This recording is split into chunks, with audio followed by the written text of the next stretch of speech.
Hi, welcome back guys. This is your friend, Cabbage Head Fanfics, back with amazing fanfiction. This is the series of What If Deku Had Powerful Absorption Quirk. Now before starting, please give this video a like and subscribe to the channel if you want more videos like this. Now let's get into the fanfic. It's been a year since his mother took him to the doctors to get his quirk checked. A year of bullies and looks of derision. His closest friend became his most violent adversary, with Katsuki's followers joining in whenever they can.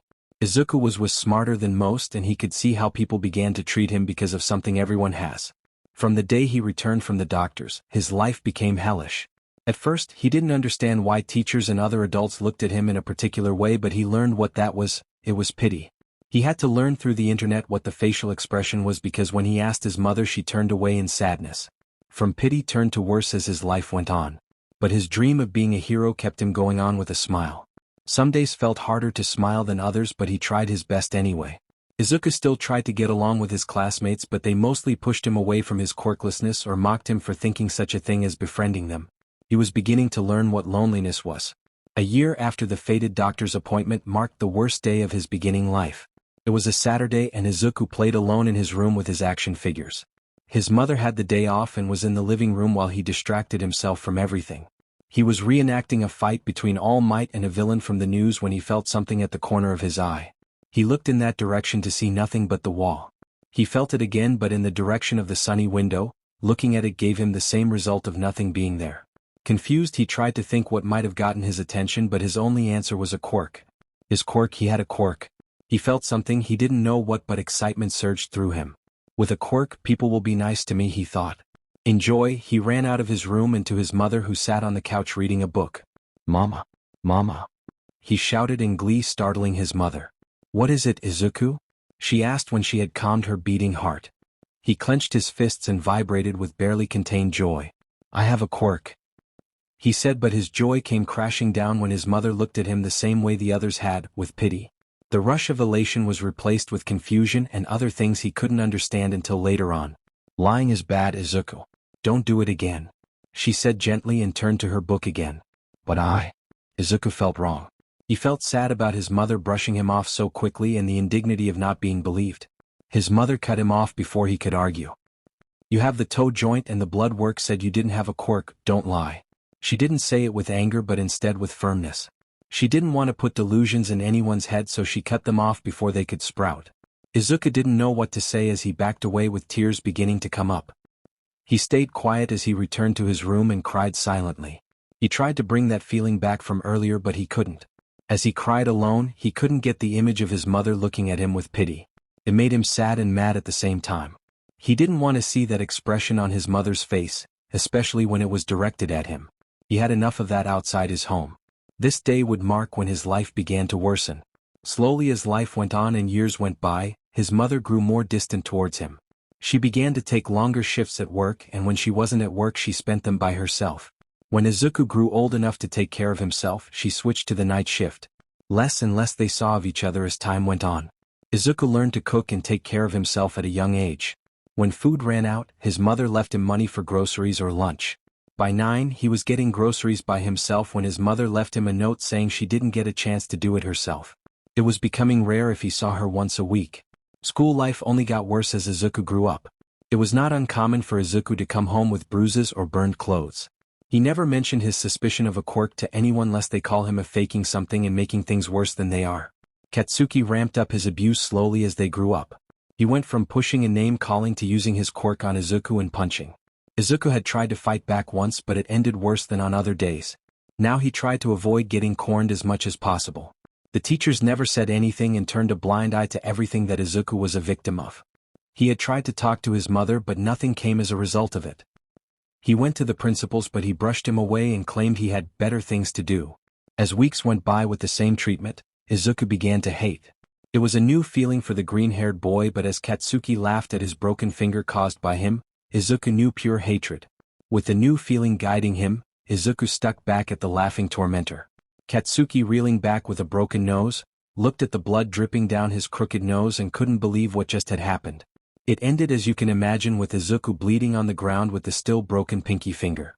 With a grunt of effort, he sat up and began to head to the hospital for his broken finger. The last time he had been in a hospital was when he was told he was quirkless.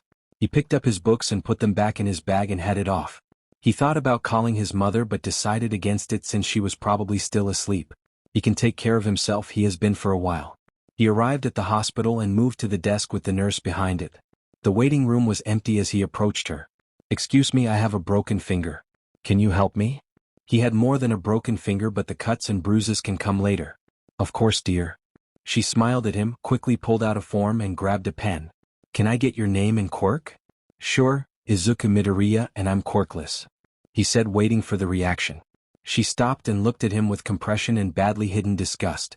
"I see, well, we don't have any available doctors at the moment. You will need to call and make an appointment for the future." She crumpled up the form with his name and threw it away. "But that's the policy?" Izuku's shocked statement was cut off harshly and followed by a glare.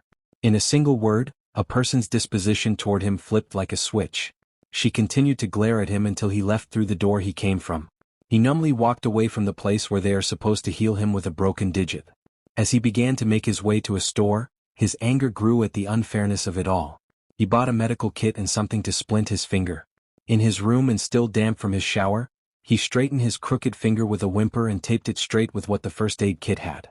After that was done and he wiped his tears away, he cleaned the rest of the cuts on his body and took care of his bruised ribs. At 9 years old, Izuku learned how to deal with broken bones and what to do for them. He studied what he should do just in case he was rejected by another hospital. All the while he never told his mother he could take care of himself. Time passed with Izuku having to learn that no one cares for the quirkless, or at least him. At 10 he went to a police station to report what had happened. Izuku had just gotten his final exam back and was disappointed and confused to see he had gotten a C- for his grade. Once he began to go through his answers, he saw that they were marked wrong when they were correct. He brought it to his teacher's attention. "How could a quirkless like you get a better grade than the others? You must be cheating. Be grateful that I didn't fail you outright." He threw his final exam back at Izuku with a sneer, and he heard the snickering coming from his horrid classmates. With that, he took his exam and went to the principal's only to get the same results. Now he stood in front of the desk with a cop behind it. He told him what had happened, and the policeman seemed to take everything in until his quirk was brought up. Izuku almost missed it, but the policeman paused and then continued. After that, the cop told him they will open an investigation and see what come up. With that, Izuku left the police station with some relief that someone finally listened to him. A week went by and Izuku never heard anything from the police. After school and after escaping from Bakugo, he made his way to the same police station to find out what had happened. "Oh, sometimes reports get lost or are set back in priority. Let's just make another one just in case," the same policeman said as he pulled another form out and began to write the same report as last week. Once his report was rewritten, he left with a wave. He waited for a moment before peeking through the glass doors in time to see the cop take his report and feed it to the recycling bin. Izuku stared at the cop in disbelief and anger at what he had done. It was obvious that he had done the same with the first one as well. With angry tears, Izuku made his way home. After all, what could he do if the police ignore you already? From that day on he began to keep every assignment and test that was marked wrong by the teacher. His grades fell as his teachers sabotaged him, so quirk students got better grades than the quirkless. The file grew bit by bit with failed papers. While he was at it, he grabbed an empty notebook and began to write each time he was bullied or something of import happened. He didn't know what to do with them, but he held on to them until he thought up a plan. That's how Izuku's life for the next few years went, with Bakugo torturing him with his quirk and Izuku not being able to fight back. His grades were marked lower so others looked better. And his mother has grown as distant as she could without moving out and leaving him alone. The only thing that changed in his life was the feeling coming back every once in a while. He had tried to understand what was going on many times, but he never was able to reproduce the feeling at will. It was never constant either. Sometimes he felt a pull towards the wall or something, a place in empty space. He had given up on trying to figure out what was going on. Izuku was 15 as he sat in class and waited for the day to be over. The teacher was talking about their future but threw the papers into the air as everyone cheered to follow a hero's career. Izuku hadn't written anything because if he did, he was sure the teacher would call him out. The bell rang and Izuku packed his notebook away but was snatched by Bakugo. He flipped through it and stopped at Izuku's profile of Death Arms. His followers laughed openly at his diary, as they call it. Still being a freak, Deku? Katsuki snarled at Izuku's blank face. Izuku's blank face hid rage behind it as Katsuki called him his favorite name. That rage only grew as Katsuki exploded his notebook and threw it out the window. He could only stare as his ruined work flew through the window and disappeared. He couldn't let any of his anger show or else Katsuki would beat him for it. It had happened before. If you want a quirk so bad, take a swan dive off the roof and pray you get one the next life. Bakugo's words hit Izuku and his rage built, but he kept his face blank. Nothing to say, freak? He sneered and then turned away with his followers laughing. Izuku's face contorted into hate as he tried his best to calm down. The footsteps were long gone and he was the only one in the room as he frothed at the mouth at the unfairness of it all. After he had sufficiently calmed down, he picked his notebook up and headed home. He flipped through his ruined work as another noise caught his ear. Burbling came up from the sewer lid and a goose slipped out. Floating eyes focused on Izuku. Medium-sized invisibly cloak. Perfect. His smile was the only warning as Izuku was enveloped in slime. Izuku couldn't do anything as he began to drown in the thick fluid. He raged against his bindings but it was no use. For a moment he felt that feeling but it was gone as he began to black out. When he woke up next it was to his favorite hero slapping him awake. After an embarrassing stuttering and a signed notebook, Izuku approached All Might to talk. Hey All Might? Can I ask you a dash? No time, justice waits for no one. He was cut off rudely and Izuku felt a twinge of anger build up. Well, alright, but the bottles are dash. That's all he said before Izuku was dragged along for the ride. With panic, he latched onto his leg and grabbed the bottles that were about to fall out. Hey, what are you doing? Forget it, I'm landing now. All Might held onto Izuku's back as he made his descent.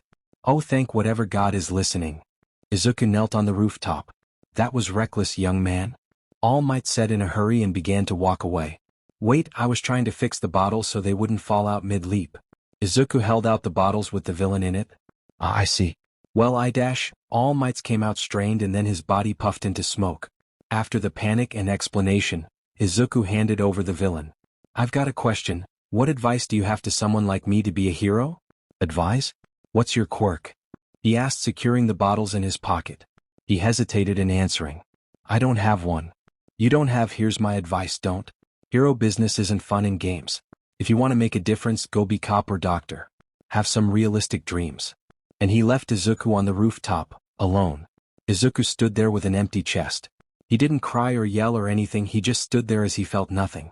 He wanted to be angry at the number one hero but at the moment he couldn't comprehend that even heroes don't think anything of quirkless. For a moment he glanced at the railing but shook his head and walked to the stairs. He isn't going to give up, he can't. While walking home he thought about everything in his life and how all of it was shit. He knew that anyone else would have given up long ago but Izuku was stubborn and kept moving forward. That didn't change his view on the number one hero. When Izuku thought about him he felt the same anger that he had building up for years. He felt bile come up his throat at the image of All Might and threw up in a garbage can. No, that was remaining sludge from the villain. He stopped by the store and bought some antibiotics just in case of the slime in his body. As he walked past a park he thought about what to do. He is most likely going to sell his All Might merch since he didn't think he could stomach having his room decorated by the man who shot down his dreams. He was going to begin to work out in earnest now with the UA exams coming up. He will have to deal with the lower grades from his teacher's sabotage but he will have to think of something for that. As he was walking he heard a shout and turned his head to see a toddler running after a ball into the streets. His parents were running to stop him but they wouldn't make it in time to save him from the car that was about to hit the little boy. Without a thought, Izuku dove for the boy. He felt time come to a crawl as he was able to pull the boy to him but he felt fear. Fear for the boy that might not live and fear for himself dying. His last thoughts before the car hit his back were, I don't want to die. All Izuku could do was hold the boy tight to his chest as the car reached the two. He heard the shouts of the parents in the car but nothing else. Then time sped up again and nothing happened. The car was stopped at his back. The boy's parents dove for the boy in Izuku's arms. They pulled their child into their arms as Izuku tried to understand what had happened. But he felt something in his chest before he could examine it. He was pulled out of his head. Thank you. If you didn't use your quirk, my son would have been gone. The father held Izuku's shoulder and thanked him. I am so sorry. The brakes didn't work, I don't understand how you stopped my car. The driver stepped out and was shaking as he looked over everyone. No one was hurt, this young man quirk saved my boy and probably yourself as well. The father said as he tried to calm everyone down. Izuku felt what was in his chest and knew what it was, his quirk. I don't have quirk, he said softly. The mother who had her son in her arms caught it. What did you say? She patted her husband's leg to shut him up. I didn't have a quirk. Izuku could feel tears appear at the corners of his eyes. You jumped in without a quirk. You were quirkless. The mother said in a daze. I have a quirk now. He felt relief at finally getting something he wished for all his life. Anger at getting it so late and having to deal with all the grief beforehand. Joy in getting a quirk for himself. And more anger at the unfairness of having to risk his life to get something people get when they were 4. It's alright, lad. Let it all out. The father was kneeling next to Izuku as he began to sob in his turmoil of emotions. The mother held onto Izuku's hand as she gave him her support. Izuku looked up into her eyes and saw gratitude for saving her child. That just made Izuku cry harder, as this was the first kindness he had received in a long time. He covered his face with his other arm and waited for the pain to bloom. It never did. He looked at his white shirt and saw the impacts from the rocks but felt no injuries. He felt energy settle into what remained from earlier. He had instinctively absorbed the energy from the rocks hitting him. He snatched his notebook and wrote furiously about what he discovered. It's kinetic energy he had absorbed, that's why the car was stalled. He took all the kinetic energy that contained it and from what would have hit him. He needed to test it to confirm, but how? He was not going to jump in front of a car again, so how would he absorb more kinetic energy? A minute later, Izuku sat with a long branch poised to strike his arm. If he was right about the kinetic energy, then all the energy from the Brock will be absorbed into his body. He focused on absorbing the strike and held his breath. With a sharp whipping sound, it stuck to his arm and he felt it stop at his arm. He looked inwards and saw more energy than before. Izuku pumped his fist in joy and yelled in victory. After calming down for the nth time that day, he wrote about the applications that it could be used in. So many possibilities cropped up and he didn't stop writing as the sun began to set. When he finished, he thought about what he had felt when he was younger in those fleeting moments. He thought about what they might have been and could only think that it was a way to detect the kinetic energy. So he tried to focus on feeling the kinetic energy by dropping a rock by his arm. After half an hour of feeling something, he began to sense the energy transfer from the dropping rock to the ground. He took in the new sixth sense and looked around. He felt the minor kinetic energy from his footsteps and his palm tapping on surfaces. With a grin, he punched a tree and felt the kinetic energy both absorb and through his sixth sense. With the biggest grin he had in years, he looked into the forest in happiness. With his sixth sense, he could see more. It wasn't kinetic energy because it was everywhere in the air. It confused him. It was like his footsteps but in the air everywhere. When he looked in the area, he saw another thing. It was dark. He had lost track of time and it was dark. He grabbed his notebook and made his way to the apartment while keeping his sixth sense on. He looked at the mysterious energy that hung in the air and tried to figure out what he was looking at. He got out of the tree line and stepped onto the sidewalk. He felt more things, maybe more energy. He looked at the passing building, at the energy contained in it. It was different from what was in the air. Then he passed a light post and stopped at what he saw. Through his sixth sense, he could see energy coursing through the light post. It was electricity that he was sensing. In shock, he touched the light post and felt the energy in it. It was different from kinetic. It was wild. Kinetic felt like it could be controlled and dispersed, but electricity felt like it wanted to go everywhere. Without thinking, he absorbed what energy the light post had. He felt the power run through his fingers and into his chest and settle next to the kinetic energy he had left over. With a breathless laugh, he reveled in the power. Then he saw the light flicker and turn off. Oh shit. Izuku stopped absorbing and let go. He looked around to see if anyone saw him and saw something somewhat worse. The near building's lights were dark, then they flickered to life. With a small bit of panic, he rushed to his apartment. He was draining the block's electricity. He ran to his door and closed it behind him as he huffed for breath. He began to laugh uncontrollably at the situation. He could absorb energy, both kinetic and electricity. How wonderful. After calming down, he got off the floor and made his way to the kitchen for some dinner. A simple ramen will be good. He turned in the stove and put the water to boil. While waiting, he turned his sixth sense back on and looked around the apartment. He looked at the electricity coursing through the walls by cables and then the mysterious other energy in the air. There was more inside the apartment and it was evenly spread out. He continued to try to figure out what kind of energy it was. He soon figured it out when he looked back at the gas stove. It was heat. He could see the heat radiating from the stove and boiling water. He could only stare in amazement at the heat in the air. Then he raised his hand towards the stove and stopped. He thought about the light post not 10 minutes ago. Just a small amount. He coaxed himself. He absorbed the heat and it poured into him. A torrent of energy was sucked into him and he could feel the room getting cold. Then he saw the flame from the stove getting pulled into his outstretched arm. Too much. He stopped pulling in a panic. The kitchen and living room felt cold as Izuku felt the energy again through his sixth sense. There was still some heat in the air but much less than before. He turned to the stove and the now cold water in the pot. He will need to wait for the water to boil again for his dinner. With an exhale of breath, he grabbed his notebook and began to write again. Not only one kind of energy but three. He could feel the heat in his chest next to the other two as he theorized what else he could do. What other energies could he absorb? What is his limit? Could he combine them like heat and electricity to make plasma? What's his range? So many things ran through Izuku's head. This wasn't some small quirk but something powerful. After dinner, Izuku made his way to his room and stopped at the All Might-themed plank with his name on it. He remembered what he had said, be realistic. With that, he ripped it off his door and looked into his room. All Might was everywhere. His quirk forgotten, he began to strip his room of memorabilia of the number 1 hero. Carefully he put everything that was All Might related into a box and set it in his closet. With now a bare room, he sat at his desk. He stared at the All Might eraser on his pencil. He placed his hand over the eraser and released some of the heat from earlier. Smoke rose from the smiling face, it melted and then burst into flames. It melted onto his palm but he absorbed the heat and solidified into a disfigured thing. He set it to the side and thought about what to do about school. He grabbed the thick folder filled with his sabotaged grades. In the folder also contained every time a teacher or peer did something else.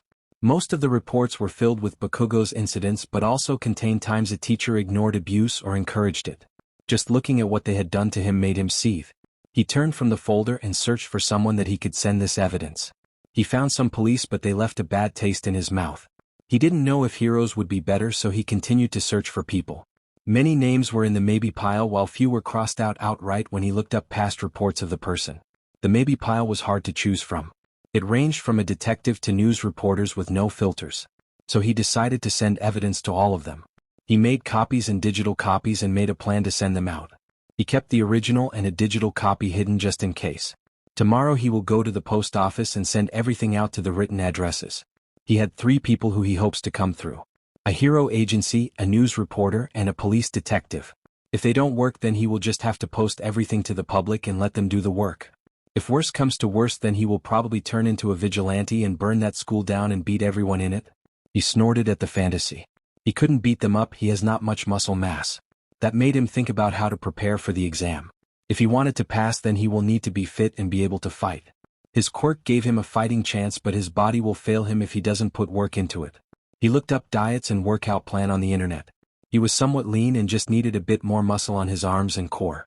Finishing up his plan, he went to bed. He dreamed of energy coursing through veins and being able to take the power of the sun for himself and use it. The weekend morning woke Izuku and he sat up to set his plan in motion. Last night he had already found a good online school and was signed up for the coming year. He got dressed and moved to the exit to head to the post office. It took some time but he sent everything to the 3 people he put his hopes on. After that, he went to the grocery store and got what he needed for the week with the money his mother had left him. She had left a note that she was getting a card for him so she didn't need to leave money on the counter and now deposited in his new bank account. It didn't matter one way or another what she did so long as he didn't go hungry and he had to pick up a job again. He made his way back to the apartment and put everything away before heading out to the woods again. With excitement he rushed to the same clearing as last night. He wants to play with heat energy for the day. First he activated his 6th sense and focused on the heat. It was easy since there was no electricity and kinetic was somewhat artificially made. His senses sharpened and he looked around in amazement at the heat radiating from the ground by soaking the sun's rays in the trees. He closed his eyes and he could sense the trees' outline of heat and the grounds. He walked around with his eyes closed and felt the heat in the air and the forest. Izuku smiled as he felt the energy pass through his fingers and then he pulled. Heat rushed to him and was absorbed into his core. More and more thermal energy filled him as the area around Izuku began to drop in temperature. With his eyes still closed, he could see the absence of thermal energy. He could feel the area he was absorbing was spreading, which he found fascinating. He moved back to his new notebook about him and wrote what he had found out. Even if it was freezing cold, there was more heat he could have absorbed. Also, when he was absorbing the thermal energy it seemed to spread as if looking for more to absorb. Izuku hummed in thought. Well, if a fire spreads then I can absorb it. It will be fine probably. He found a dry log and placed it in the clearing. He rubbed his hands and placed one close to the log and released some thermal energy. He could sense the log heat up and began to smoke and then it burst into flames. He stared into the dancing flames with his heat sense. He didn't glean much from it so he absorbed it slowly. The flames drew into his arm and was sucked into his core. Once the flames were snuffed out, he looked in his core. He had absorbed more than he had expelled. That makes sense since he burned a fuel for his thermal energy. Now let's test how fast I can absorb it. Izuku put down his notebook and lit the log on fire again. He let it burn some more and then he felt the thermal energy. He imagined him grabbing it all and pulled. Like before, flames pulled into his plan, but to his shock the flames spread to the rest of the log and flash burned it. He didn't stop absorbed it until there was nothing left of the log. He stared in shock at what he could do. What remained was an ash-shaped log. He poked it with a stick and it fell apart. He continued to poke through the ash but none of the wood remained. He had absorbed the potential energy, what had been thermal energy and what could have been. He had to try it again to confirm what he thinks. He looked at the stick and lit a flame. Again he pulled everything he could from the stick and it turned to ash in his grip. My God, I'm strong. Scary strong. Izuku mumbled to himself in shock. Okay, maybe he could only do that to deadwood? So they found an isolated tree and lit the trunk on fire. He noticed that when he released his thermal energy it came out as actual flames instead of the intense heat like before. He was lost in though as the trunk of the tree lit on fire. This is a terrible idea. I'm going to start a forced fire. He held his hands to the sides of his head and began to panic. He moved to the small burning patch and did the same as he did with the small log. The tree was consumed in flames for a moment and then nothing was left but ash, which promptly fell on Izuku's head. Izuku coughed and spat out the fine ashes ran out of the collapsed pile of ash. He found his water and dumped it over his head to rinse out his eyes and mouth. Once he could see again he looked at what he had done. A large pile of ash lay where the tree was before. The trees around the ash were unharmed but also were hit with the cloud of ash. Right then it works on living things. Oh gods, that is incredible power. Izuku sat with soot-stained everything as he mumbled the possibilities of his quirk. He could stop a forced fire in a flash. Burning building could be snuffed out like the first time he burned the log. That is only for thermal energy as well. What could he do with other energies? He looked in his core and he could sense so much more thermal energy than before. Now the question is, what is his limit for capacity? Because he could feel each energy and how much he could expel. But he didn't feel full, so to speak. The next question, and more importantly, how is he going to get home if he looks like he rolled around a bonfire for an hour? There was a beach that turned into a dump nearby. That will have to do. Izuku found his way to the beach with many odd looks from passing people. He stared at the dirty beach and reconsidered his thoughts of taking a swim to clean himself. He thought of the stream where Izuku used to play with Bakugo when they were children. That sounds better than getting stuck with a dirty needle. Back to the forest, it took an hour but he found the stream. He promptly dunked himself in the stream and washed the ash from his skin and clothes. The cool air and water made Izuku shiver a bit before thinking up another experiment. He held his soaking arm out and released some thermal energy to dry himself. Steam rose from his arm and sleeve. He smiled and did it again with his whole body. Steam covered Izuku and warmth filled him as his clothes dried in a moment. So cool. Izuku gushed to himself. With that done, he moved on to his plans for getting fit for the exam. He flipped through his notebook and found the exercises that he printed off the internet. He began by jogging at the forest's edge on the sidewalk. He wanted to focus on speed and less on strength. He was already lean and had alright stamina, but more is better. The weekend passed with him sore and more experiments with his quirk. He needs a name for it. He played around with electricity the next day and found out it was hard to aim with it. He could release it through his body like the other energies, but using it to blast something make the electricity arc out in every direction. He had to put out small fires when the lighting struck in random places. While powerful, it was unreliable and erratic. At short range, he could spray electricity everywhere, but he wanted to shoot lightning like the cartoons of old. Watching cartoons with lightning shooting firebenders didn't help, but it did give him the idea of looking up how lightning decides to strike during a storm. From what he understood was that lightning found the easiest path and followed it. The amount of positive charge on a target will determine where the lightning will strike. So with some experiments, he figured that if he pulled the static from his target and then released lightning through it, then he is more likely to hit his target with lightning. He laughed like a madman when it worked successfully the first time. There will always be static in the air and he can use it as a conduit for his lightning to travel to hit his target. Unfortunately, he used all the electricity he had stored. So throughout the day he kept absorbing static energy, and drop by drop he felt electricity build up in his core. Izuku got ready for school and dreaded what will come. While he did feel better about having a quirk, it wouldn't help if he ended someone. Although, if Katsuki died, would it be a bad thing? No, then he would have to become a villain or vigilante. Not part of his plan. The day went on as usual with the sneers and mocking throughout the day. He hated it, but he bid his time and hoped that the people he sent the evidence to did something. He didn't trust them, but it was a long shot. Class after class, students and teachers looked at him with derision and pushed him around. Lunch came and he moved to the library. He had learned from experience not to bring lunch. Someone will eventually steal it, dump it, or ruin it in some way. So he instead ate breakfast and a large dinner to make up for skipping lunch. Izuku sat in his corner where he could look out the window and could see the door from his angle. The librarian ignored him, so that was worth something. Lunch ticked by and Izuku read one of a book about lightning storms. It didn't help much, but it was better than nothing. Izuku rested his eyes from the book with small letters and looked out the window. He raised an eyebrow at what he saw. Dozens of police officers and SWAT teams were rounding the corner of the school walls. Leading the first squad was a man that Izuku recognized immediately from his profile online. Detective Naomasa Tsukachi was a great detective with his quirk of lie detected. Noifengui. Izuku mumbled to himself. Izuku watched in his seat as the police rushed into the building and headed where the principal's office. Izuku never got up as police and SWAT rushed past the library and arrested a faculty member by the library doors.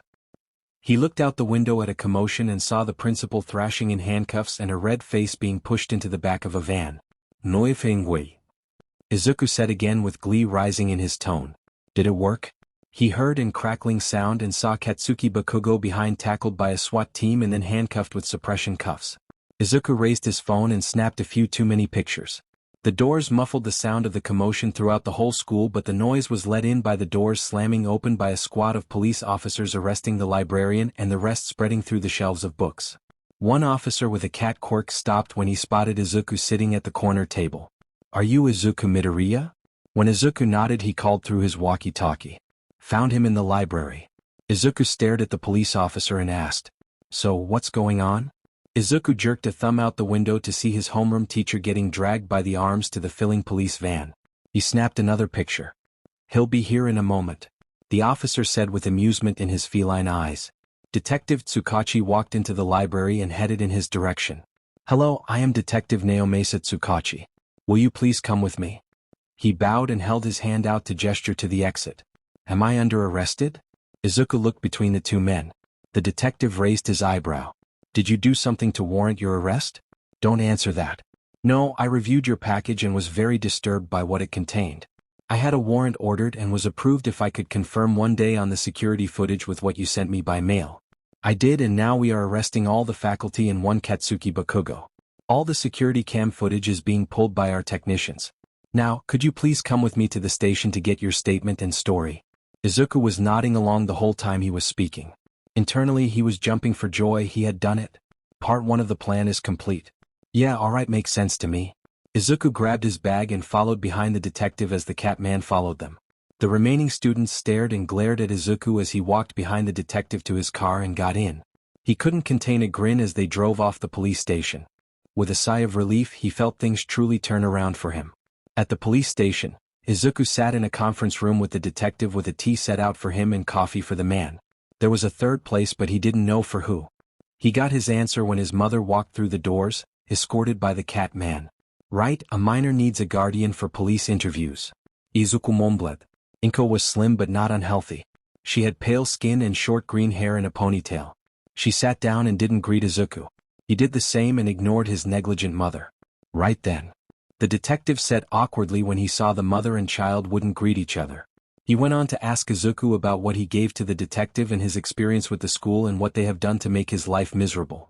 Izuku held nothing back as he described every small detail and told him exactly what was going on behind closed doors. Why didn't you bring this up before? Tsukachi asked. I did. The first time I got a sabotaged graded paper, I went to the teacher. Nothing, then I went to the principal. Nothing, then I entered this police station and a report was written, but nothing came of it. A week later, I put in another report with the same officer but peeked back to see him throw away my report when I had left. Izuku calmly explained, but anger built up at the memory. The station? Do you remember the officer? The detective sat forward. He was still there at the front desk when we walked in. Izuku jerked his thumb behind the doors. The detective called through his phone and the same officer walked through with two others guiding him. Do you remember this young man? He pointed to Izuku. Never met him. Have you ever thrown away any reports due to quirk basis? Never. What's this about? The man was outraged. Arrest him, he is lying. The detective watched as the man was dragged away by the two other officers. He rubbed his face and poured another cup of coffee. During the whole interview, Inko never said a word or looked in her son's direction. Izuku did his best to ignore everything but the man helping him for once. The interview continued until they hit the topic of Bakugo Katsuki. Since he is a minor, he will be processed carefully. With the evidence placed clear to see, it will be pretty simple from my point of view at least. He took a sip of the coffee and then continued. As for the faculty, I will interview each one to see what they admit and lie about. Footage will make things easier, but it will take time. The school will be undoubtedly closed for the foreseeable future. What are the plans to continue your education? He looked between Inko and Izuku. Inko didn't say anything, but Izuku didn't care to look.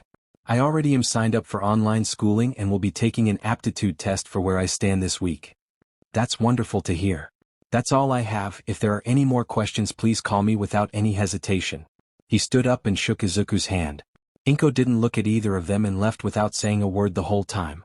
Izuku followed his mother out of the police station and split off away from her. He didn't want to be near her any more than he needed to. He made his way to the clearing in the woods and lay down and let the sun hit his skin. He couldn't get his grin off his face at the success of his plan. He was also genuinely grateful for the detective's help and professionalism with his case. He sat up and began more practice with his lightning. He has built up enough static for 2 shots at low power. Instead, he loaded his electricity into one larger blast and aimed it at a small tree. He focused on the static in the air between the tree and Izuku and released his lightning bolt at the tree. It exploded in splinters. Izuku focused on absorbing kinetic energy and felt small amounts get sucked up in his core by the wood splinters hitting him. They hit Izuku and lost all momentum the moment they touched him and dropped from his body. Except for the one stuck in his clothes that should have punctuated his skin, but the kinetic energy was absorbed before they could pierce his skin. He will need to test if he was virtually immune to a stabbing. He was sure if he was slashed then he would be cut. Another thing is grappling. While he could take a punch, that doesn't mean he was immovable. He could be picked up quite easily. He will need to theorize how he could counter such things. Brushing off the wood splinters, he made his way to the apartment and changed into running clothes and began his exercise routine. Weeks went by as Izuku continued his practice with his quirk and continued his studies online. With his progress, Izuku is expected to finish his last year of school within 6 months instead of 10 or 11. He continued to experiment with his quirk with the energies he had. Electricity was difficult to practice with since he didn't want to cause a city-wide blackout, and he was becoming more and more comfortable with thermal energy. Thermal was easy to absorb since it was everywhere, and burning logs was great for fuel. Izuku still hasn't reached a limit of how much his core could contain. One thing he did discover was that his quirk absorbing spread if he continued to pull. Usually, he could absorb about a 3-meter radius without trying with thermal. But he didn't absorb it for a short time and continued to pull in thermal energy. When he was done trying to pull as much thermal energy in the woods, he found a frozen landscape. For about 30 meters in every direction was frozen. It wasn't some below freezing cold but absolute cold. There was no heat when he focused on thermal energy. He had to radiate heat so he wouldn't start shivering. The water in the trees was frozen and the trunks were cracked open. Leaves dropped from the tree branches with soft thunks to the forest floor. This is super move, absolute zero. Izuku looked around at the winter wonderland. The next thing he discovered with his quirk was that energy released comes directly from his skin. So when he decided to see how much thermal energy he could release in a short burst, it incinerated his clothes. Luckily he thought something like this would have happened and packed extra clothes in his bag. But the experiment showed that he could essentially glass the immediate surrounding area, which Izuku thought was really badass. Kinetic energy has been simple to practice.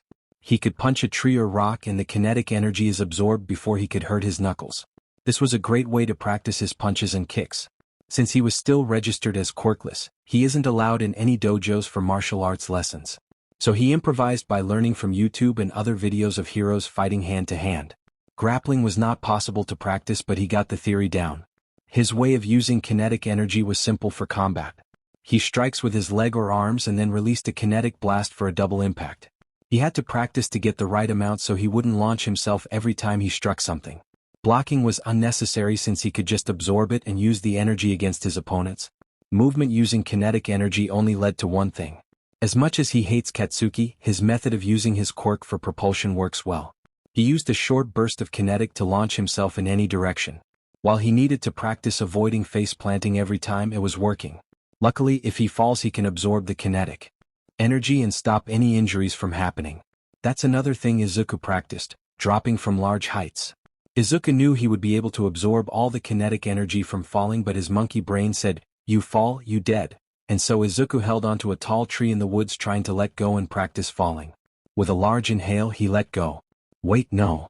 Monkey brain activated. His hand scraped against the bark and failed to get a grip. Now Izuku was yelling in his head to absorb kinetic. The wind blew through his hair and clothes, and then he felt his feet hit the ground and he stopped. His organs were all in the right place and no broken bones. Although, his breaths were ragged as he tried to calm down. An hour later, Izuku found himself at the top of the tree again to continue his practice. Months went by with the same routine of getting up early to exercise, school work, and then move on to quirk practice and experimentation.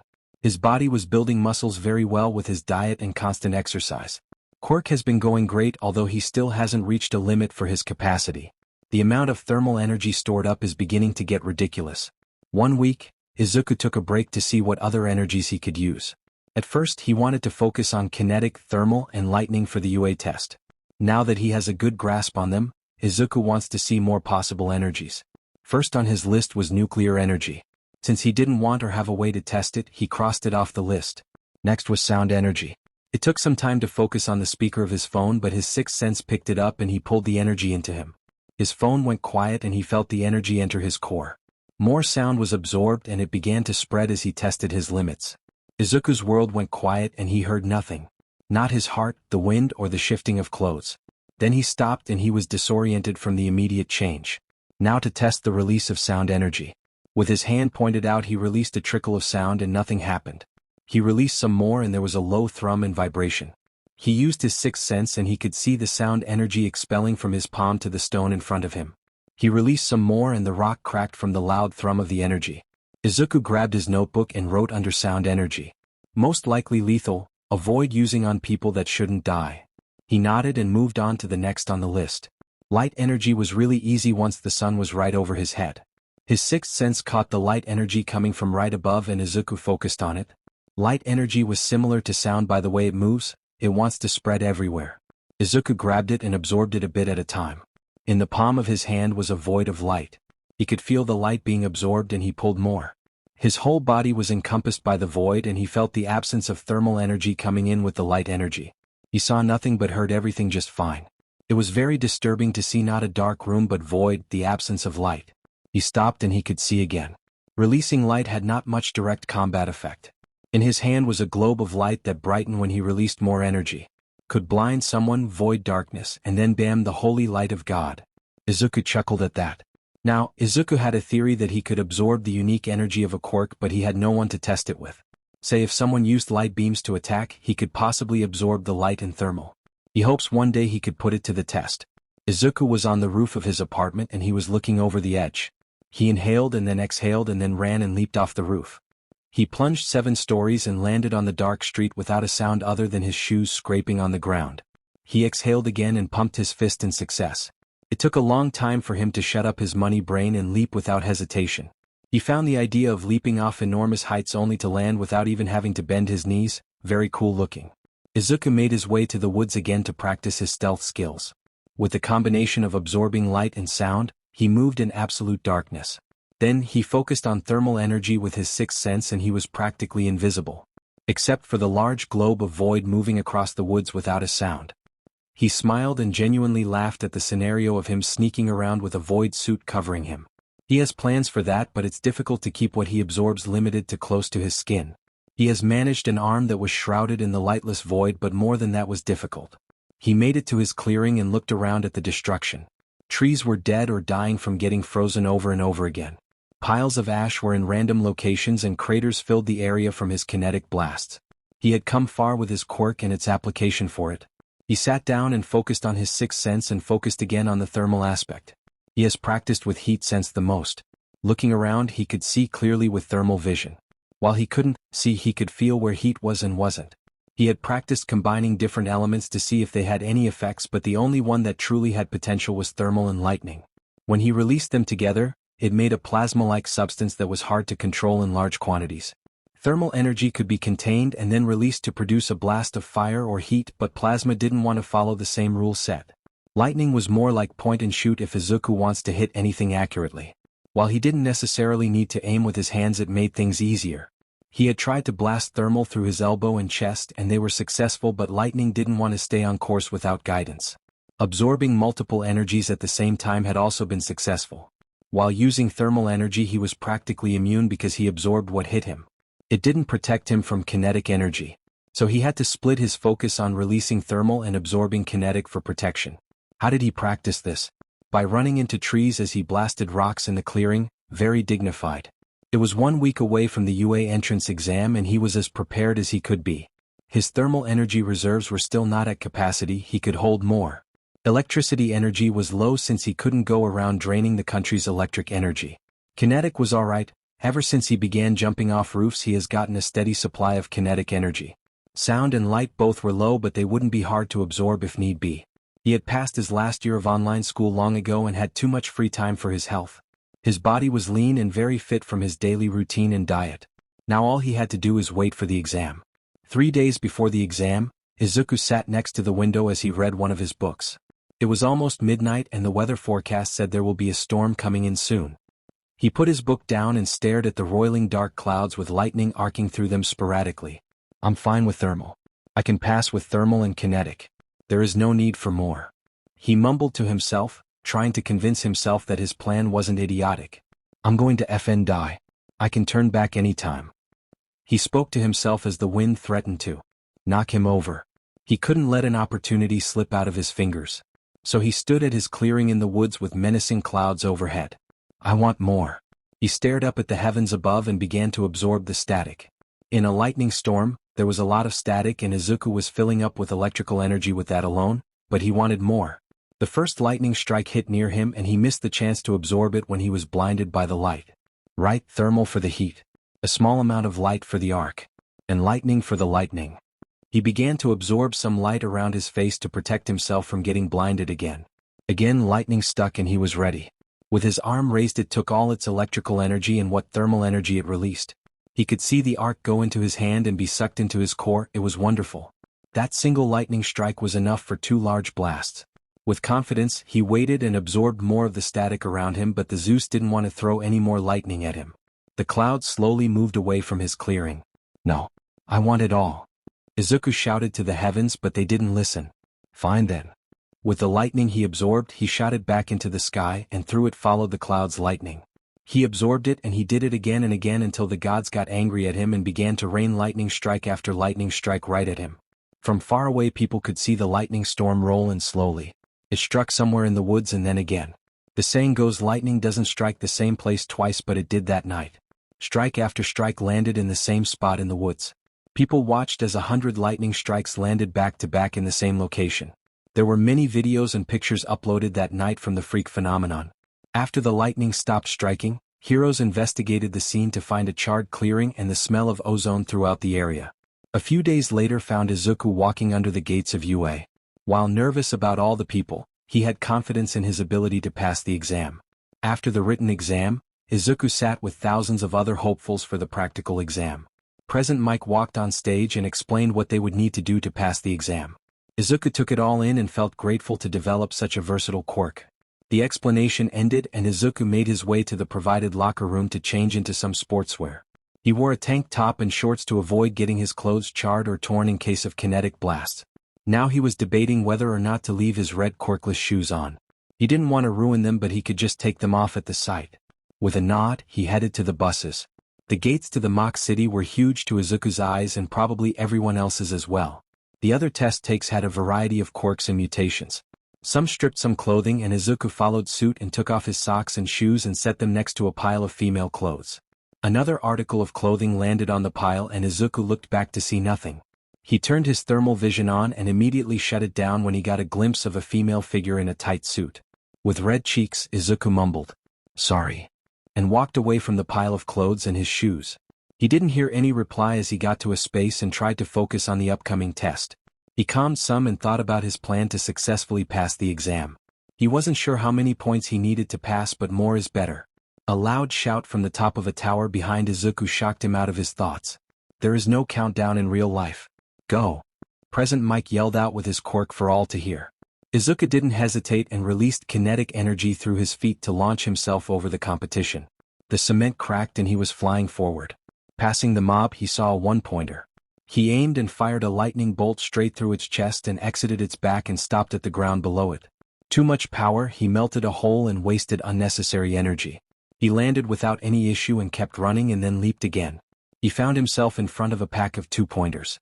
He leaped a few feet back and released a concentrated stream of thermal energy. It washed over the robots and caused many to melt in contact with the superheated flame. He stopped and 3 slag piles remained. He absorbed the remaining thermal and moved forward with vigor. In the viewing room for the UA staff, a tall skinny blonde narrowed his eyes on Izuku Midoriya. He remembered the green-haired teen from almost a year ago and he remembers that he didn't have a quirk, much less 3. Who is that boy? His question was directed at Nizu, but his eyes never left the screen with the teen that blocked a strike from a 3-pointer like it was nothing. 4 quirks, he corrected himself. And Izuku Midoriya, online schooling with great grades and quirkless. How peculiar. Nizu hummed with interest in the boy. He saw what All Might saw, but he could see all of his abilities are connected. Aizawa took a look at the boy's profile on the screen. He lied about having a quirk? Not very logical to me. What do you plan to do? Midnight asked her boss. I'll have a word with him. All Might said with a growl. No, you will not. We'll play it by ear. I'm curious about what this is about. Nizu stopped All Might from leaving the room. You can't be serious. He could be one of his. All Might hissed with fury. Steam rose from his body in preparation. Last warning, Yagi. You will leave him alone. Nizu's beady eyes bore into the number 1 hero's blue eyes. This will be a mistake. He growled and stood with his arms crosses as he glared at the screen with the green-haired boy. Izuku had to admit that destroying robots was very cathartic. It was a piece of cake to find his next target with his 6th sense keyed into electrical energy. He could feel the moving energy sources as he ran through the mock city. He had lost track of his points a little while ago, but he was confident that he had enough to pass. Looking around, the other exam takers showed some panic on their faces. Most likely the time limit was getting to them or the dangerous environment. More than one time, Izuku had to step in to help another examinee from getting overwhelmed or hurt. Kinetic absorption stopped any blows from landing and his lightning stopped any more resistance for the bots. He had taken to draining the robots for electrical energy to refill his stores of energy. Whatever battery they had was good and filled him up bit by bit. Then there was a rumble from the center of the city. A massive robot arose from the streets, the 0-pointer. Everyone began to flee in panic and self-preservation. Izuku was going to follow suit when he heard a cry for help. He looked behind him and saw no one. He focused on thermal and saw a figure under some rubble. The invisible girl, no one could see her and the robot was treading closer by the second. Izuku leapt into action and got to the girl in a moment. She was pinned by the rubble on her leg. I can't get free. She sounded panicked. Izuku looked under the large slab and found where her leg was. Placing his palm next to it, he concentrated points on his hand with kinetic energy and released. The stone cracked and Izuku could lift the remaining stone off of her. She tried to put weight on her leg only to collapse.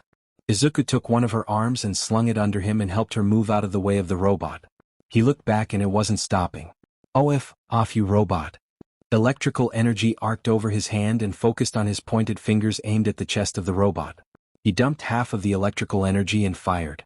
Anyone watching was momentarily blinded as the arc of the lightning obliterated a hole straight through the chest of the 0-pointer. The giant robot stopped in its tracks and began to explode and fall apart. In shock and awe at the spectacle, Izuku continued to pull the invisible girl away from the calamity happening behind him. While he did want to watch the 10-story robot collapse, he had someone to help. That's time's up. If you require medical attention, please go to the exit or wait where you are. Present Mick's stuttering broke everyone out of shock at the scene before them. He is too dangerous. We need to stop him. Yagi yelled at the rat bear thing. He risked his own life for Miss Hagakure.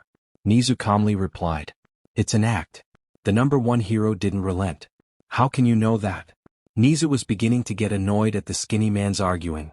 You will not speak or touch the boy. If you do so, there will be severe consequences. Am I clear? In response, he got a glare and the man looked away. Izuku set down the girl by a building next to the exit. He could hear the whispering going on around him but tried to ignore them. How is the leg? It's hard to tell how injured you are. He asked. I'll be okay, thank you for your help. That was incredible. You completely wrecked that bot. I'm Toru Hagakure. She gushed at Izuku's work and held out a hand to shake. Izuku, still the nervous boy, blushed under the praise. Izuku Midoriya, I'm just glad you're not too hurt. He shook her hand to her surprise. Still at the time she was completely invisible with not even her clothes to guess what she was doing at the time. You can see me? She said under her breath. Izuku was interrupted by an old lady's cane pushing him to the side. Clear the way for an old woman. Let's see the damage. Recovery girl ambled up to the sitting girl. She tapped her glasses and they turned white from the outside. Bruised leg and sprained ankle by the looks of it. She kissed the leg and Hagakure let out a sigh of relief. Izuku meanwhile was beginning to become uncomfortable with the stares of the other teens and left before anything else happened. Grabbing his shoes, he made his way back to the locker rooms to change and head to his apartment. Hagakure lost the chance to talk to the curious green boy. On his way to the apartments, Izuku felt good. He was able to help someone and he got to blow off steam all the while working on his plan to become a hero. Maybe Hagakure will be in his class. A somewhat familiar face would be nice. He stopped by an ice cream shop and bought a cone for his private celebration. While walking he checked his core for his energy reserves. Electrical energy took a major hit with that last lightning strike and getting more will be hard unless there is another lightning storm soon. Thermal was less of an issue and easy to absorb. It dipped a fraction but he wasn't worried about it. Kinetic energy was down about a quarter but wasn't worried about that one either. He didn't use light or sound so that was the same. All in all he was happy with what he had spent. An hour later, Izuku sat at his desk and stared at the large box with All Might merch. He was tempted to use it for fuel but knew that would be wasteful. So he turned on his computer and logged in at an auctioning site for hero merch. He took pictures of each item and set them up all for sale under one item. He set the starting bid somewhat high and let the website do its job. Some extra money will be nice in case of emergencies. 3 days later he checked up on the auction to see what he got for bids. He stared at the final price listed. He stared and stared some more. Then he reloaded the website just in case there was a bug. The whole set was sold for 1.3 million yen, 10,000 US dollars. He couldn't comprehend that his merch was worth so much but he wasn't going to complain. He got the exchange location and it was in front of a police station, much to his comfort. He sent a message to the bid winner that he will be there in an hour for the meet-up. The buyer asked for 2 hours instead and he agreed. 2 hours later, Izuku found himself on a bench outside a police station. A man caught his eye and the man nodded in greeting. Izuku stared at the man who used to be All Might's sidekick. He was in a suit and had a serious face about him. Kid Might 2335? Sir asked with his monotone voice. Sir Might 009, I take it. Here is the merch, you're free to check if you like. He sighed at the username he made up when he was younger. He moved forward and sifted through the box. May I ask why you are selling? He didn't stop as he checked each item. You know the saying, never meet your heroes, it's true. He said something that changed my views of him and I didn't like my room covered in his face. He said honestly. I see. He said simply. Izuku shuffled through his bag and pulled out the right notebook. He opened it and asked, could I get your autograph? Sir looked up and took the notebook filled with his profile. He read through what the boy had written. This analysis is yours? Izuku nodded. It's rough and amateurish but it holds potential. He signed it at the top next to his drawn face. Izuku felt warm under the praise. Thank you, sir. What are your plans for the future? Oh, I took the UA entrance exam a few days ago. I'm going into the hero course. A shame, your ability to dissect people would have been a boon for anyone who hired you. Don't let that skill wither. He gave Izuku an envelope with the money, picked up the box and left. Izuku smiled once again at the praise and put the envelope in his bag after counting it. With a hop in his step, he headed back to the apartment to wait for his exam results. While waiting for his exam scores, Izuku used some of his newfound fortune to buy a new pair of his favorite shoes. While they made him stand out for having a second joint that identified a quirkless, they were very comfortable. His old ones were good for a while longer but not to last, especially for rigorous exercise and training on the UA campus. He got the usual sneer from the cashier when he made the purchase and looks from other customers when he left. He ignored them all. After all, lashing out wouldn't end well for him and his plan. After leaving the shoe store in the mall, he made his way to his apartment with a book he picked up on the way. He thought about stopping at a hair parlor to get a haircut but he decided against it. His hair was long enough to put in a ponytail and he did when exercising. It didn't get in his way too much and he kinda liked the way it felt on his neck. He should cut it though, it was getting unruly. A few days later, Izuku found a UA letter in the mailbox. He stared at it and quickly moved to the apartment and then to his room. He sat at his desk and opened it with anticipation. Papers fell out with a metal disc. He took the disc and pushed a button on the side. It is I. To dash, Izuku clenched his fist and hit the button again. He had to set the disc down and force himself to calm down. He was just tempted to absorb any energy it had and melt it but refrained. Why would the number one hero be announcing his test scores for UA? The only thing he could think of is his limit on being a hero. That would give the bastard an excuse to limit his time when he was heavily injured. That would mean he would be at UA and Izuku would have to interact with him at some point. He had hoped that with Bakugo gone, he wouldn't have to deal with any more people that he couldn't stand. With a long exhale, he picked up the device and pushed the button again. It is I. To give you your test score. Izuku Midoriya. All might seem to grit his teeth as he said his name, something to note for later. You passed the written exam at the top of your class. For your practical, you have shown some very interesting abilities. He said the last part with emphasis and then looked off-screen at someone speaking to him. You got 67 villain points and for heroic deed, you earned 85 more points. Welcome to UA. He finished tersely. Small videos showed Izuku helping others while taking the test, and the holograph shut off. Izuku promptly grabbed the device, drained it, and melted it into a pile of slag. He set the paperweight on his desk and let out a sigh. Ignoring the number one hero, he had made it. He was in line to become a hero. He let out tears of joy as he internally celebrated his success. After all the grief and pain he endured, he was going to get a chance to live his dream. Wiping his tears away, he picked up the slip of papers and read them over. They were asking about his measurements and his design for a hero costume. He wrinkled his nose at some of the hero costumes he designed before he met All Might. He shook his head at the thought of any of them. He grabbed his notebook and began to brainstorm on what he would want to need. Mobility would be ideal. Armor would have little benefit with his kinetic absorption. He would need something that would be able to handle extreme temperatures and something that would let him release energy through his feet for propulsion. While running barefoot at the exam worked, it wasn't comfortable for long periods. He would need to have something that his quirk passed through. He remembered Hagakure at the exam and that she had a suit of some kind so she wouldn't be naked for her quirk to be effective. He researched and found that a company used the person's hair to create clothes that worked with their quirk. He jotted the name down on the costume's design and outlined what he wanted. Now to get the hair. Good thing he wanted to get a haircut. The next day, Izuku found a hairdresser that could use her quirk to grow his hair out and cut it. It was perfect for his hero costume. He left with a bag of his hair and a lighter head. He kept his hair short but also enough to curl as he liked. With that, he sent everything to UA. He continued to practice his quirk in the woods until the first day of school started. He was anxious and worried that UA would be another Aldera. He hopes that he is wrong, but he has been burned too many times, literally and figuratively, to trust anyone. He will have to be careful and watch everyone. Anyone that passed the exam will undoubtedly be powerful, and Izuku saw what power did to people. He walked through the halls of UA for the search of 1A, but whoever built it made it like a maze. He held in a snort when a person with a Minotaur quirk walked in the opposite direction he did. He had 5 minutes before class started and he began to panic until he saw 1B then 1A. He heard some commotion inside and took in a breath before opening the large door.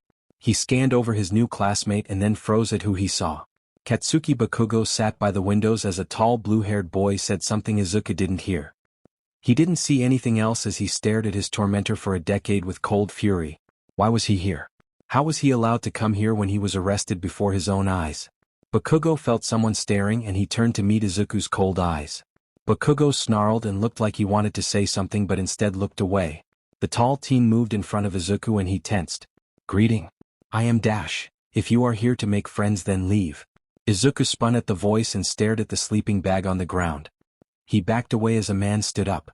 My name is Shota Aizawa, put these on and meet me outside. He pulled out a box and left. The class was quiet as Aizawa left. Izuku took one of the uniforms in his size and left after shooting Bakugo a glare. Soon the rest of the class followed his lead.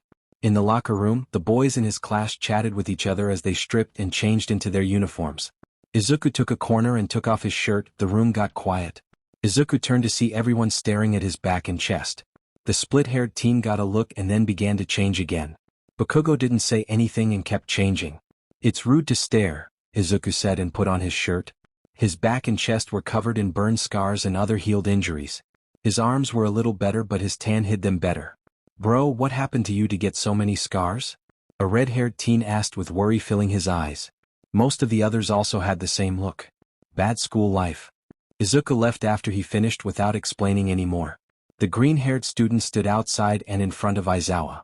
The man was standing there bored, but Izuku could see that he was looking the student over. Soon, the rest of the class joined with the boys somewhat quieter as the girls chatted between themselves. Izuku spotted one particular person and he turned his sixth sense on thermal. He was glad the invisible girl passed and was in his class, maybe she would be nice. It took you too long. Time is precious and in the hero industry even more so. Midoriya, you passed in first place. Throw this as far as you can with your quirk. Aizawa tossed a baseball at Izuku and he caught it. Don't leave the circle. Izuku ignored the confused glare Bakugo gave Aizawa and Izuku. He stepped into the circle and got into an amateurish pitcher stance. He threw the ball and released half of his kinetic energy into it. He had plenty to spare, he hoped.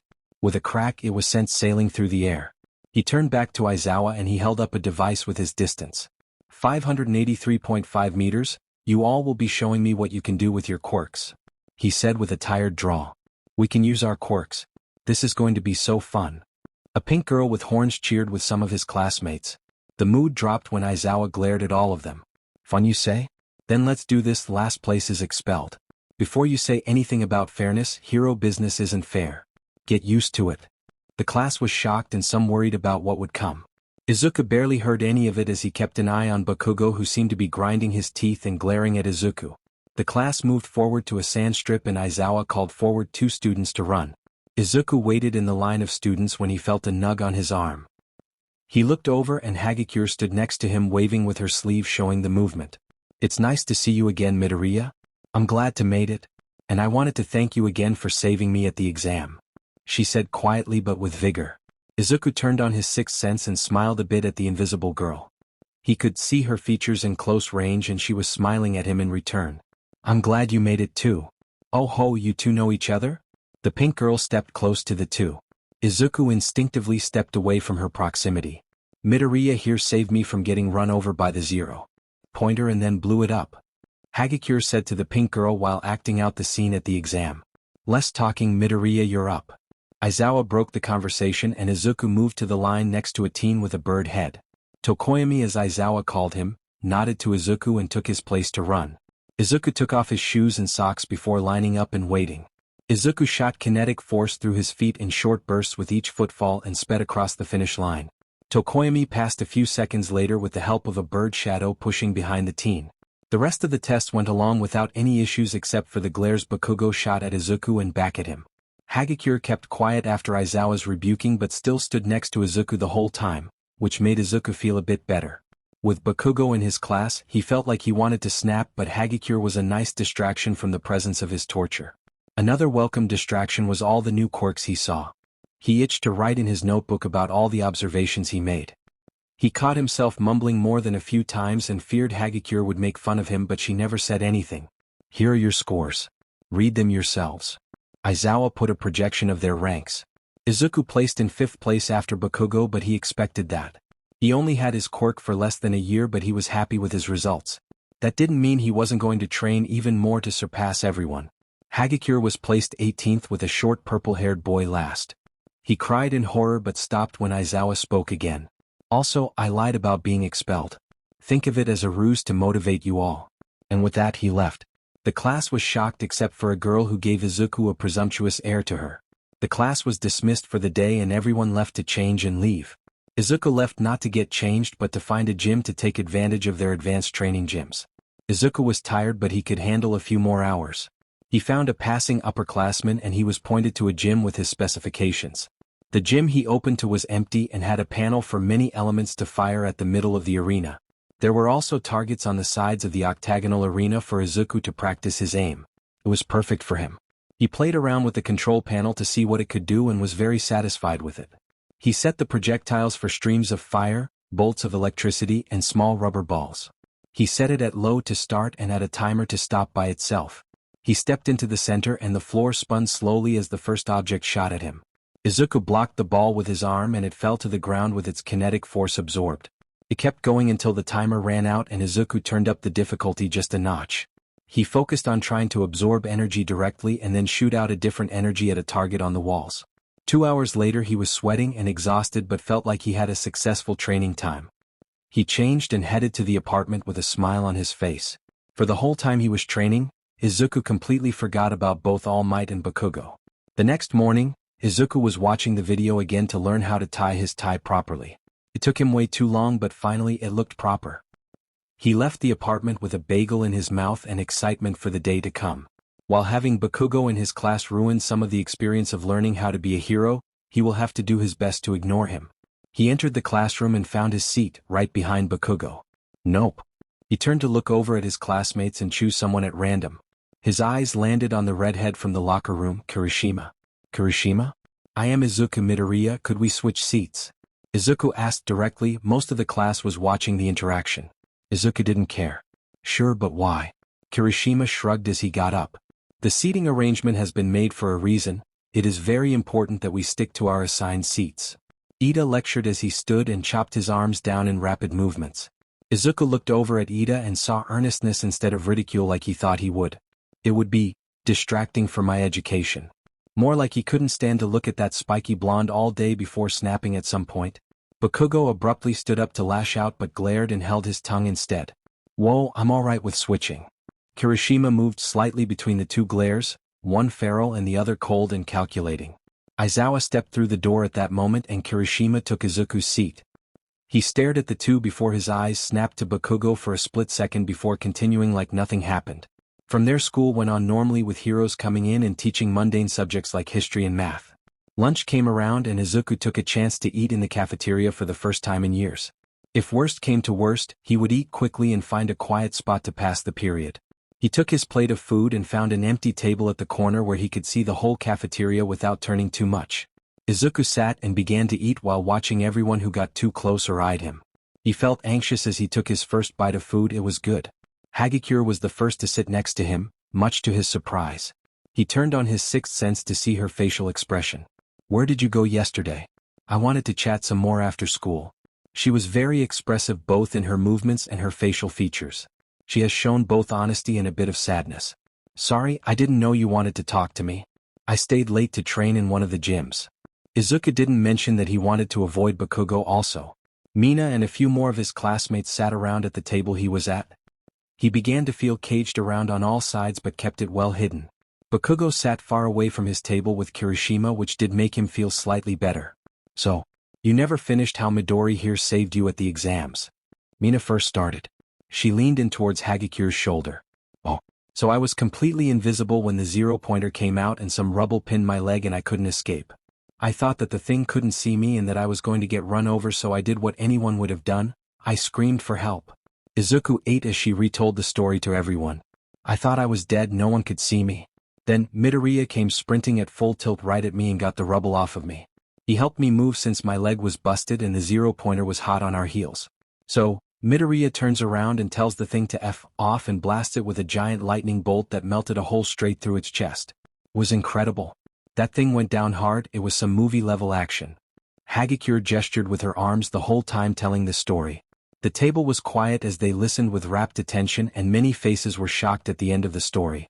Izuku felt everyone's attention settle on him and he felt his proverbial hackles rise. He could read that they all had some sort of disbelief on their faces, but Izuku still didn't feel comfortable with that much attention. It never ended well for him in the past. You took down a 0-pointer? Mina shouted in disbelief. Lightning? I thought you had some force quirk or something? Kaminari asked in confusion. You're right, that does sound like prime action movie material. Zero agreed with Hagakure. Izuku looked at everyone at the table and saw that there was no malice or mockery in their eyes. He felt wary and anxious at all the directed attention but did his best to answer. Lightning is a facet of my quirk. I can absorb and release energies I've stored. Izuku looked around and saw interest in everyone's eyes, including Hagakure, who was leaning in. He gave them a small display and held his palm up. He released some flames, then an arc of electricity ran through his fingers followed by a ball of light, then a black void. He left out kinetic and sound since they wouldn't be visible. He looked up from his palm and saw everyone's awe-struck eyes. That's so cool. What was the last one? Was it dark energy? Like magic? Mina rose out of her seat and then gasped. Can you do some spooky dark magic? She finished the last part with a whisper. You can absorb electricity? Well, you completely counter me. No fair. Kaminari began to sulk as Zero patted his back in comfort. Then the blonde got an idea that bloomed in his head. No, it was just me absorbing the light. He leaned back a little from Mina's enthusiasm. Izuku felt a poke from Hagakure. He turned and saw her face close to his. He jerked back in surprise and almost fell off his seat. So you can see me? I heard you say something like that at the exam but didn't get a chance to ask you before you left. Izuku could see Hagakure's face turn eager when she asked. Izuku sat back in his chair. Yeah, I can sense or see different energies when I focus. I focused on thermal energy and can see you radiate heat, so I can see all of you. Head, hair and face but not color. I can't see what color your hair is or eyes. He began to ramble and cut himself off with an internal curse and looked around for their reaction to his weirdness. Mina was smirking in a teasing way but held no ill intent. Kaminari and Shiro didn't seem to care but were listening anyways. He then looked at Hagakure and he could see her face was hotter than before. Are you okay? Yeah. I've always been invisible and you being able to see me is kinda embarrassing is all. She covered her face and hid a smile. Oh, I'm sorry. I won't do it again. Izuku felt ashamed for seeing something private like that. Hagakure waved her hands back and forward in denial. No, it's okay, I don't mind. She still smiled and glanced around without worrying that someone would see her. Then she reminded herself that there was a boy that could do just that next to her. She covered her face again in embarrassment. Izuku was about to say something but the bell rang and lunch ended.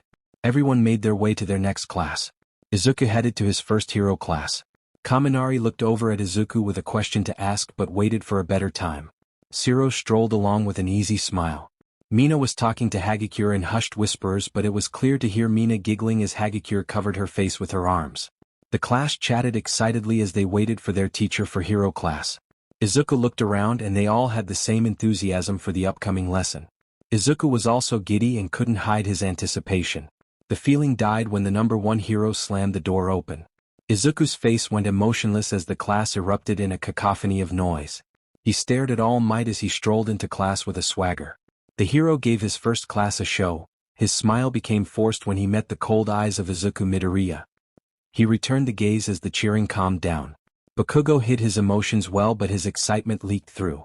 He glanced around and saw everyone sharing the same feeling except for the split-haired boy, which he expected.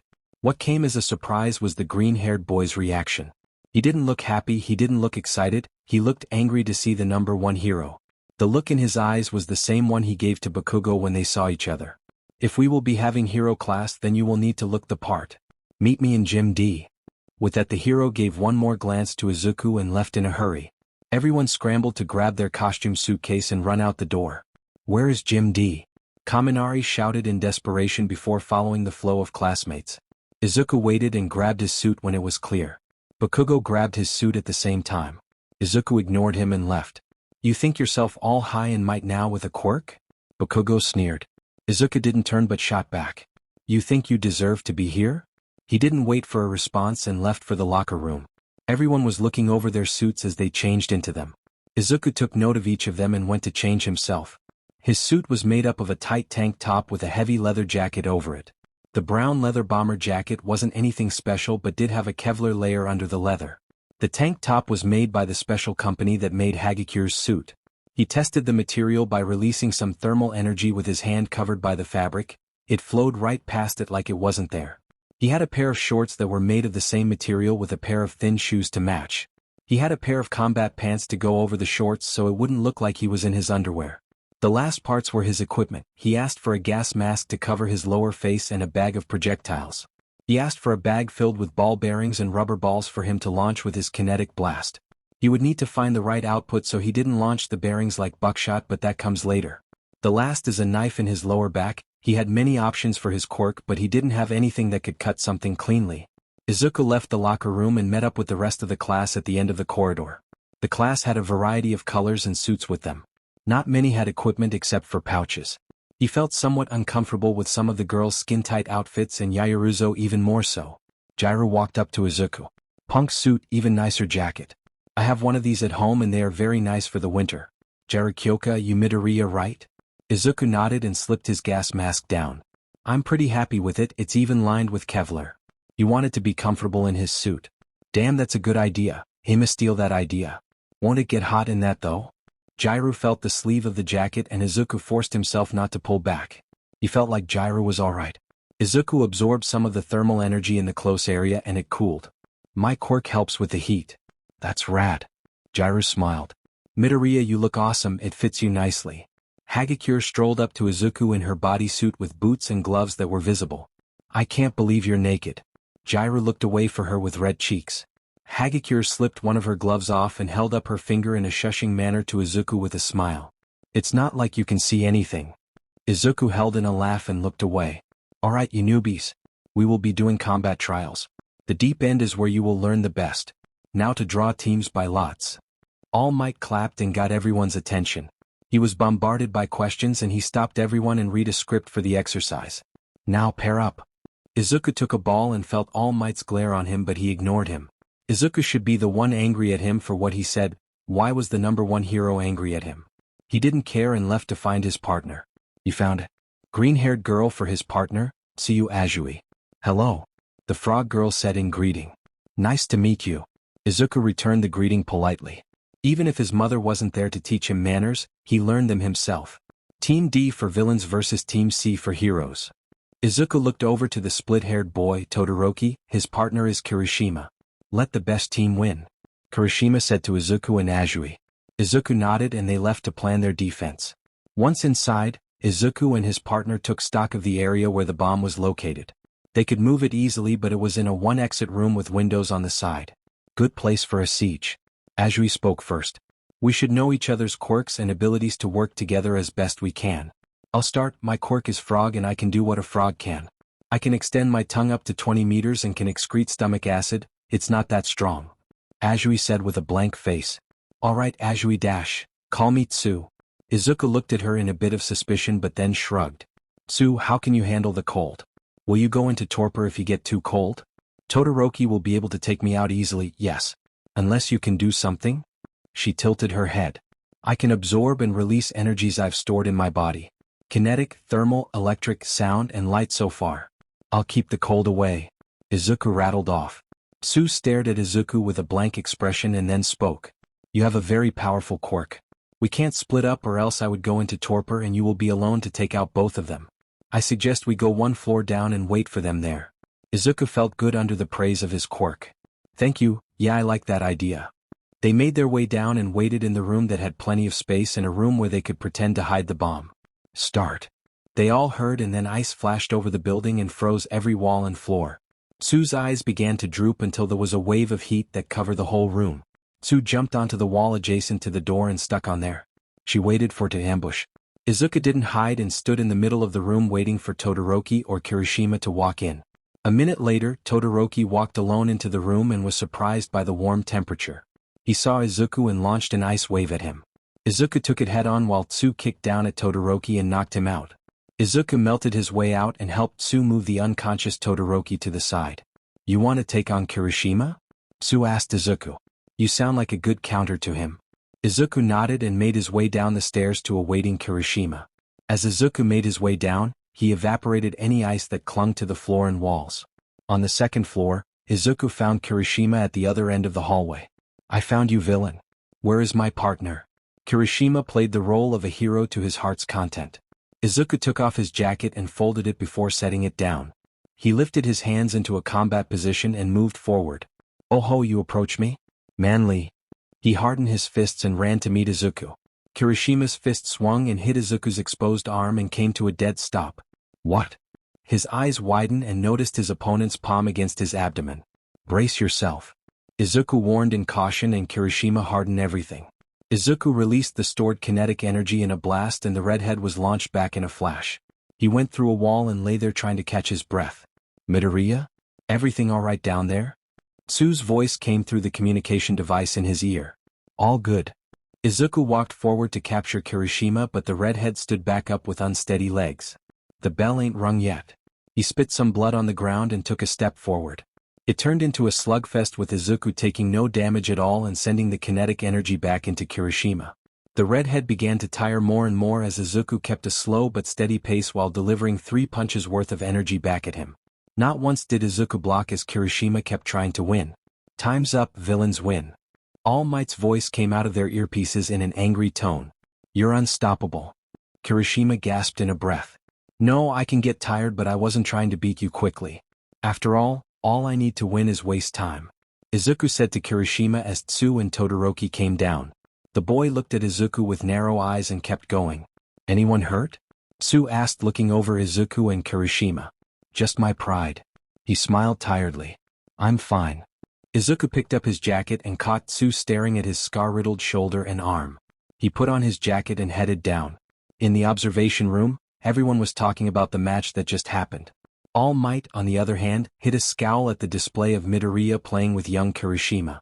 Todoroki came in and was given conciliatory words, but he didn't care. The other three walked in and the rest of the class crowded around them with congratulation and praise for the exercise. Izuku felt uncomfortable again at the attention but did his best to take it at face value. It felt good for him. Yes. Who can tell me what they did wrong? All Might broke it up and tried to be a teacher. Todoroki shouldn't have gone in alone and not know their opponent's capabilities. Kirishima should have followed behind Todoroki even against his wishes. Midoriya could have ended the battle with Kirishima faster and reduced the probability of him getting hurt. Kirishima, you should have tried to move past him for the objective instead of staying and fighting. Azui stayed near the bomb and guarded it. She did well. Yaoruzo spit out in rapid succession. There was no need for me to exert myself when all I needed to do is waste time to win. I also didn't want to ruin the fun of a fight. Izuku defending against the rich girl. Kirishima gave him a smile of appreciation. Hero business is no fun matter. All Might said with a stern tone to Izuku. Yes, I remember you told me already. Izuku glared back at All Might for reminding him of that day on the roof. The class was shocked at the attitude and more importantly towards who. They all seemed to see that they know each other from before but no one asked from when. In the tense and quiet room, Kaminari broke the atmosphere. So, who's next? Many were grateful that they didn't have to be the ones to speak up first. The class moved on and the next set of teams for battle. Izuku moved away from All Might but close enough to see what his classmates were capable of with their quirks and in combat. There was still an awkward atmosphere in the room but everyone tried to ignore it. Hagakure moved up next to Izuku and tugged on his jacket sleeve, breaking him out of his muttering. It thought you looked really cool out there. She smiled for Izuku to see alone. Izuku blushed under the praise. Thanks, I appreciate it. I also have to thank you for giving me the idea of my suit. Izuku opened his jacket to show the tank top. Oh? It's the same as mine, you saw it at the entrance exam? Izuku nodded. I'm glad you found something that worked well for you. I've had mine for a few years since my parents didn't like the idea of me having to strip naked to use my quirk effectively. She laughed. Izuku blushed at the thought of that and violently shook the thought out of his head. Oh? Are you thinking naughty thoughts? She had taken her gloves off and was teasing Izuku without anyone seeing her act weird. Izuku could see the smile on her face as she teased him and Izuku laughed some. It's pretty shameful, you acting like that for me to see only. He tried to tease back. Act like what? Are you ravishing Toru's body with your all-seeing eyes?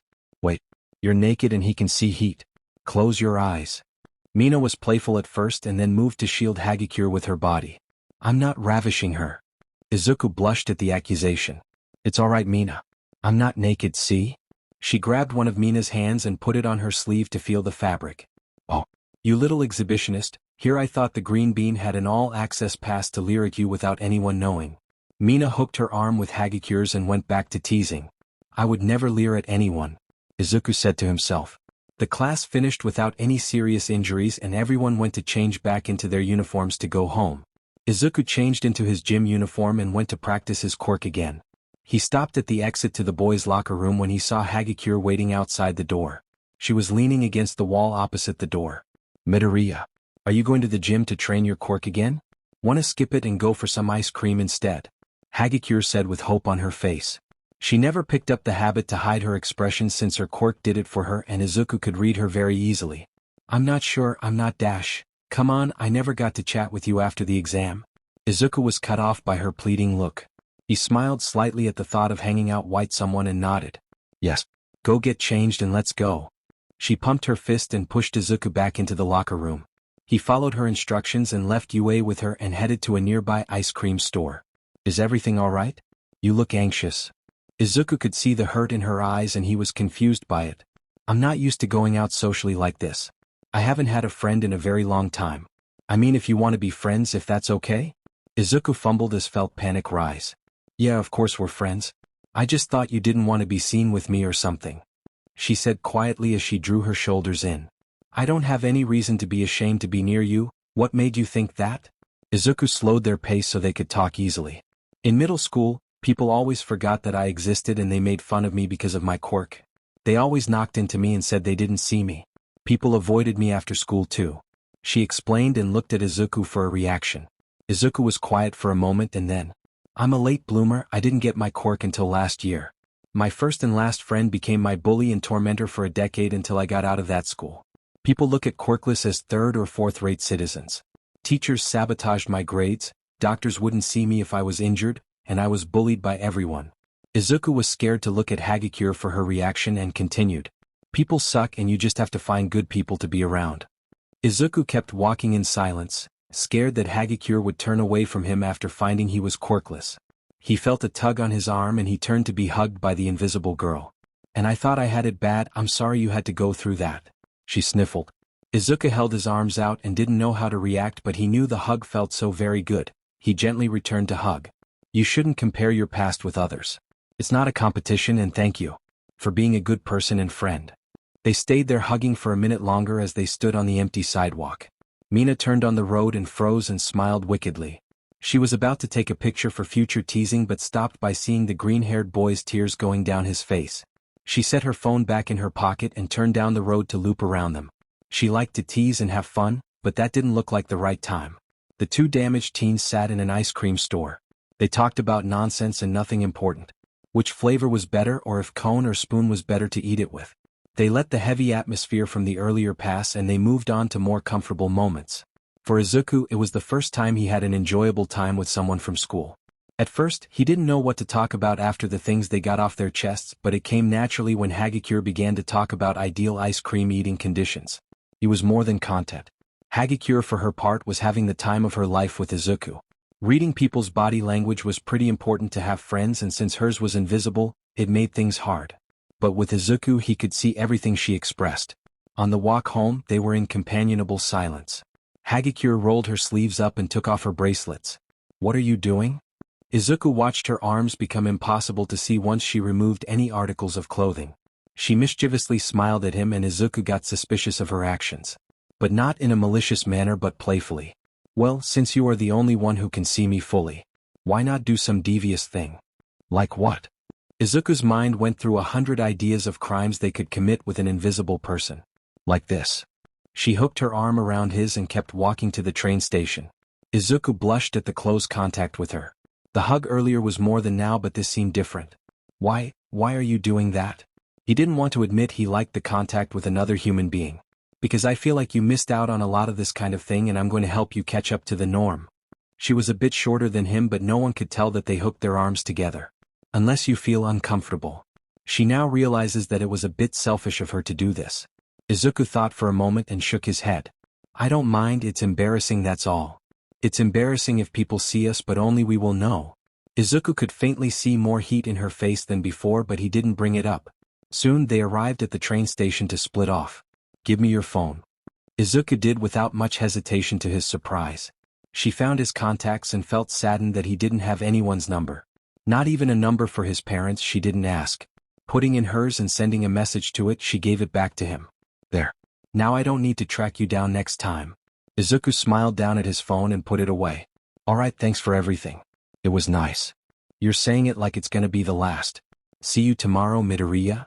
She squeezed his arm goodbye and boarded a train after waving. He did the same and arrived at the apartments with a lighter heart and a clearer mind. Izuku sat at his desk and finished his homework quickly and then kept writing notes about his classmates and their quirks. He sketched them out and analyzed them from personality to quirk. He kept this notebook in his room for safekeeping, even he knew it was very invasive.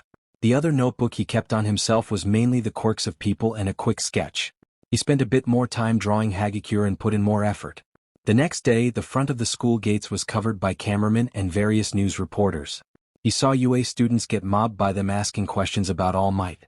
He scowled at the subject of their interest. He watched for a few minutes as more students tried to pass through the gates and the reporters. Izuku huffed and pushed his way into the crowd to get to class. A lady grabbed him when he ignored everyone and she received an electric shock, a minor one. He didn't wait for a rebuke and kept pushing through until he made it through. Aizawa was walking in his direction and Izuku moved past him without acknowledging him.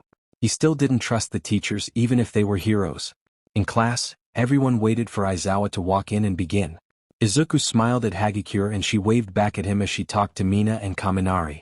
Kaminari looked over to Izuku and was about to approach him with a question on his lips, but the door opened again and Aizawa walked in and everyone scrambled to their seats.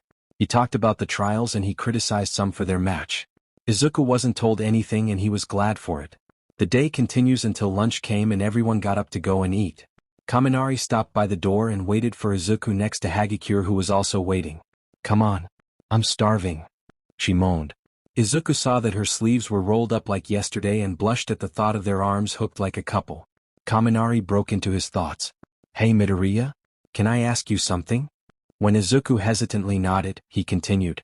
"You know my quirk is electricity. I can generate and release electricity but nothing to what you can do with lightning. Anyways, my quirk always generates electricity and doesn't stop even if I'm full. I start to leak electricity when I'm full and shock people and fry things. So, I wanted to ask a favor and see if you could use your quirk on me to take some of the extra electricity. If you don't want to, that's totally fine."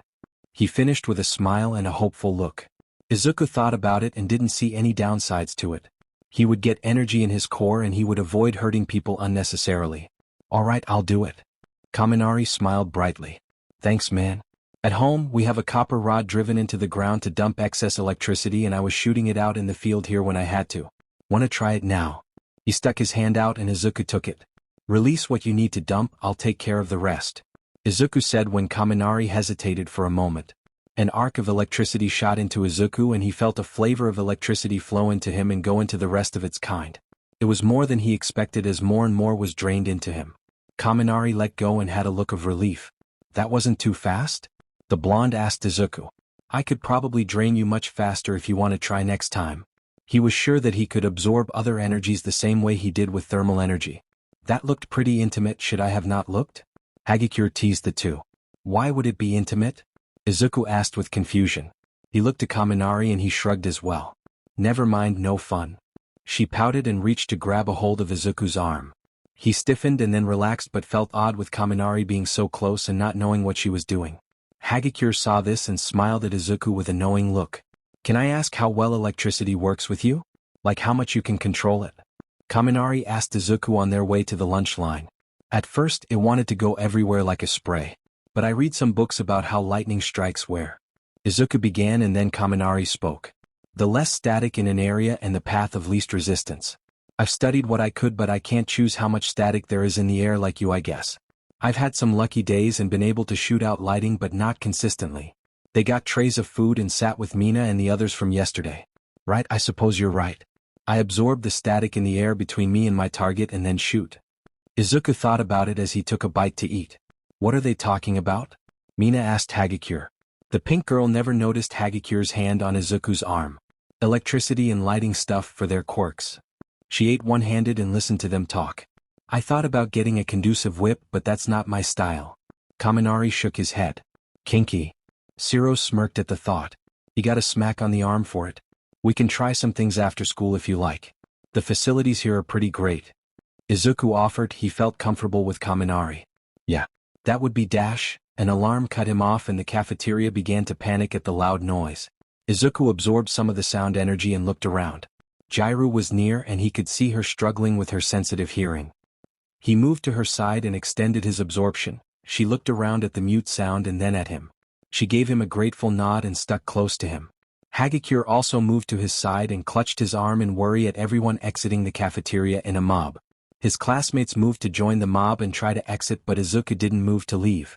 They waved at them to follow but Izuku shook his head, no, and pointed at the crush of people. Mina and Kaminari nodded and stood by Izuku and the muffled alarm. They watched as Ida flew over the mob and shouted that it was only the press. Izuku slowed the absorbing sound and they could hear what he was saying. Soon everyone calmed down and began to leave in a more organized fashion. Izuku stopped absorbing and the sound came back in full. "You alright, Jairu? All thanks to you. Would have gone deaf with that thing so loud." "I appreciate it, Green." She held out a fist for him to bump and he did awkwardly. She laughed and they began to move out of the cafeteria. The rest of their table joined her and Izuku stood with Hagakure on his arm. She still held on tightly. He saw her expression of relief. "You alright?" he asked worriedly. "There was a villain attack when I was younger, people didn't see me and I was trampled. This just reminded me of that and I was scared of the crush." She still held his arm tightly. Izuku patted her hand on his arm. That's rough, sorry to hear that. Stick with me and I'll shock people who get too close. He tried to comfort her. She smiled and laughed. Thanks, Midoriya. I appreciate it. They followed their classmates. Classes were let out early and he left with Kaminari, Mina, Shiro, and Hagakure. They chatted about what happened to the gate and what plans the teachers would have for them tomorrow. Izuku and Kaminari planned for a time to train tomorrow after school or on the weekend. That is how he got his second phone number in his contacts. Mina snatched his phone out of Kaminari's hands and added his third. Izuku looked at Shiro and he shrugged and held out his hand for the phone. He felt good to have these people around him. Alright, we are going to a facility off the main campus. Aizawa held up a sign with rescue written on it. Quiet. Wear your suit or not, I don't care. Meet in front in 10 or we are leaving without you. He left immediately after pressing a button that released the briefcases. Everyone changed and headed outside to wait for the bus. Ida blew a whistle and tried to line everyone up. Not many listened to his instructions. They boarded the bus and they began to move. Hagakure sat next to Izuku and Tsu on the other side of him. Midoriya, I am typically blunt with my questions. Why are you so distrustful of almost everyone? Wariness I understand, but you go on another level. The bus was quiet as everyone looked between the two green-haired students. Even Aizawa was listening carefully. Izuku felt Hagakure's grip tighten slightly and she was glaring at Tsu. I had a very bad school life before UA, he said simply. The bus was quiet at his response and Kirishima couldn't keep his curiosity in check. Which school? Aldera. Izuku glanced at Bakugo and he was tense looking out the window. You went to Aldera? The one that the news ripped a new one on? I watched the story and they were not gentle with reporting it. What happened to it? Sato raised his eyebrows in surprise and asked Izuku. I got enough evidence to send to people. The next day, the police raided the school during lunch and arrested the staff and some students. He said coldly. That was you. Bakugo leaped to his feet in anger and glared down at Izuku. Yes, you should be in a hole and not the very place they train people to take people like you down. Izuku snarled at Bakugo with hatred that made many people flinch. Bakugo would have lunged forward at Izuku but Aizawa's voice cut through. Enough. Both of you sit down and shut up. Midoriya, we will have a word when the bus stops. His eyes were glowing red as he spoke. Nothing new then. Bakugo starts something and I take the fall, again. Izuku angrily muttered. Hagakure set her hand back on his arm worriedly and Izuku settled to look out the window. He set his other hand on Hagakure and tried to calm down. I should not have brought that up. Tsu said in the quiet. No one responded and they rode in silence. The bus stopped at a dome building with USJ in bold letters on the front. Everyone disembarked and Izuku followed his teacher away from the class. Izuku waited for him to speak. You do not get to decide who belongs in UA and who doesn't. Whatever issues you have with Bakugo, get over them. Understood. Izuku grits his teeth in anger. My issue with Bakugo is that he tortured me for 10 years and not one person told him no. Now UA is no better. If you have a powerful enough quirk you can get away with anything. I hoped UA was different. I'll keep my issues with Bakugo to myself. Izuku spun and left a shocked Aizawa. He waited for Izuku to leave the side of the bus they were talking and called Nizu. The phone picked up and he started talking. What did Bakugo Katsuki do to Izuku Midoriya before UA? I cannot speak of his file. It was red-taped by someone to allow him attention UA in a very specific set of conditions. What happened? Nizu spoke. Midoriya admitted to turning in all the information that closed Aldera and the two were ready to tear each other's throats out when Bakugo found out. Aizawa said, rubbing his face. Who red-taped it? I cannot say, keep them separated as much as you can. He hung up the next moment. 13 was just finishing up her speech when Aizawa walked over. He talked to her for a moment and she held up 3 fingers before they continued into the facility. Izuku was doing his best to calm down and not leave UA and become a vigilante. He was so very angry at UA for allowing Bakugo to continue with his wishes instead of being incarcerated for 50 years. The class was avoiding Bakugo more than they were Izuku at the moment, except for Hagakure who hasn't left his side. The rest were all giving him space to calm down, but his group was close to the two. Mina looked over at Bakugo every once in a while. Kaminari kept an eye on Izuku. Shiro was staring forward and trying to piece together a story from what was said. Now the USJ was designed by me and built for UA. We have dash. The lights flickered and went out. The fountain at the center shut off and in front of it a purple portal appeared and from it stepped a lanky man with hands covering his body. Next to him was a monstrosity of muscles and dead eyes with an exposed brain. After them, a horde of villains walked out with a variety of quirks and weapons. Where is All Might? The schedule said he would be here, maybe some dead students will bring him out. The villain scratched his neck and glared up the stairs. Eraserhead put on his goggles and looked back to 13. Get them out of here. Then he leaped into the crowd of villains. I don't think any of you will be going anywhere. The League of Villains will send you all to your doom. The mist villain appeared out of nowhere and purple mist poured out and students began to fall into it. Izuku grabbed Hagikyure's hand and pulled her close. They fell into the portal just as they got close to each other. With a yelp they disappeared. Izuku hugged Hagikyure as they plummeted who knows how far. He got his bearing and positioned himself to absorb the impact of the rubble beneath him. Hagikyure yelled as they fell and Izuku felt the impact of the ground absorb into his core. He sat up with Hagikyure clinging to his jacket. Hagikyure, we have to move. We don't know where we are. Izuku said gently to her. She nodded after a moment and then stood in a city filled with fire. It was sweltering as they looked around. They could see a dome over the city and figured that they were still in the USJ. Do we go or wait? Hagikyure asked Izuku. Izuku thought for a moment and said, let's go, we don't know how many villains are in the USJ. As they moved they heard a shout and Uraraka was fighting a pair of leering villains alone. They ran forward and Izuku met one villain with a kinetic punch to the jaw. He went down with a crash and then he went limp. The other was distracted enough for Uraraka to tag him and throw the villain into the air. He crashed into a burning building and he fell to the ground hard. Oh thank gods, I thought I was alone in here. Uraraka teared up in relief. You see anyone else? Izuku asked and continued to scan the area. No, I landed alone and then those guys came. Uraraka moved next to Hagikyure and the three moved forward. We need to find the exit. Uraraka, you can float things, right? Send me to the roof and I'll scout out the area. Don't worry about the landing, just drop me when you see a bright flash.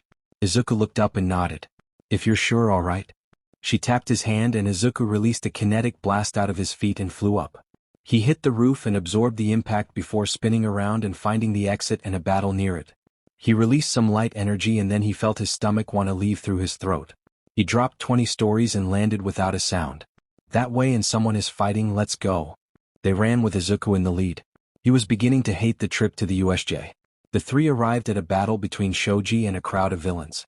The villains were mocking and laughing as they threw fire-based attacks at Shoji, who was doing his best to defend against another large villain who was in hand-to-hand range with him.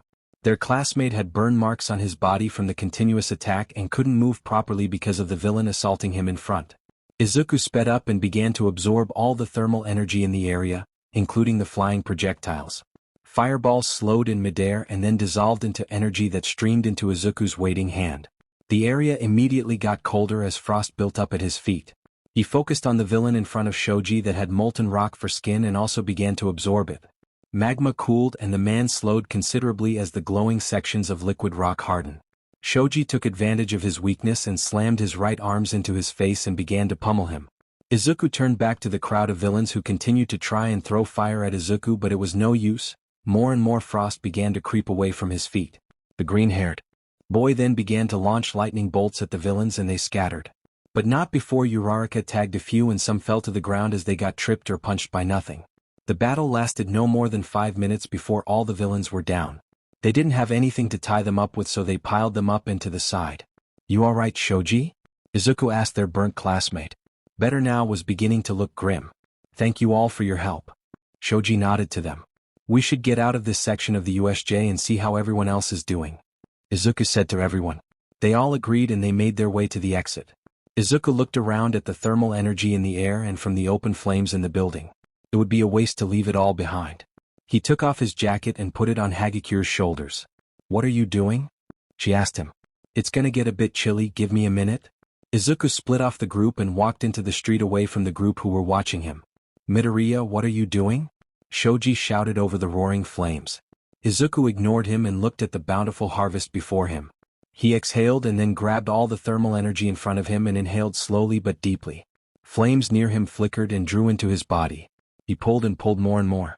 A sea of thermal energy pulled from the air and was sucked onto him.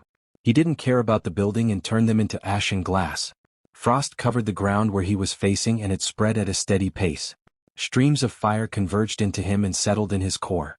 Izuku absorbed more and his core wasn't full. He didn't feel anywhere close to full. He didn't know if he could be full. When he felt it was taking too long, he stopped and saw what was left behind. Ash, glass, and slag were all that remained after his harvest of energy. About a 3-city block radius was cold and void of heat. In a minute, where a hellscape stood now lay a barren landscape. He turned back to his classmates and he saw wide-eyed horror, astonishment, and awe. The ice cracked around his feet and he joined them. That was incredible. Hagakure spoke first. It was a force of nature, beautiful but scary. Like a tropical storm coming from afar. Shoji looked back at the ruins and then at Izuku, who stood half his height. It was something. Uraraka added quietly. Izuku blushed under the praise and moved to the doors. With their help, they walked into the plaza and it didn't look good. Aizawa was bloody and bashed under the grip of the dead-eye monstrosity. Villains lay behind them, credit to Eraserhead's abilities. The lanky villain spoke to the mist villain and Izuku could hear what they said. All have been scattered.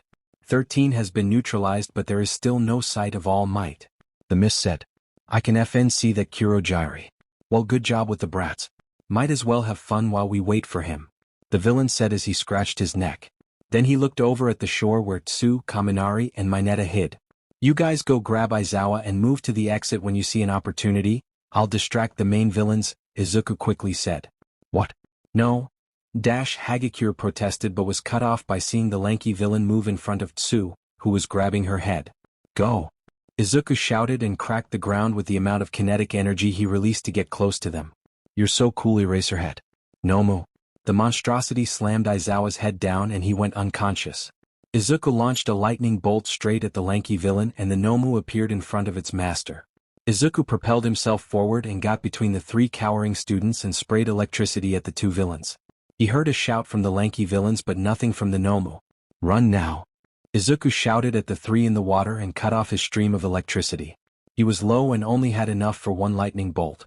He charged forward and dumped a fair amount of kinetic into his strike. He connected with the Nomu and it didn't move. He launched another strike and the same result occurred.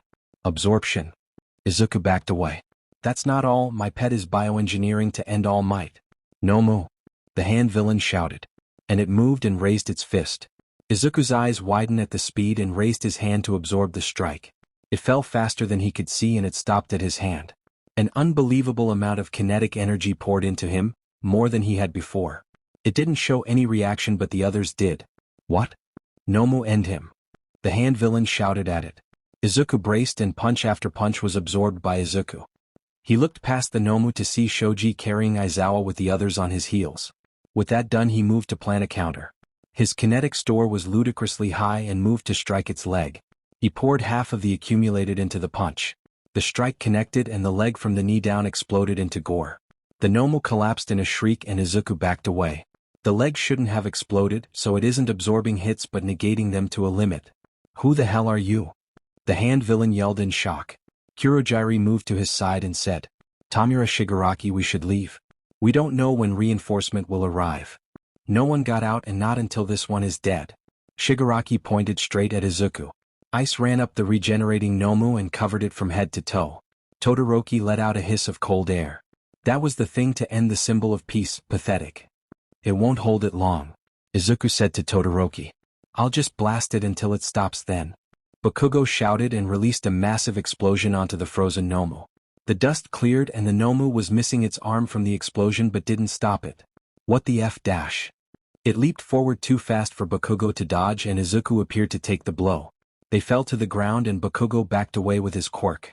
The Nomu continued its barrage of attacks against Izuku and he stood his ground.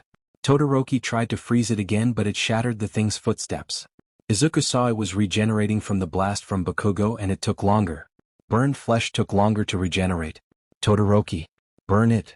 He shouted over the thumps of its fists landing on his arms. No, I won't use my fire.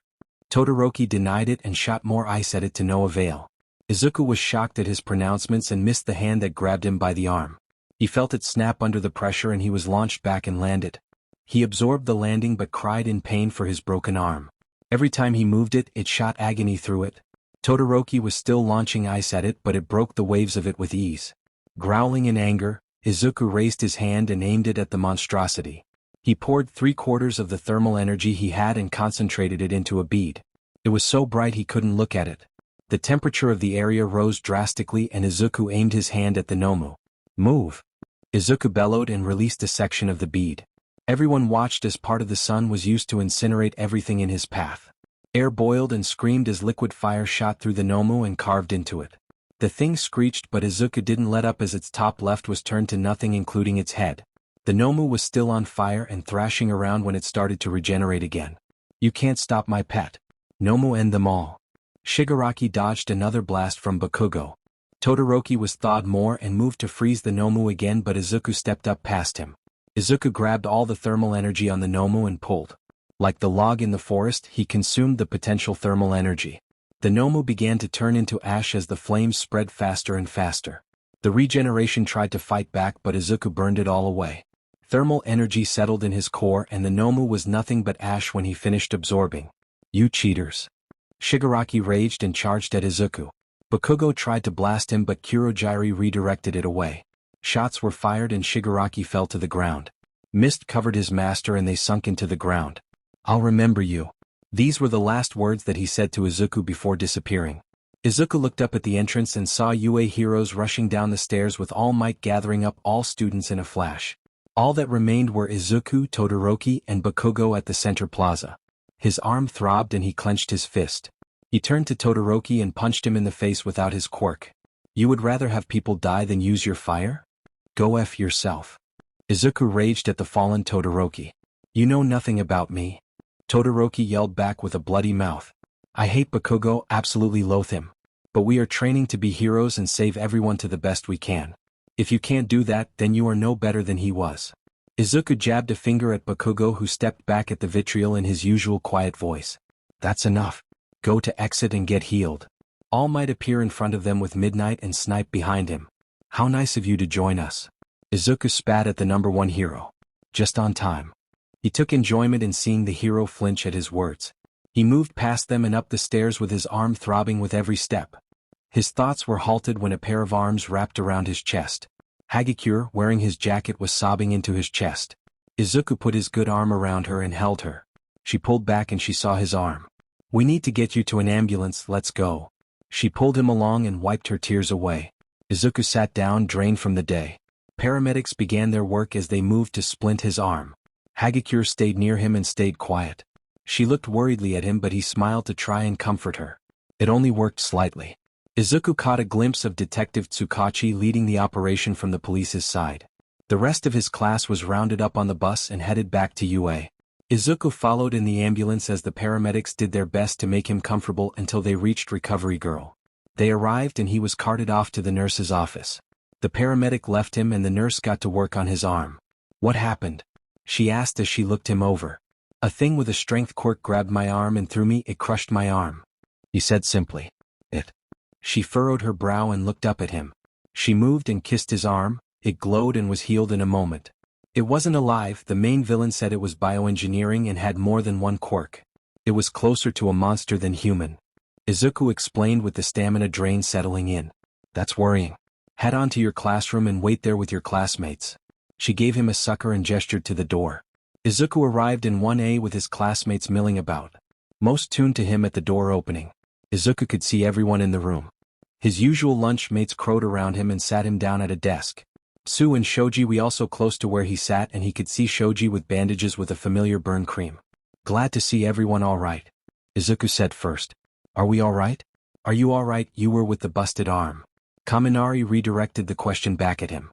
I saw some of the fight at the plaza, that was some serious business. Mina said without her usual jovial tone. I'm tired but I'll be all right. He smiled at their worry for him. He turned to Shoji and asked, Aizawa? Taken to the hospital, I was told. He was still alive but he looked in bad shape. He explained. Whatcha got there, Toru? Mina's teasing voice came back. Looks pretty familiar. She was smiling at the invisible girl and then looked at Izuku. She saw some of the scars on his exposed shoulders but moved past them. This old thing, I found it. No one but Izuku could see the heat rushing to her face as she tried to act casual about it. The door opened to let in Midnight and the detective. Everyone got quiet and listened. We will be having you all give your statement about what has occurred. They began by pulling Kirishima and they waited for them to finish before calling in another student. They all waited in silence with quiet chatter as one by one they left. Hagakure had leaned on Izuku's shoulder and set her hand on his arm a while ago. Mina smirked at the corner of his eye but said nothing. Soon it was Hagakure and she left with his jacket. She still didn't return it, to his amusement and embarrassment. Izuku was one of the last, with Todoroki and Bakugo going before him. Then he was alone in the classroom until the detective popped his head in and jerked his head back. "Nice to see you again, detective," Izuku greeted. "That was a half-truth and I agree, please sit." He was motioned to a conference table and sat down across from him. He started a recording and stated his name, time and subject they will be speaking of. "Can you tell me what happened from the start of entering the USJ?" Izuku did so from the start when he grabbed Hagakure and they fell into the configuration zone. "I absorbed a part of the zone's thermal energy for later use." The detective stopped him. "The first time we met, you were quirkless. What changed?" Izuku could see his interest in the subject. "I am a late bloomer. I got my quirk when I was going to shield a toddler from getting run over a few days before we talked for the first time. I wasn't quirkless when we spoke last time, you just never asked," Izuku said truthfully. He could see the detective's shoulders slump slightly at his response. "Why not update your file?" he asked. "I did turn in my paperwork, but I was ignored when they pulled up my file and saw I was quirkless. They didn't believe me and stopped trying." He shrugged. "Right, we'll come back to that. Please continue." He let out a sigh and made a note. And Izuku did so. He told him the names of the villains and what Kurogiri could do. Then he spoke about the Nomu. Shigaraki said it was bioengineering to counter All Might. He said it had multiple quirks and I believe it did. I saw regenerating, super strength, super speed and kinetic negation. Its limbs and head grew back from nothing. How could you tell it had kinetic negation? And where is it now? Izuku knew the others saw what he did to the Nomu, but the detective wanted him to say it. "I can absorb energies and release them later. I can absorb kinetic, thermal, electric and some others. I've dropped from about 20 stories and absorbed all the kinetic energy produced from the landing. One punch of that thing was about 100 of those drops, maybe more. When I released one of those landings into the thing, it didn't flinch or move an inch. Also, Shigaraki said so as if he was boasting." Izuku finished his explanation. Izuku sighed and continued. "As for where it is, it's dead ashes. I burned half of it away and I continued to regenerate. So I absorbed all the potential energy from it burning and turned it into ash." He waited for the response and hoped he wouldn't have to escape from getting arrested. He was not going to jail, he refused. The detective nodded and spoke. "That's when the heroes came in and Shigaraki and Kurogiri disappeared, correct?" Izuku nodded. "Am I under arrest for ending that thing?" Izuku asked with tense legs to spring up and bust out of there. "What?" "No, from what I understand you couldn't hold back against a villain that would have ended most likely everyone in that place if it weren't for you. You couldn't have known the heroes were seconds away. You are not in trouble with the law." He smiled gently at Izuku and stopped the recording. "Not with the law but Yue?" he asked. He paused and spoke. "You ended someone or thing, they might want to do a psych evaluation or at the very least speak to you. You don't have to worry about getting kicked out. That makes sense." Izuku nodded and relaxed. "Do you have any questions?" "Before you ask, Aizawa and 13 are both to recover and return to work," he said before Izuku could. "Just one, why is Bakugo Katsuki in UA and not a hole in the ground?" Izuku's voice came out cold. "You said so yourself that it was pretty clear with all the evidence against him, but yet he is in UA in my class. Why?" Izuku leaned forward and looked into his eyes with intensity. The detective paused and looked away. Very strong lawyers got his file red-taped and were able to get him into UA with specific conditions. I can't say who, but they were powerful enough to hold the charges against him. "I'm sorry, there was nothing I could have done," he said sincerely to the angry boy. Izuku let out a sigh of defeat. "If you have a powerful enough quirk, you can get away with anything." Izuku spat angrily. "Your mother hasn't picked up. Would you like a ride home?" the detective asked. Izuku nodded his head and stood up. "What of my quirk registration?" he asked. "I'll pass it along to the staff and they will help you from there," he explained and opened the door for them to leave. Izuku grabbed his bag and left with his hero suit on. He'll turn it in when he returned to school. He checked his phone and his 4 contacts all messaged him in the group chat that they made it home and they could talk later. Izuku responded with a thumbs up and put his phone away. He walked into the empty apartment and set his bag down in his room. He stripped and took a shower. Gathering his suit, he put it in his school bag and grabbed his phone. There were messages from his friends.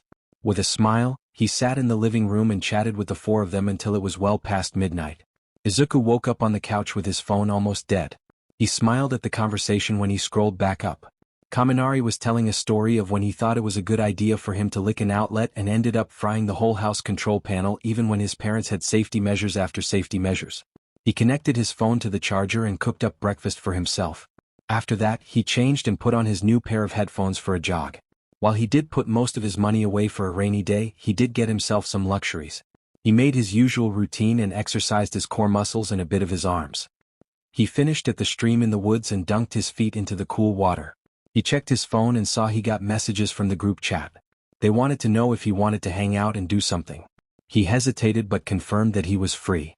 With that, he got up and ran back to the apartments to change and meet up with his friends. He washed up and took some money from his stash and headed out. He put on one of his light jackets and some jeans. Before, his wardrobe was filled with All Might merch, but he cleared most of it and got some regular clothes. Sir Night Eye paid well for his merch. Izuku made his way to the train station and headed to the one near UA. There, he waited for 5 minutes until Shiro patted his shoulder and sat at the bench he was at. He greeted him with his usual easygoing smile, but Izuku could see the curiosity from the bus. He didn't ask and Izuku was glad for it. Kaminari and then Mina came along with casual clothes like him. They chatted while waiting for Hagakure, who came in wearing his hero suit jacket, much to his embarrassment and Mina's teasing smile. How romantic, war-torn lovers reunited. Mina twirled and hung off of Hagakure in a very dramatic fashion. Izuku blushed heavily at the joke and Hagakure did so too, but only Izuku could see. Leave them be, Mina. So what's the plan? Arcade? Park? Heist? Roam the woods? Shiro threw a lifeline to Izuku's benefit. What were the last two? Kaminari asked. Arcade. Mina shouted in her vote. Park sounds nice. Hagakure said. I know part of the woods well. Izuku offered. He didn't know what normal hangout spots were. Everyone looked to Kaminari for his input. I am the dumbest member of this crew, like hell, I have a heist planned out. He put his hands up in surrender. Everyone but Izuku laughed and then joined in when he saw its good nature. Bit of everything then? Arcade with food after, park, and then to the woods to plan the heist.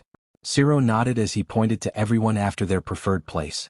They all agreed and followed Mina off the train station and to the nearest arcade. Izuku and Hagakure unconsciously began to walk next to each other as everyone chatted about anything but the USJ.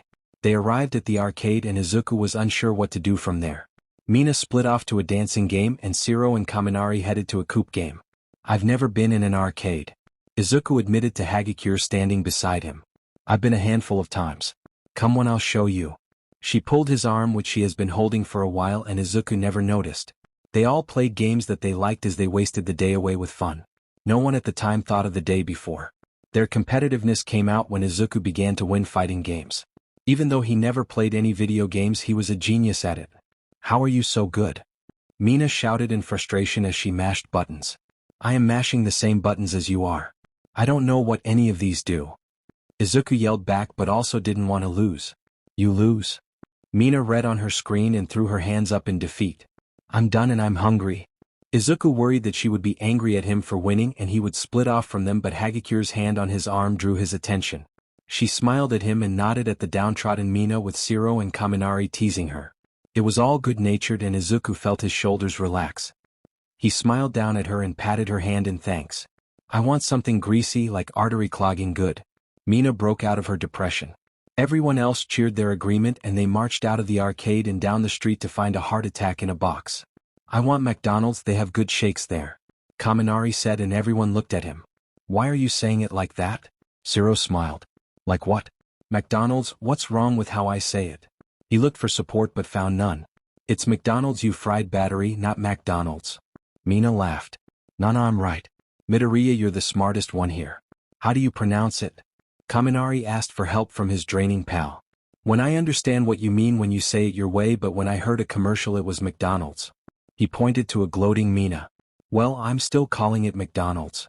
He pouted and turned away to sulk. They arrived and ordered while they caused a small ruckus amongst themselves.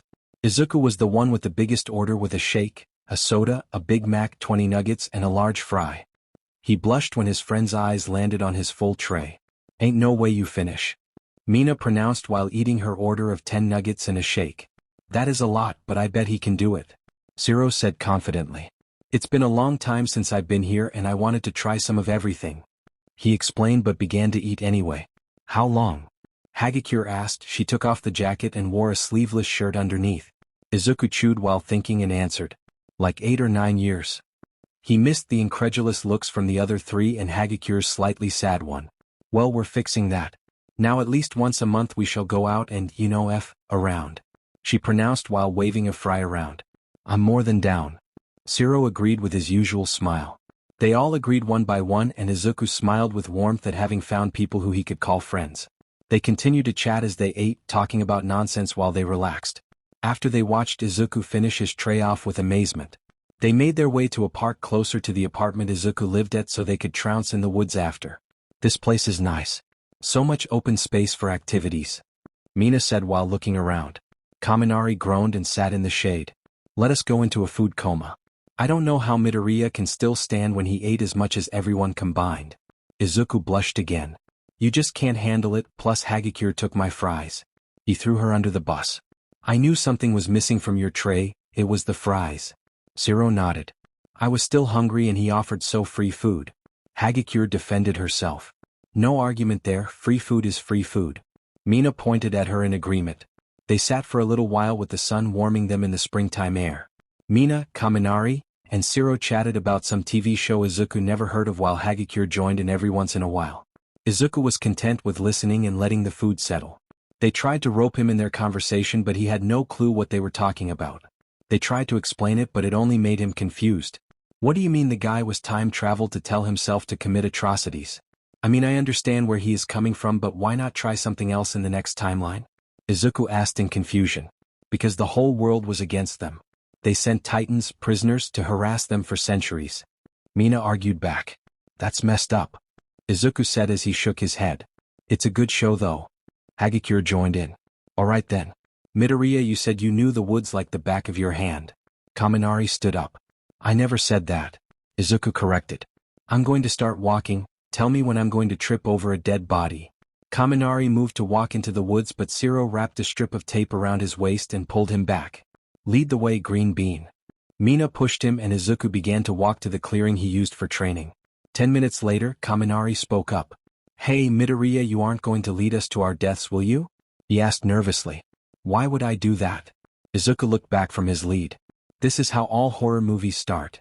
Hey, follow me into the woods, I'll be fun. They say before they do some dark ritual that summons Dash. You were the one who wanted to go. Kaminari's story was cut off by Shiro yelling. Kami, are you scared? Mina's smile couldn't be bigger as she saw some trepidation in his eyes. Of course not, wow Dash, he shrieked when a bug landed on his arm and he danced all over to rid himself of the feeling. Everyone laughed uproariously when they saw the display. Izuku tried to contain himself but ended up looking away and laughing quietly. The other three held nothing back and laughed right in Kaminari's face. I don't want to be here anymore, he cried. They calmed down and soon Izuku led them to the clearing filled with ash in one corner and trees cracked open. They walked around as they inspect the area. Izuku tried to keep one area clean of ashes and other debris but it was the woods. What happened here? You trained here? Shiro asked as he inspected a tree that was cracked open from the water freezing inside it instantly. Yeah, it's a quiet place and no one comes looking. Izuku nodded and sat down at his writing stone. A flat enough stone that served as a desk for his notebook. What's with all the ash here? Hagakure pointed at the piles of ash where trees stood. I perhaps burned a few trees for fuel for my quirk. Izuku sheepishly said. Everyone looked at him. You were burning the forest for your quirk? Mina asked the question on everyone's mind. It's controlled. Plus, how else was I supposed to practice? He defended himself. What about the other energies? Like electricity? Kaminari asked. I absorbed the static in the air and practiced when I could. As for kinetic. He looked up at a tall tree. What? Did you bash yourself into a tree? Shiro joked. You did not. Hagakure shouted in anger. He did not what? Kaminari asked. You jumped off the treetop, didn't you? She pointed an accusatory finger at him. It was safe. I tested it in small increments. Izuku held his hands out in peace. That's a huge fall. Shiro shaded his eyes and looked up. I would have not let go. It's not that bad once you get used to it. He rubbed his head when Hagakure turned away from him angrily. She wandered around until she sat next to him. Please be careful, she said quietly to him. I do my best but it's hard when you're behind everyone by 10 years. Izuku felt bad for worrying her. She nodded in understanding. They are nice, right? I was worried about the same things you were, but I'm glad I was wrong. She looked at Zero, who was shooting tape between two trees and making a hammock for himself. Yeah, I'm happy for the first time in a long time. He nodded with a smile. Hagakure placed her hand on his arm again and she squeezed it in support. It felt nice. What are you two whispering about? Mina plopped down across from them with a small stone she was rubbing with small bits of steam rising off it. Nothing. What are you doing? Hagakure said and gestured to the stone. It's a habit and a form of control. I try my best to smooth the stone into a ball with my acid. It's relaxing. She held out the stone to show it corroded into a lumpy surface but smoothing out. That's pretty cool. Izuku leaned forward and examined the stone. Hey Midoriya, this place is pretty cool. You've been training your quirk here for long? Kaminari also sat next to them and Zero joined in after his hammock broke the branch it was attached to. Izuku hesitated and looked to Hagakure. She smiled and nodded at his unasked question. He looked back at the other three and he saw no ill intent in any of them. They watched him patiently as they felt the atmosphere get serious. No, I've only been training my quirk here for a year. Izuku felt Hagakure's grip tighten and Izuku continued. Because I'm a late bloomer, I only got my quirk last year. I was believed quirkless before that. He didn't look at them as he spoke. For my whole life I was treated badly because I didn't have a quirk like everyone else. Kids bullied me and used their quirks on me and teachers looked the other way. My grades were sabotaged and no one cared for me. Because I was lesser. That's what I meant when I got enough evidence to close the school down. Izuku peeked up at their reactions and they looked sad and angry. He felt a shot of fear course through him as Mina got up and then embraced him. He was shocked for a moment as she sniffled and held him tight. Kaminari got up and joined in the hug with Mina. Zero took his other hand and held it in support. Izuku's face felt wet and he realized he was crying with his friends. Hagakure joined in the hug not long after. Quiet sobs filled the clearing as a group of friends supporting one of their own. Do you want to go to the school and burn it down? We'll cover for you. Mina asked jokingly. We'll make up an alibi. Kaminari nodded and whipped tears from his face with a smile. Izuku laughed at their readiness to help him cover for a felony. Thanks you guys, but it's not worth it. I'd rather move past it. Bakugo is one of them, isn't he? That's how you know him. Zero asked Izuku. He nodded in confirmation and they cursed the name of the blonde. Is he the one who gave you those scars? Why the hell is he in UA? Kaminari angrily yelled. There are more scars? Mina cried some more and hugged him again. The detective from yesterday was the same one who led the raid on the school. I asked him and he said Bakugo's file was red-taped. That means if he steps out of line all those charges will come down on him. Who helped him? I don't know. Izuku explained to everyone around him. Let's frame him. No, that's not very hero-like. Zero shot down Kaminari's idea. Can we at least be very passive-aggressive towards him? Kaminari negotiated. I think that's fair. Hagakure laughed. Thank you guys for being such good friends. Some more tears leaked out as he listened to his classmates' scheme and plan against the one who made his life miserable. Of course, Green Bean. We can even dispose of bodies if you asked us. Mina still had her arms wrapped around his neck in the embrace. We will? Zero asked. I mean we can, but let's put that at Plan M for murder. Now that's settled, Midoriya, could you help me with some quirk training? Kaminari's hand sparked with electricity. Yeah, that sounds good. Izuku smiled and patted Mina's arm to get up. Hagakure smiled up at him and they moved a bit away. You weren't surprised when Midoriya told you about being a late bloomer. You knew. Mina scooted next to Hagakure's form. A few days ago we were talking and we let stuff off our chests and he told me about that. But nothing about Bakugo. Hagakure's last words were angry at the blonde. That explained why he had no contacts in his phone. What about parents? I didn't see a mom or dad in there, nothing? Mina watched Midoriya and Kaminari release small amounts of electricity. I don't know, hopefully he'll tell us one day. For now he seems fine with how things are. We'll just keep an eye out. Hagakure promised herself and Mina. There they spent the rest of the day with Izuku trying to train Kaminari with his electricity and Zero napping on a new hammock. Mina played with smoothing rocks and Hagakure watched Izuku train.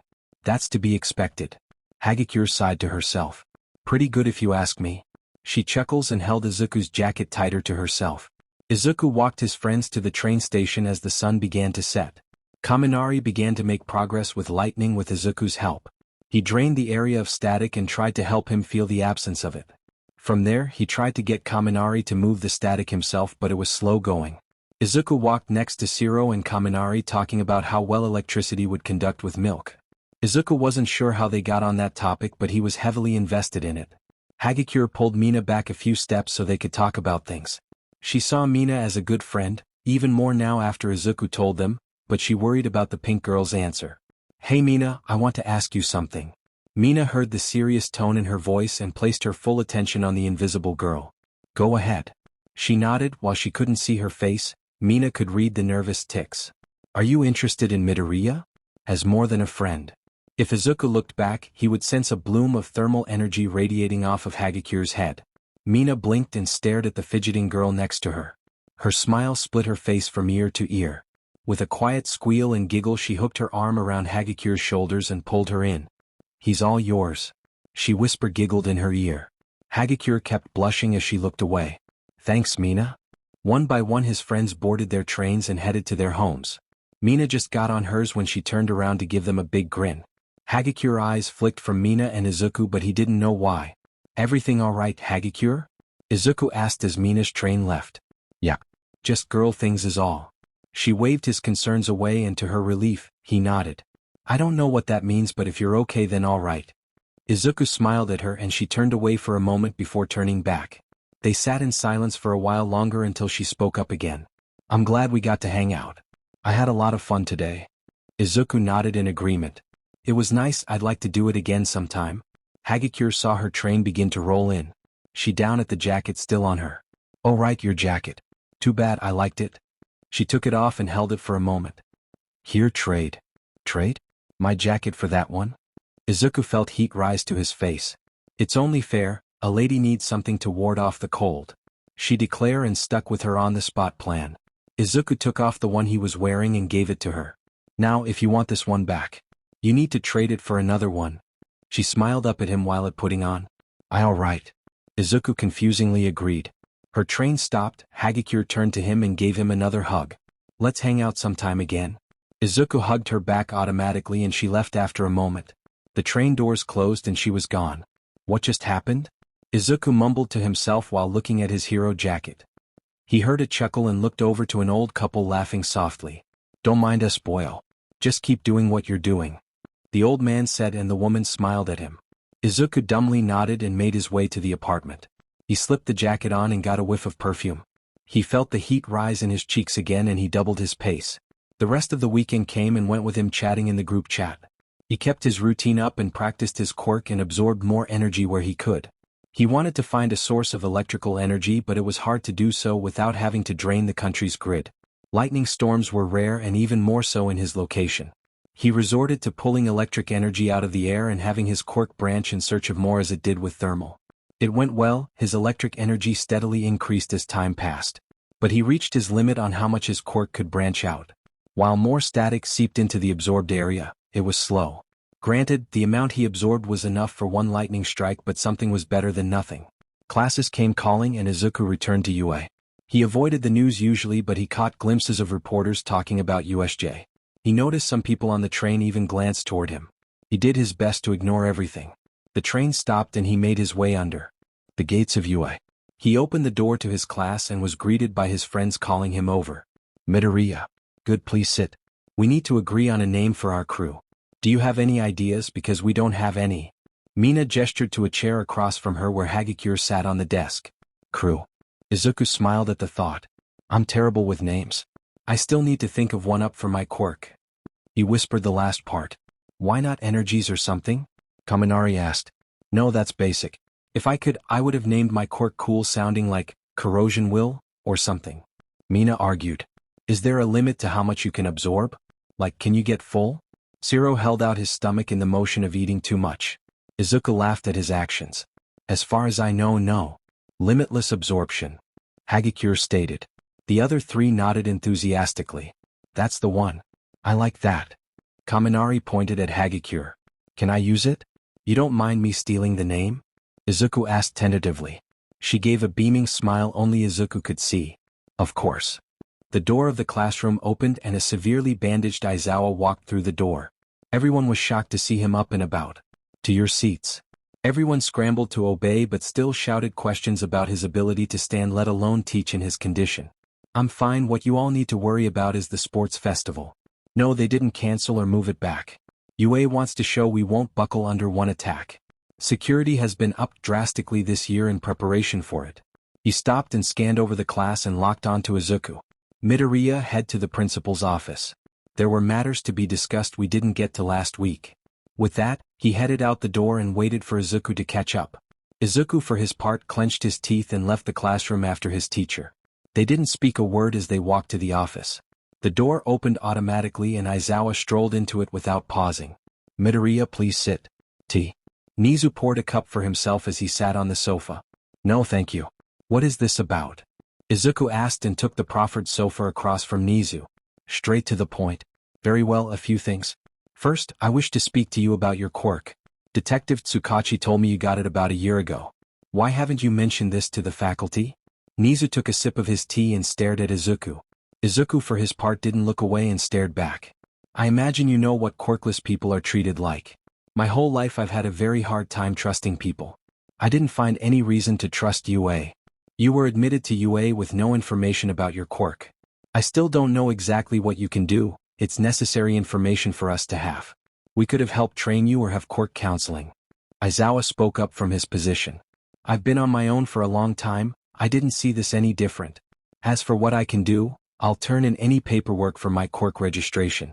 I tried before UA but they kicked me out when they read quirkless on my file. Izuku said coldly at the memory. If you are comfortable, we can fill out the form now so we can ask any questions we may have. Is that all right? Nizu pulled out a paper and pen. Izuku stared at Nizu for a moment and then nodded. Wonderful. Please explain in full of your capabilities. Nizu smiled and prepared himself to write. I can absorb energies, store them, and release them at a later time throughout my body. I can also sense energies I've come in contact with. Izuku watched the pen scribble. How marvelous. What energies have you absorbed? And what is your capacity to store them and release them? Nizu continued. Kinetic, electric, thermal, light, and sound. I haven't been able to test any other energies. He glanced at Aizawa and he was paying rapt attention. As for releasing energy, I can expel all in a moment. I don't have a storage limit, I haven't found one. Nizu's pen slowed for a moment and then picked up the steady pace again. Aizawa's reaction was more noticeable as his eyes snapped to him. How sure do you know you haven't found your limit? Aizawa asked. Because I haven't used much of the kinetic energy from the USJ I've absorbed. It's more than I ever had combined. Granted it not long but I feel like I could send all might to the stratosphere if I dumped it into a punch. He grinned at the image of him flying through the air and disappearing in a white twinkle. Or he might just explode like the Noma's leg. Nizu and Aizawa both stared at him. They shared a glance and then Aizawa spoke. You dislike All Might, why? He was leaning forward. Izuku scowled at the mention of the hero. He didn't find any reason to lie, he wanted to see what their reaction were. From there he could get a better read on them. So, Izuku told them about his first meeting with All Might and how he found out about his wound and time limit. At the time, I was still quirkless and I asked him, what advice do you have to someone like me to be a hero? And when he asked what quirk I had, I told him. He told me to forget it and be realistic. And he left me on the roof, alone. An hour after Katsuki Bakugo told me to take a swan dive off a roof. He stared at Nizu while he finished his story. He wanted to see if he had any reaction. He didn't show anything. I see. He took his teacup and sipped at it. Why is Katsuki Bakugo allowed to walk free and even attend UA? Izuku's question almost sounded like a demand but he knew the proper way of things. I am not at liberty to say. Nizu said. Who red-taped his file? Izuku pushed. I am not at liberty to say. Nizu repeated. Izuku glared at Nizu and wanted to yell and scream but he knew it wouldn't accomplish anything. So it's true. If you have a strong enough quirk, you can get away with anything. Nizu didn't comment. Is there anything else or can I leave? He gritted out. Yes, you are required to see Hound Dog for a psychological evaluation before you are allowed to participate in any more training. Nizu said and moved the registration form for his quirk forward. Izuku read it over to confirm what he had said and signed it with Hagikyure's name for his quirk. Nizu took the form back and held out a slip for him to meet with Hound Dog. Good thing we have psych evals so any sociopaths aren't allowed to join the hero course. Izuku shot one last time before walking out of the principal's office. The door softly clicked closed and Nizu rubbed his snout. Please keep Bakugo and him far away from each other. I was already aware it was bad but this is far worse than I expected. We can't transfer him or Bakugo to 1B? Aizawa asked tiredly. Moving Midoriya just as he gained some friends he could trust would be incredibly detrimental to his mental health and possibly make it so he never trusts any of us. As for Bakugo, you are one of the conditions we set up to accept the deal. If he steps one hair out of line, you are set to arrest him and we get to rip open the red tape. Nizu explained to his trusted employee. You know they will end up fighting in the festival. Aizawa stated with a growing headache.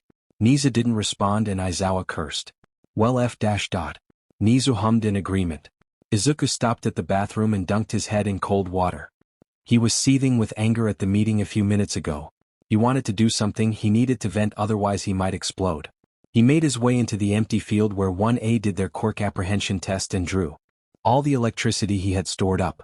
Combined with what Kaminari gave him that morning, he aimed and shot a lightning bolt that would have made Zeus proud. It arced through the air and disappeared into the clouds. With a sigh, he sat on the ground drained. What a waste. Izuku mumbled. He wanted to burn something but he knew it probably wouldn't be a good idea. He is starting to think that he is becoming slightly pyro. He had burned several trees and he enjoyed the feeling of the thermal energy rush into him. Midoriya? Is everything okay? Hagikyure's voice sounded behind him. Hagikure? What are you doing here? Izuku turned to look at her worried expression. You didn't return and everyone saw the lightning bolt go up. I asked to go to the bathroom. What happened? She sat next to him in the grass. Nothing I didn't already know. Someone is covering for Bakugo and the principal was less than helpful. I have to see the school psychologist to make sure I'm not unhinged after ending that thing. Izuku explained to the attentive girl. That sucks. Do you want a hug? Hagikure offered and Izuku took the offer without hesitation.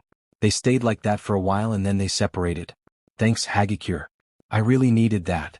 Izuku wiped a tear from his eye. The invisible girl fidgeted for a moment and then said, You can call me Toru if you want.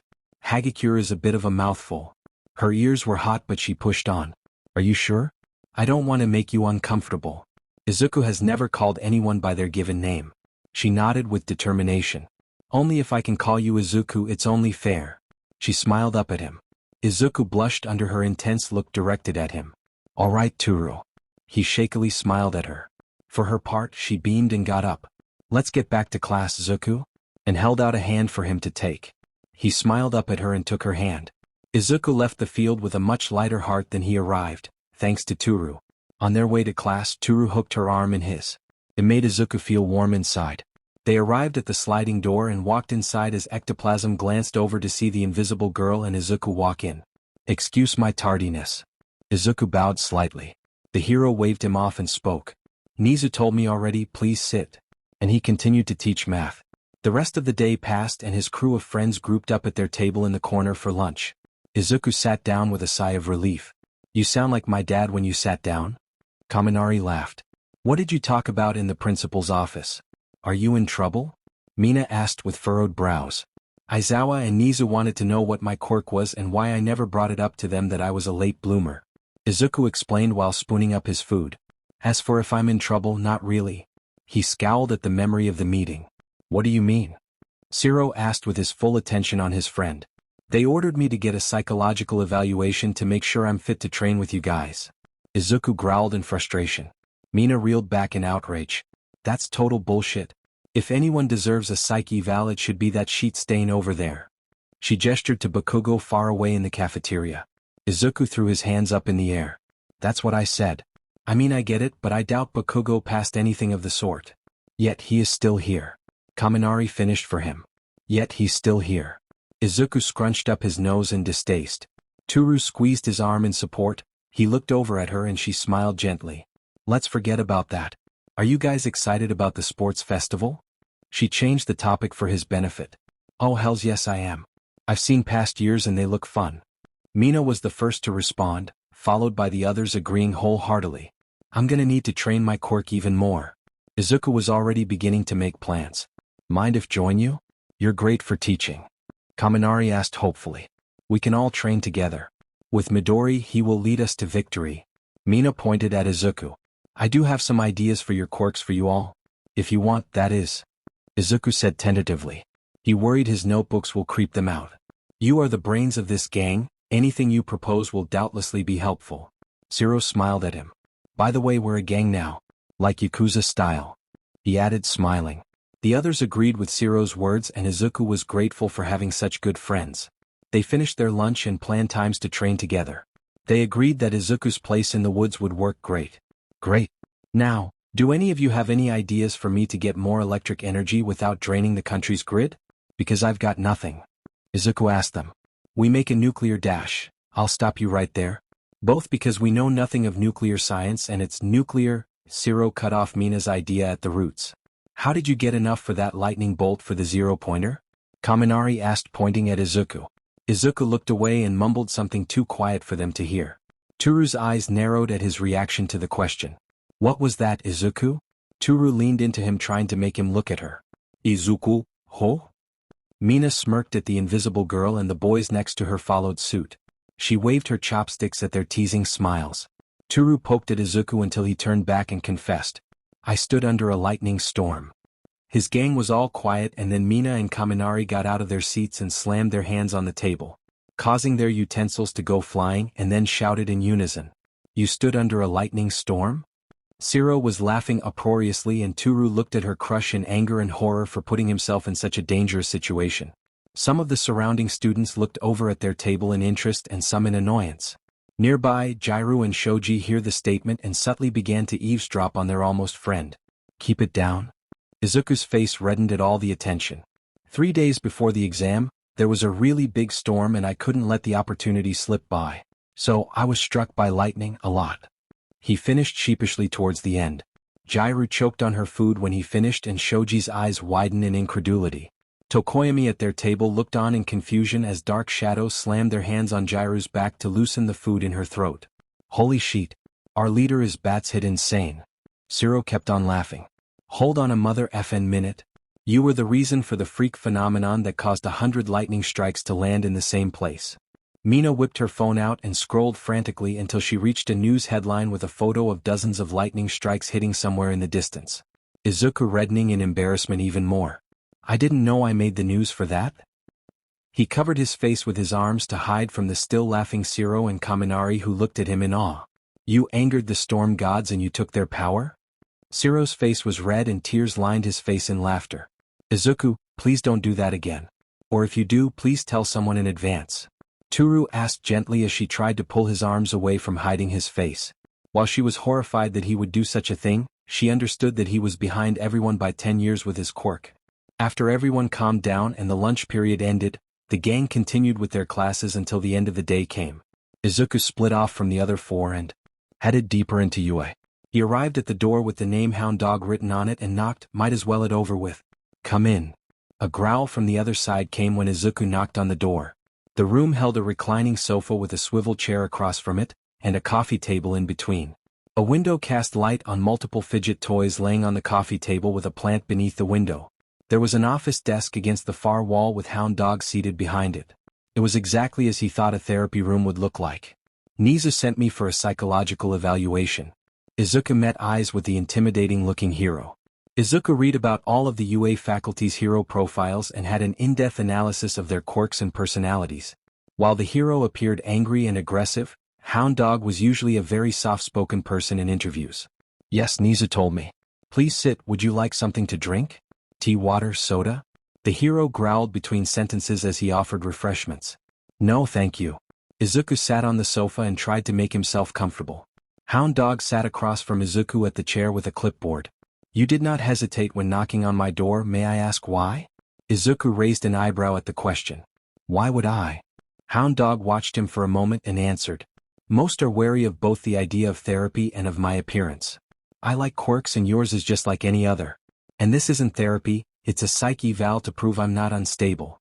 Izuku scanned the canine face of the hero, trying to figure out what kind of dog he is. Do you wish it to be therapy? He snarled and wrote something on his clipboard. So it begins. No. Izuku knew what was wrong with him and knew how to work on his problems. Very well, I know this must be difficult to come to terms with. Hound Dog switched topics to the matter at hand. It's never easy to take the life of another.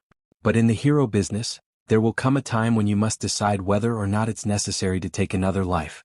I was 3 years into my career when I had to do so. A villain with a telekinetic quirk was drugged up to high heavens and was on a rampage. He did not stop after getting several severe injuries and he was beginning to pick up civilians from the near area. I was alone and had no backup before it would have been too late for the family. After getting battered, I got close and broke his neck. He finished his story and Izuku stared confused at the hero. There's a misunderstanding. I don't.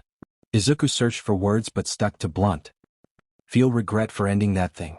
I haven't lost any sleep over it and haven't thought about it unless it's brought up. Hound Dog looked taken aback and then composed himself. Why do you feel that way? He was writing furiously. It was necessary from what Shigaraki said. It was bioengineering with multiple quirks to counter All Might. If I ever had to fight All Might with what I have, it would have to be lethal or very close to it. The speed of its regeneration was high tier. I overloaded its kinetic negation and its leg exploded. The limb regrew in seconds. With the speed and strength compatible with All Might, there was no other option. I didn't want to die anytime soon, and once I was dead, it would have gone after my friends. He explained logically. Hound Dog didn't respond right away as he continued to write. Do you think you could have stopped the Nomu without ending it?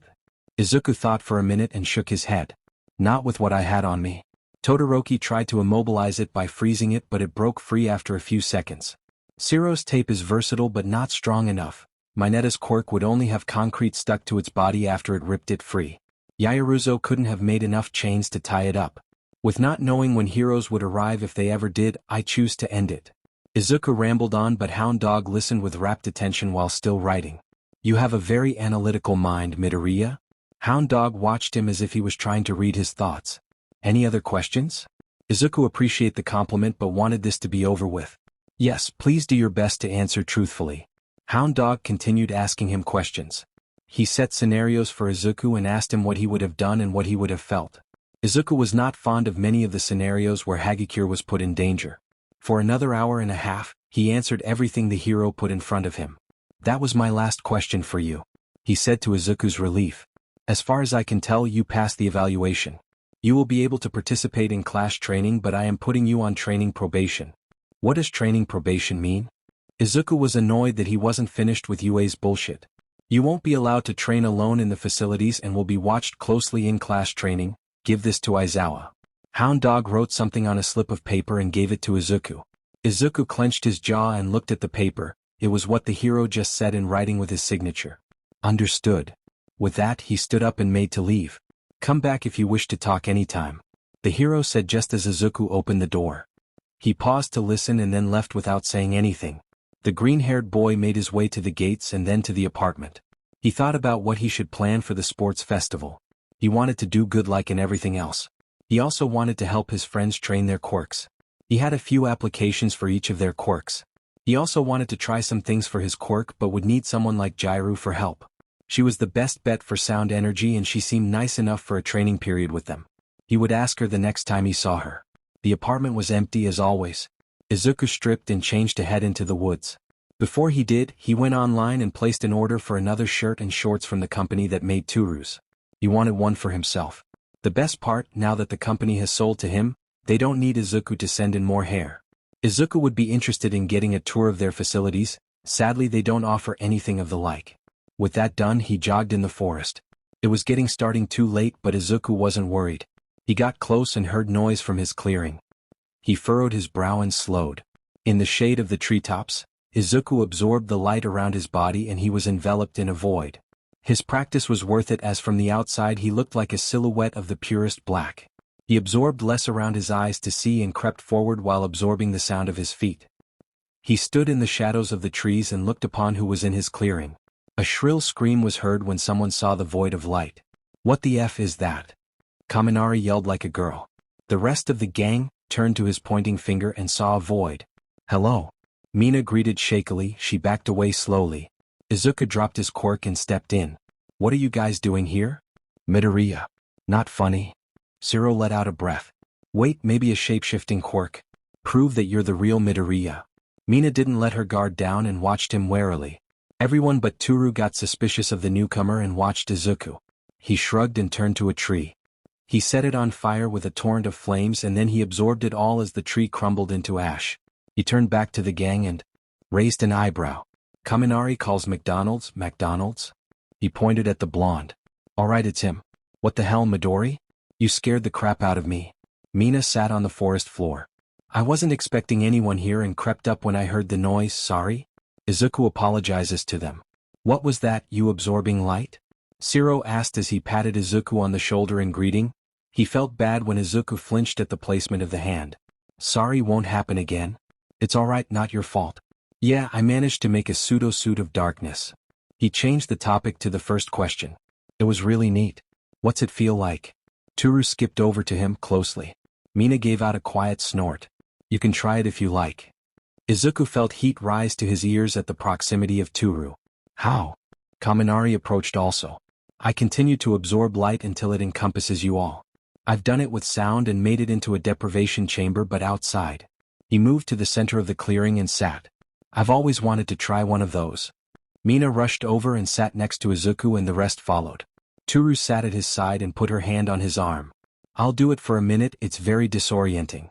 Izuku began to absorb the light and sound and then the globe of his influence expanded. Toru's grip tightened slightly as she was enveloped. Around a minute later he stopped and everyone was looking in different directions. Mina was laying down, Kaminari stared straight ahead, Shiro has his eyes closed, and Toru was looking in Izuku's direction. That was something. Not good, not bad. Just very unique. Shiro opened his eyes. I like to do it when I have to think about something serious. No distractions whatsoever. Izuku agreed with his statement. They continued to use Izuku's makeshift deprivation room. They tried to play tag in the void but Izuku put a stop to it when Mina tripped. While the clearing was clean of debris, he didn't want to be responsible for Mina breaking something. They chatted for a while until Shiro brought up his reason to stay late at UA. Can I ask how your eval went? Shiro asked. Sure, as you can imagine. I'm not a sociopath but Hound Dog put me on training probation. Can't be alone in training facilities and they will keep an eye on me at all times. Izuku scowled at the memory. That makes no sense. You did what you had to do. I know if I had to, I would have used my strongest acid against that thing. I saw it heal from your Kamehameha, not a chance I would hold back. Mina defended his actions again. Izuku felt good when his actions were supported by his friends. There's nothing I can do anyway. Let's train for a bit. I brought my notebook for you guys to get new ideas for your quirks if you like. He was anxious about their reaction to his detailed pages of each of them. Toru was the first to read her page. She didn't get a chance to read as her eyes froze on the drawing of a face. She examined every small detail of the face. While her family did have specialized photographs of Toru to account for her invisibility, it wasn't as detailed as the drawing before her. Mina leaned over her shoulder and saw what was on the page. With a squeal, she grabbed the notebook and got a closer look at the drawing of her friend. Midoriya, you're a very good artist. She smiled up at him as his face burned hotter than ever. You draw? Let me see. Kaminari and Shiro crowded around Mina to see a profile drawing. Who's that? Mina pointed to a frozen Toru. That's how you look like? It's very nice. Shiro nodded at Kaminari's statement. Toru for her part got up and went over to a nervous and embarrassed Izuku. She hugged him the tightest she could. Can you please make another for me to take home? She whispered. Izuku sat there with his arms pinned by Toru. You're not upset? He asked tentatively. She laughed in response. No, I love it. I haven't seen my face like that ever. She held tighter as Izuku patted her back with what he could with pinned arms. Then I'll do my best to get you a portrait. Izuku promised with resolve in his voice. Make acid mist, I can imagine it, but how? Mina spoke to herself as she read her profile and thoughts about her quirk. I think I can manage the acid armor idea, but the mist. Kaminari grabbed the notebook from Mina and flipped through it until he found his face drawn out like Toru's. You really are good at drawing. He moved on and found the part for his quirk. Enhance muscles with electricity. Be careful with that idea, too much and you could hurt yourself by tearing ligaments. Izuku cut Kaminari off before he hurt himself. Toru sat next to Izuku while waiting for the notebook. I didn't have too many ideas for you, Shiro. Sorry. I'll take what I can get. He shrugged and took the notebook to read. He snapped a picture with his phone of his profile. You make me look good. He continued and read. Momentum, what does that mean? He looked up at Izuku. You could adopt a movement technique, you could call it, where you are always moving to subdue your opponents. Once you stop, you're an easy target like anyone else, so you use your tape to keep moving around and keep wrapping your target with tape. If you fight someone stronger than you, they will be able to pull you off balance and take advantage of that. But if you keep moving around them and blinding them, tripping them, and disorienting them, then you will be safer when taking someone larger than yourself. Izuku spouted out rapid fire at Shiro. For his part, Shiro leaned forward and listened to every word Izuku said. It'd make Izuku feel nice when his friends didn't mock him or tell him to shut up. Momentum, I like it. Always on the move and causing interference until the baddie is down, I really like it. Thanks, Midoriya. Zero smiled at him and got up to try out the idea like Kaminari and Mina were. My turn, ho?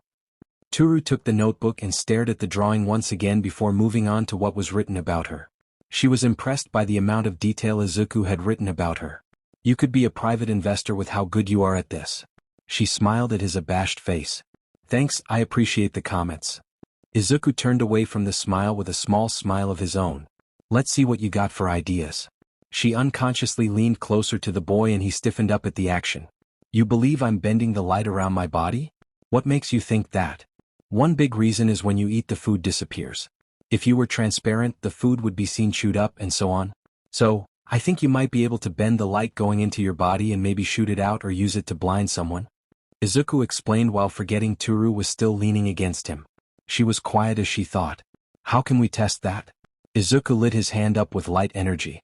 Trial and error. She smiled and nodded. They all practiced their quirks in new ways as the sun began to get lower and lower. They called it a day when they saw orange color the sky. They were all excited about their new path forward with their quirks. Mina managed to mold some acid around her hand to stick to the surface. Kaminari kept practicing with lighting strikes and trying to move his muscles with the electricity in his body. Zero was swinging around the trees and aiming at one target at a time.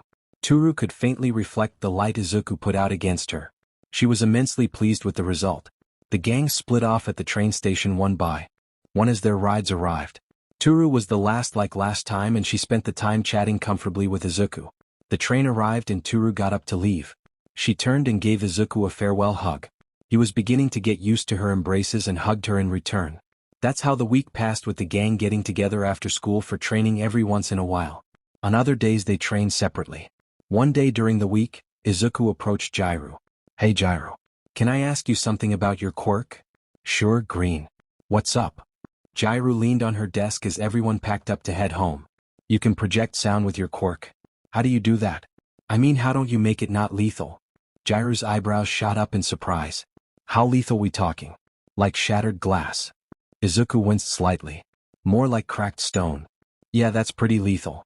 How do you do it? What frequency? She moved her hand up and down while holding it level.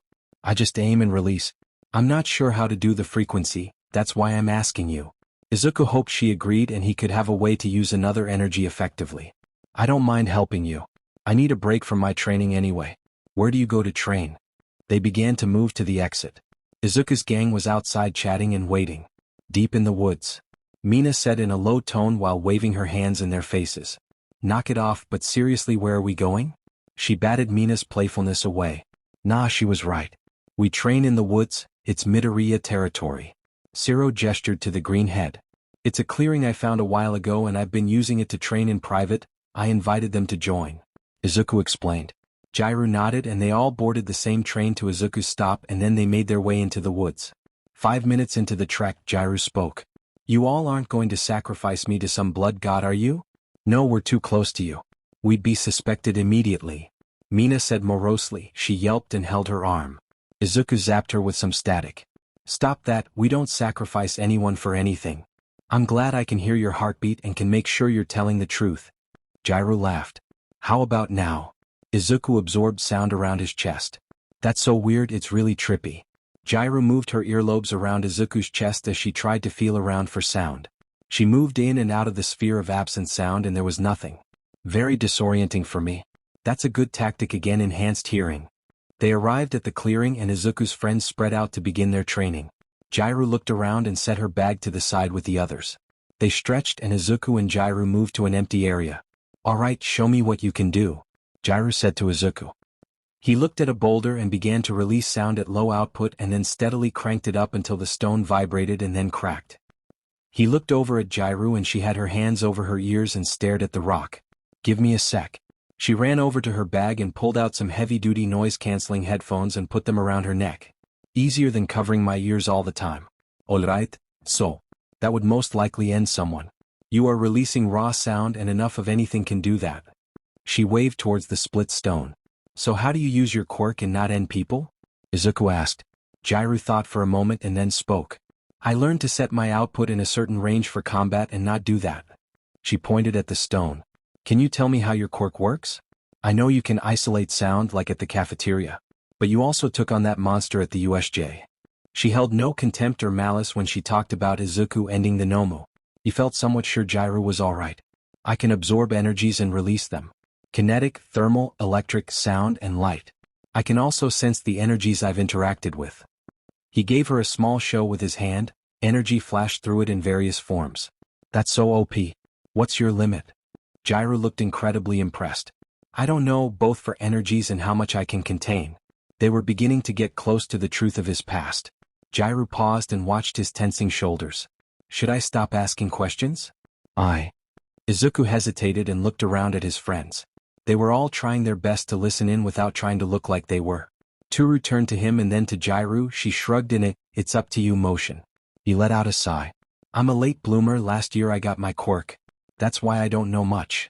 Izuku watched Jiraiya for her reaction and saw some sadness leak through her expression. He didn't know where it was aimed, but he felt tense.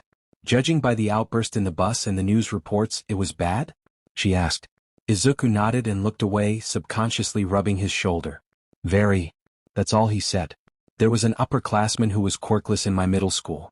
She disappeared and people acted like she never existed. When I asked my parents about it, they told me how they are treated usually. I'm sorry you went through that. Jiraiya spoke quietly but was earnest with her apology. Izuku looked away again and wiped his cheek. Another good person. He was happy that there were more than just his friends who didn't look at quirkless with disgust or something like it. Thank you, can we get back to training please? He smiled at her in appreciation. Of course. I'm happy to help, Green. Jiraiya smiled in return and the rest of Izuku's friends smiled to themselves and got back to training. Izuku put his notebook away in his bag and turned to Toru, who was waiting for him to head out of school. The festival was near and they wanted to get one more training session in before it started. The rest of his friends were just about to congregate when Uraraka opened the door to 1A and a mass of other students were blocking the way. What's the meaning of this? Blocking the hallway is an incredibly dangerous fire hazard. Ida lectured the mass of students. Bakugo sneered at all of them and pushed his way through without saying a word. A purple-haired student began speaking about wanting to see the class that beat a horde of villains.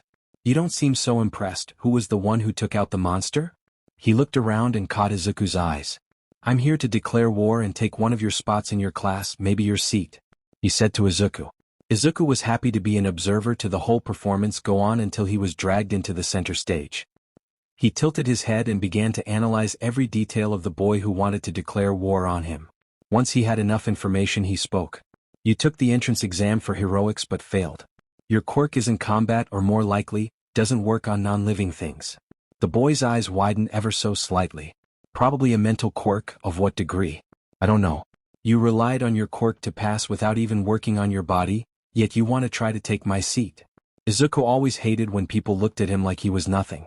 Before, he couldn't do anything lest more injuries piled up on him. Now he could defend himself properly. Izuku waited for him to respond, but the purple-haired boy had nothing to say in the quiet. Instead, he turned away from 1A and left. Midoriya is the scariest one here. All agreed. 5 eyes were heard and Izuku turned to Mina, who had spoken first. Jiraiya, Shiro, Kaminari, Mina, and Toru all had their hands up. Izuku felt his ears turn hot from the situation he found himself in. He looked at the window as an escape option but shook the thought out of his head. The rest of the class was quiet as they watched the group. The students outside began to disperse when they saw the show was over. Izuku heard another voice saying something about 1B, but he ignored it. Can you guys please stop? His embarrassment was slowly dying down as the gang moved into the hallway to leave. You need more praise, take it. Mina teased the greenest member of their group. From what I understand, you're definitely behind with all the praise and other things friends bring along. Jiraiya smirked at him. She had become part of their gang soon after Izuku told her about his quirk. The rest of the gang welcomed her with open arms. Alright, leave the boy be. But back to what you did back there. You could read people like that on the spot? Shiro asked.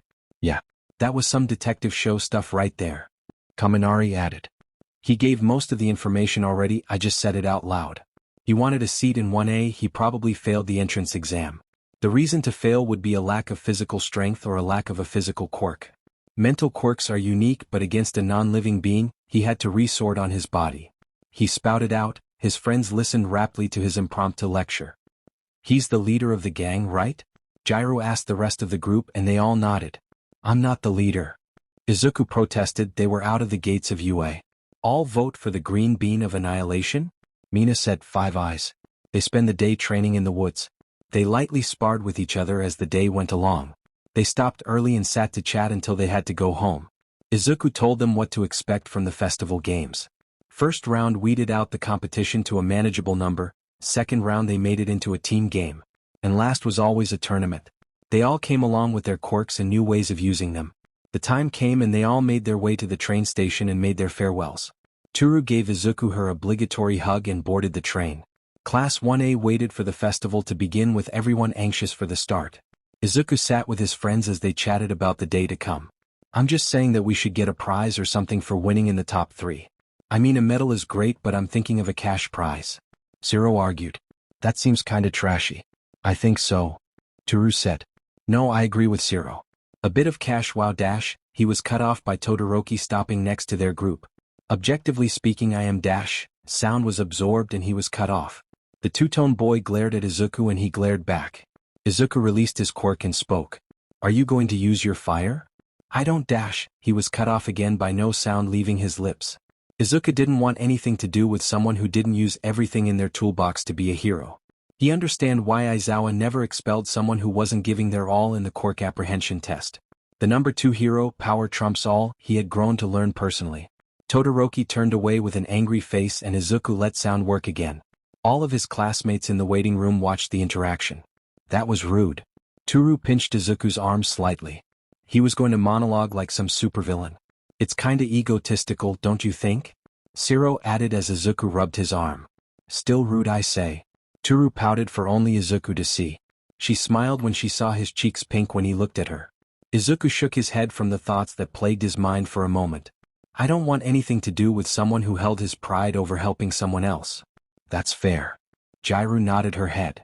Ida came around the corner to the entrance and called out. Line up based on your set number. It is time. He chopped his arm up and down in a rapid-fire motion. They made their way to the gate and Ida and Yaoruzo lead 1A into the open area. Izuku was almost going deaf with the noise that blasted him from the countless attendees. Jairu was next to him and was wincing at the noise. She began to poke him and Izuku got the message. He absorbed some of the sound energy and the area near him dulled.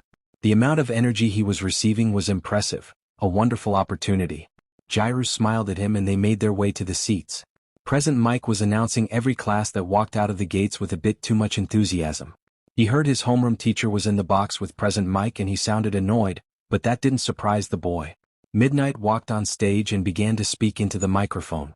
Welcome one and all to this year's UA Sports Festival. The crowd cheered again and Izuku absorbed more energy into his core.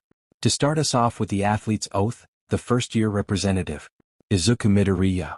She pointed her riding crop right at him. Izuku had expected he would need to do the oath since he analyzed every sports festival he could get his hands on. Toru gave him a thumbs up while smiling and his friends nearby said encouraging words. He walked on stage and took the microphone. The crowd quieted.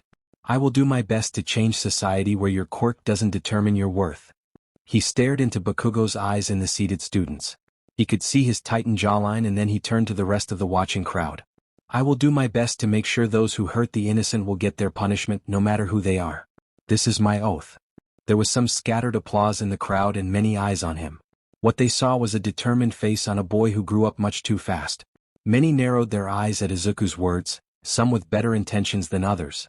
Midnight gave out a nervous laugh and motioned him off the stage. What spirit? Now let's get the festival started.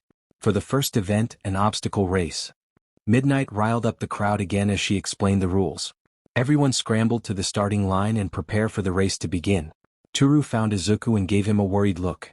Izuku smiled warmly at her and it put her at ease. Do your best, she said with a blinding at him before running to join the mob. Izuku stayed at the back where there was open air above him. He took off his shoes and placed them near the wall of the arena. He then positioned himself in line for the exit of the narrow passage. You will wonder how this will end. Start. Present Mike shouted.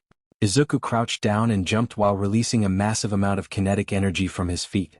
The ground below him exploded and he was launched into the air.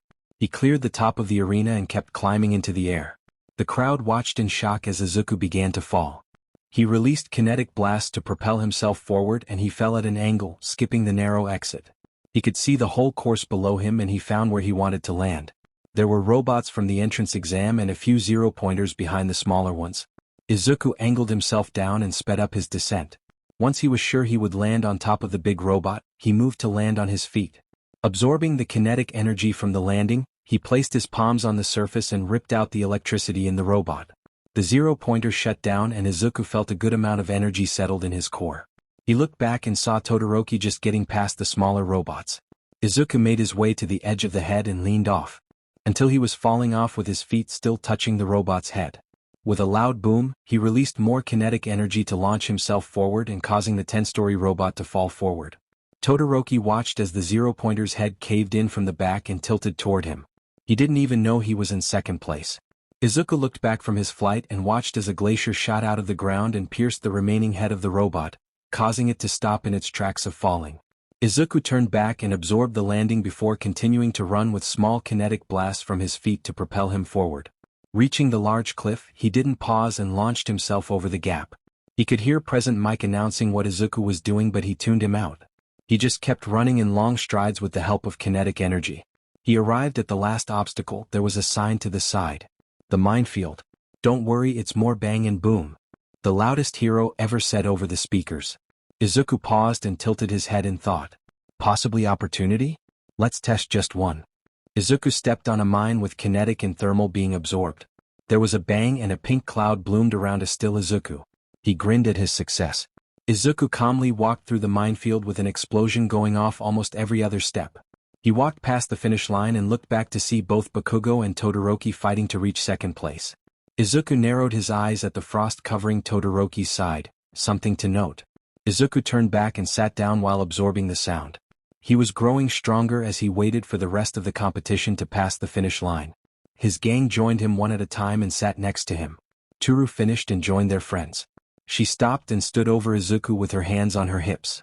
She stared at Izuku with narrowed eyes. Did I hear right that you caused that big-ass robot to fall? Izuku began to feel nervous for some reason he couldn't explain. Yes, why? Mina giggled at his side. And pray tell, how did you do it? She raised an eyebrow that he could only see. I jumped over everyone and landed on its head. Then pushed off it after draining it. He explained, still confused as to what was going on. Ahoo, how high did you jump? Izuku felt that if he answered she would be upset. I feel like I've made a mistake, he said slowly. Mina burst out laughing and Jairu covered her mouth and then turned away with shaking shoulders.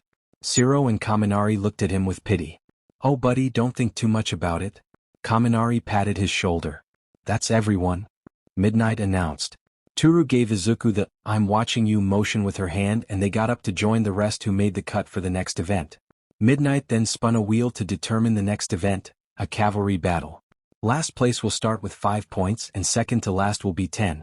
You get the idea, but first place will be worth 1 million points. Everyone turned to Izuku with hungry eyes. All except his friend who smiled in encouragement towards him. That made him feel very good inside. As soon as Midnight called the start of their 15 minutes of getting a group and planning, everyone scattered. His friend stayed and looked at him for the plan. You want to stay? Even if I will be targeted immediately? Izuku asked everyone. It'll be fine. Probably, if not I'm sure with you on my team we can get enough points to get to the next event. Kaminari put his arm around Izuku's shoulder, the rest nodded in agreement. Thanks, guys, but there can only be 4 per team and we are 6. He explained. Dibs on staying. Toru latched onto his arm as soon as he finished. The rest of the group smirked at the invisible girl. So that's one. Who do you want to stay?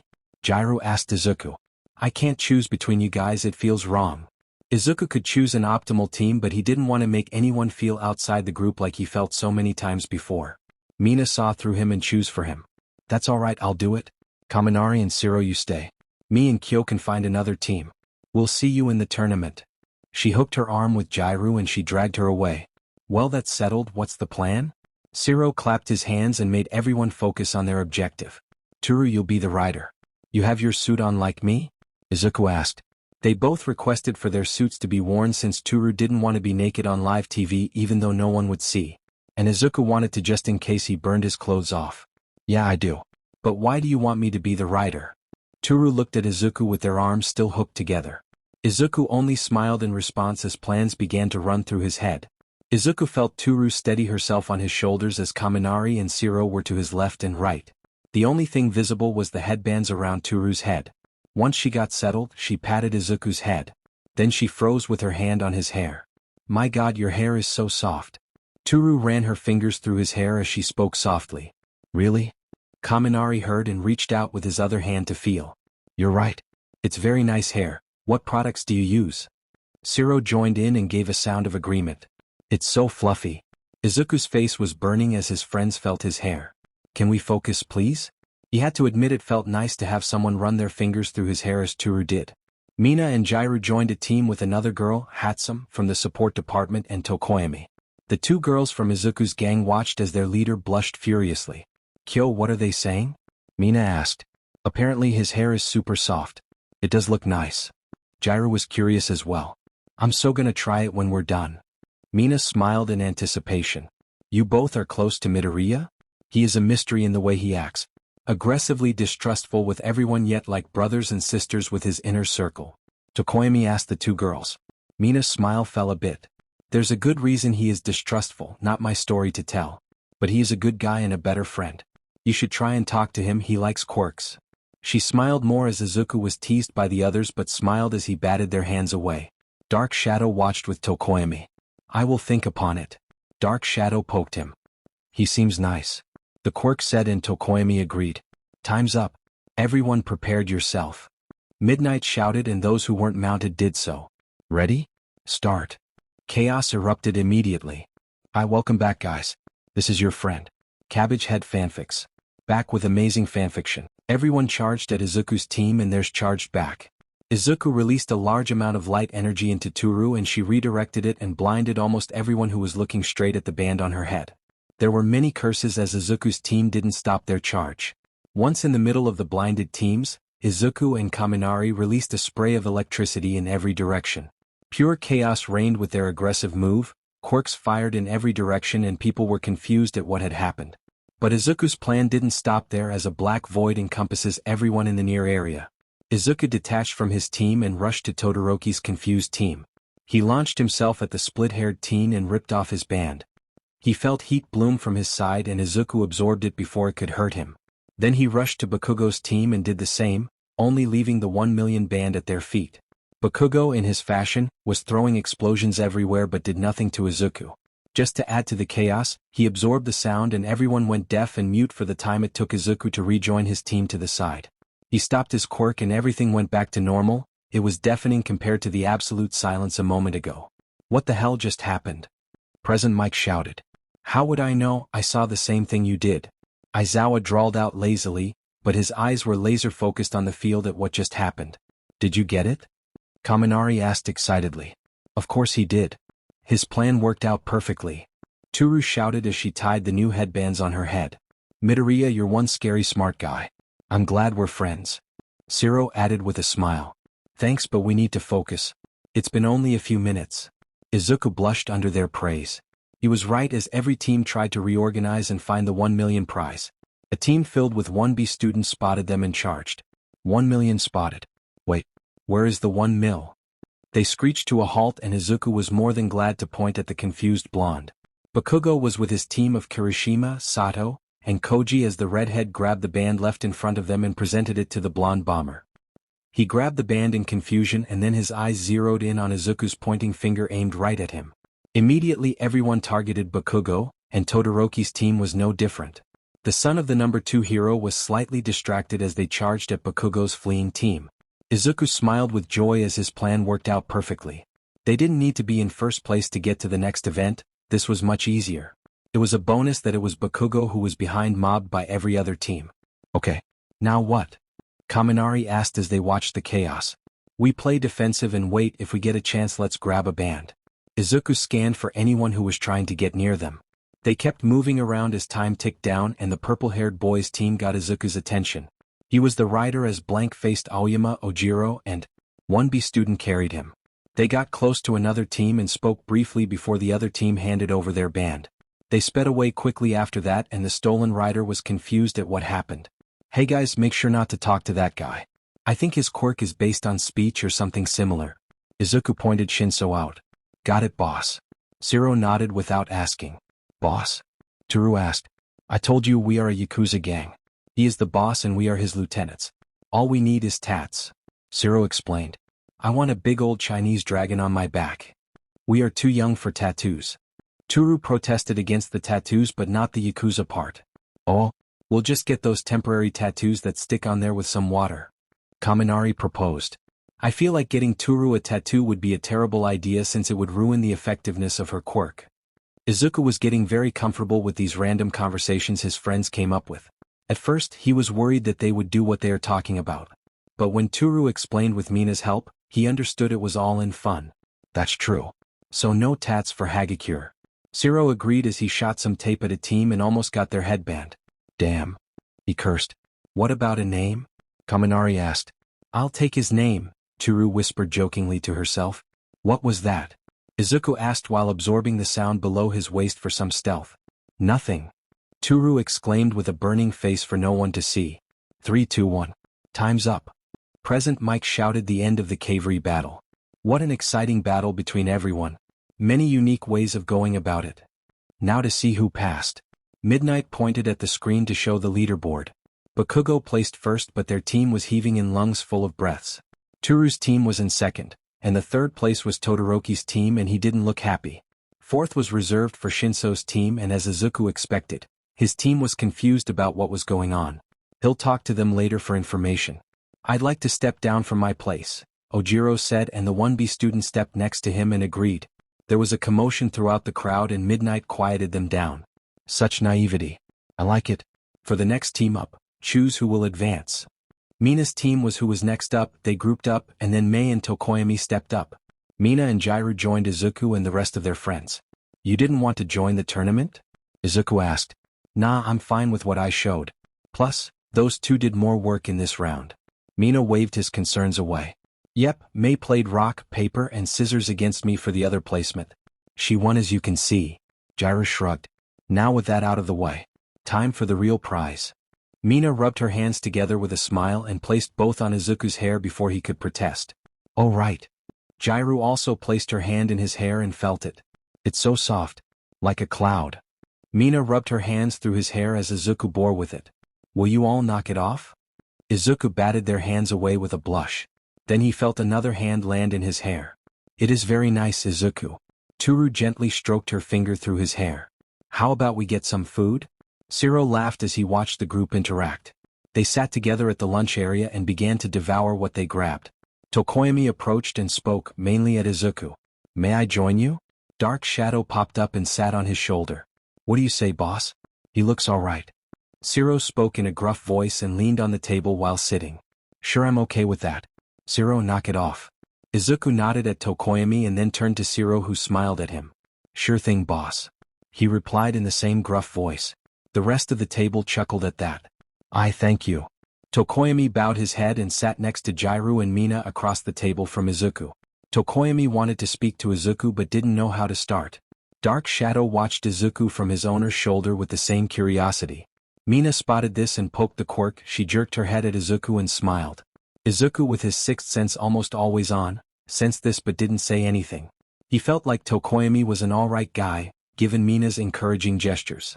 Dark Shadow expanded and leaned forward toward Izuku. How's your quirk work? Izuku looked up at the quirk and watched it curiously. I'll tell you if you tell me yours. He proposed to Dark Shadow. Tokoyami immediately liked Izuku when he spoke to Dark Shadow like a person. I find that fair, Dark Shadow? The quirk nodded. Izuku held his palm up and gave a demonstration with each visible energy appearing on his palm. Energy absorption and release. So far I have kinetic, thermal, electric, sound, and light. Tokoyami's eyes widened as he listened to Izuku's explanation. When he saw the dark void, he stared at Izuku. Dark Shadow pointed at Izuku. That was you? Izuku smiled a bit and nodded. Yeah, the best way to get rid of the target on our backs. Now your turn. Tokoyami was about to speak when Dark Shadow beat him to the punch. I'm his quirk, Ascension Shadow connected to him. They posed with their hands on their hips, proudly. Fascinating. Izuku observed the quirk for a minute as the rest of the table watched with smiles at their leader's nerd come out. What did you feel when the void surrounded you? He asked the quirk. Dark Shadow thought about the question and spoke.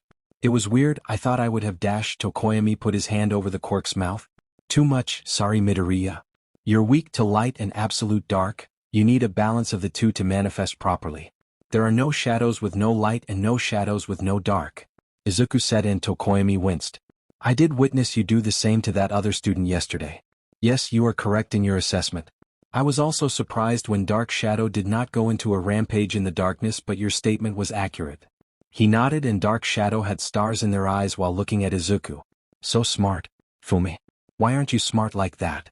They turned to the bird-headed teen. Silence, demon.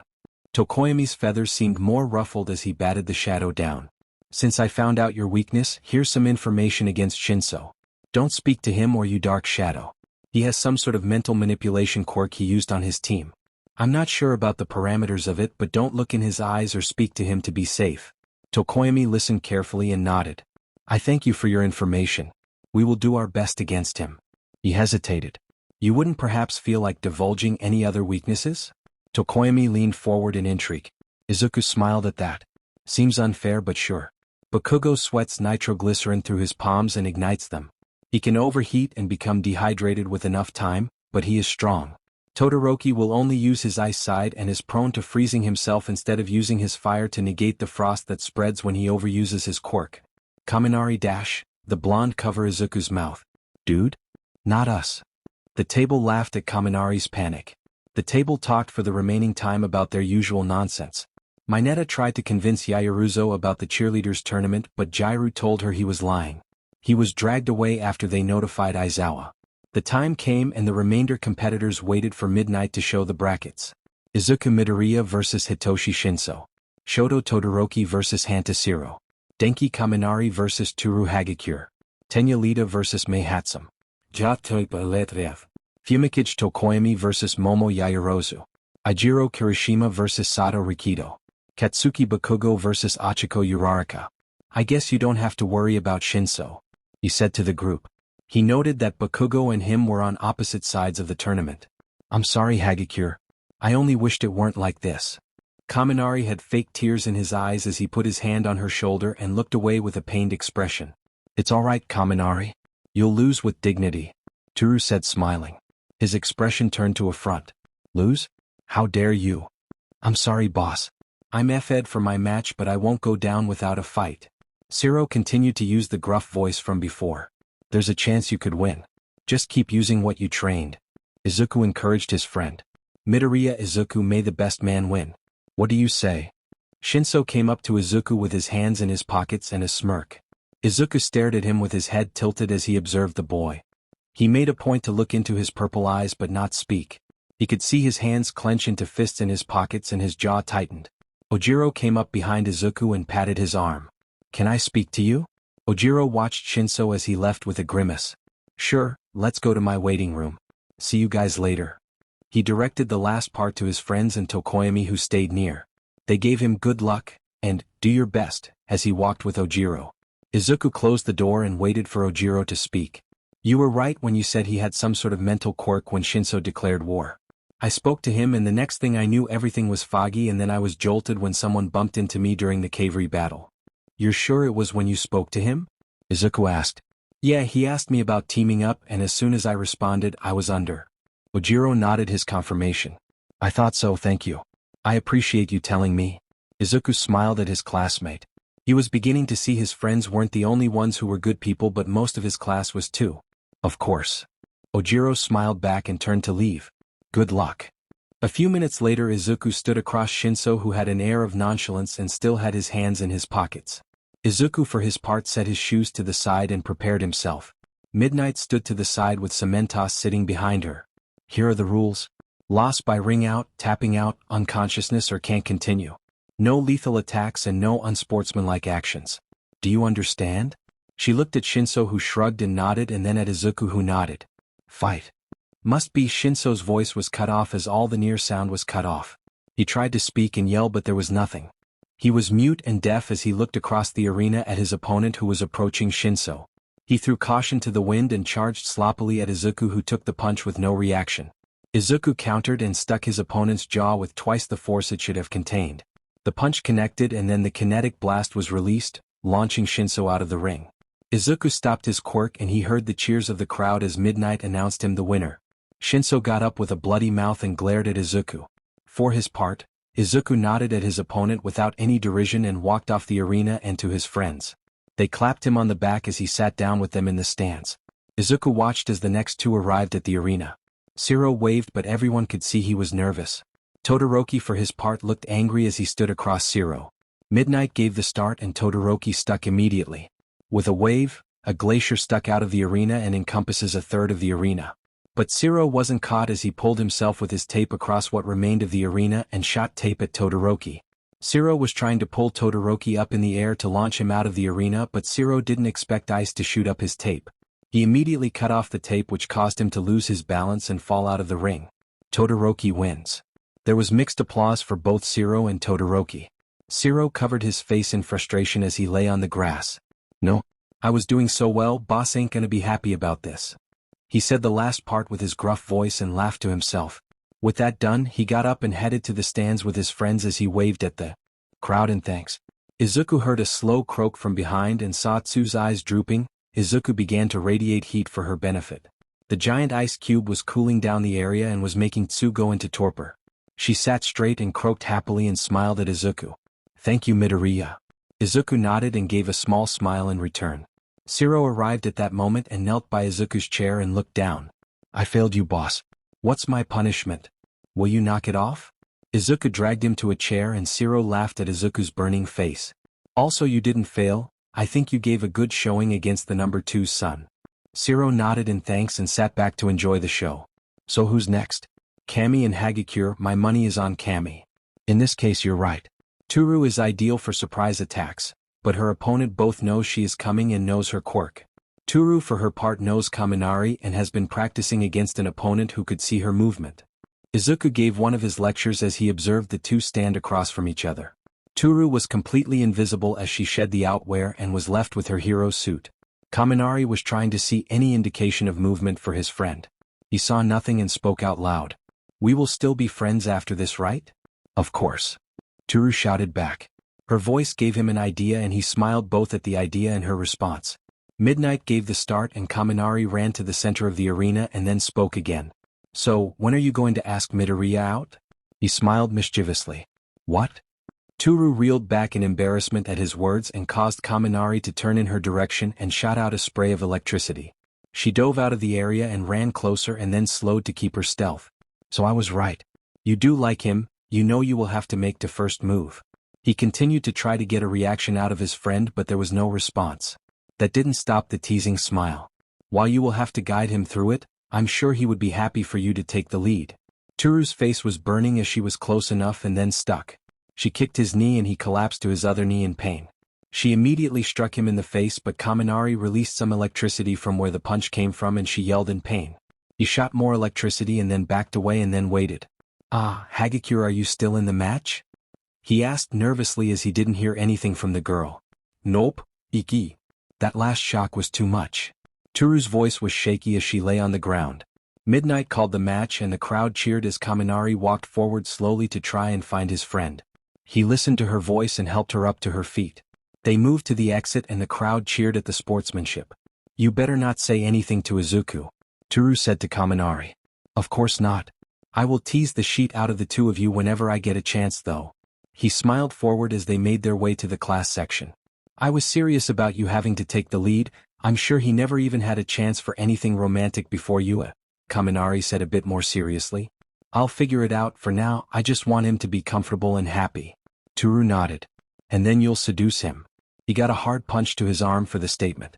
"You hit the bone." He cried and rubbed his arm where a bruise was already appearing. "I'm not seducing him," Toru hissed back with a red face. They arrived back at the class stands and were greeted by their class and friends. Her eyes immediately went to Izuku's and he smiled widely at her.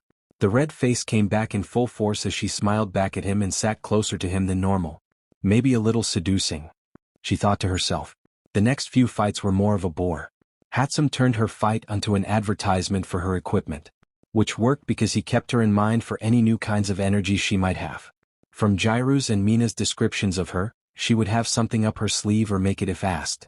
Ida won by default after Hatsum walked off when she was done. Kota won against Aoyama to everyone's surprise. The docile boy charged forward and weaved through the light beams and knocked the Frenchman out in one uppercut. Then he proceeded to panic about hurting the other boy. Yaoyorozu didn't get a chance to fight back against Dark Shadow's barrage of strikes and pushed her out of bounds. It was a disappointment in Izuku's opinion. Kirishima's and Sato's fight turned into a slugfest with Sato's fists turning bloody quickly as he punched the brick wall that was Kirishima. It was a hammer against a stone and it was dragging out. While they fought, Bakugo walked to his waiting room and Uraraka got up to follow but stopped. She approached Izuku and greeted him. "Hey there, I'm Ochako Uraraka. I know we've never spoken but you know Bakugo well, don't you?" Izuku nodded a greeting back and wrinkled his nose at the name alone. "Very well. Why? I saw you tear apart Shinso before the festival. Can you do it again for Bakugo? Any tips would be welcome." She sounded hopeful as she asked about Bakugo's weaknesses. Izuku gave a wide grin and patted the seat next to him. Toru watched him with a smile that would fit on a cat that cornered a mouse. "I'd be glad to." And he explained everything that he had on Bakugo that could help her in a fight against him. He explained his quirk and the weaknesses of overusing it. How he fights and how proficient he is at it. He won't hold back because you're a girl, he won't care. My advice to you: keep your range, don't get close. Use whatever you can and throw it at him, there will be plenty of rubble. Your quirk negates gravity, not kinetic force. I'd suggest you get a ranged weapon for your hero suit. What do you mean about kinetic force? Uraraka listened attentively as Izuku spoke. If you are an astronaut in space and a space rock comes at you with no gravity, it will still shoot through you like wet paper. Uraraka stared blankly at Izuku and then turned away and stared at the floor with dead eyes. Why didn't I think of that? I bloody love space and missed that. Toru giggled at the girl's response and patted her back. Don't worry, he's done the same for all our quirks. I think we would have figured it out but he sped up the process. Uraraka stood up and with a fierce nod toward Izuku. I'll use what you've given me to do my best. I won't forget this. You don't have and she's gone? Izuku called out to her but she had already left. Sato is unconscious. Kirishima wins. Just in time, Sato lay unconscious with bloody fists and Kirishima breathed heavily covered in Sato's blood. Robot paramedics rolled up to Sato and set him on a stretcher and then rolled to Recovery Girl. Kirishima walked behind them until he collapsed and another pair of robots tossed him on another stretcher and pulled him away. Cementos sank the spots of blood under the arena and Bakugo and Uraraka walked on stage.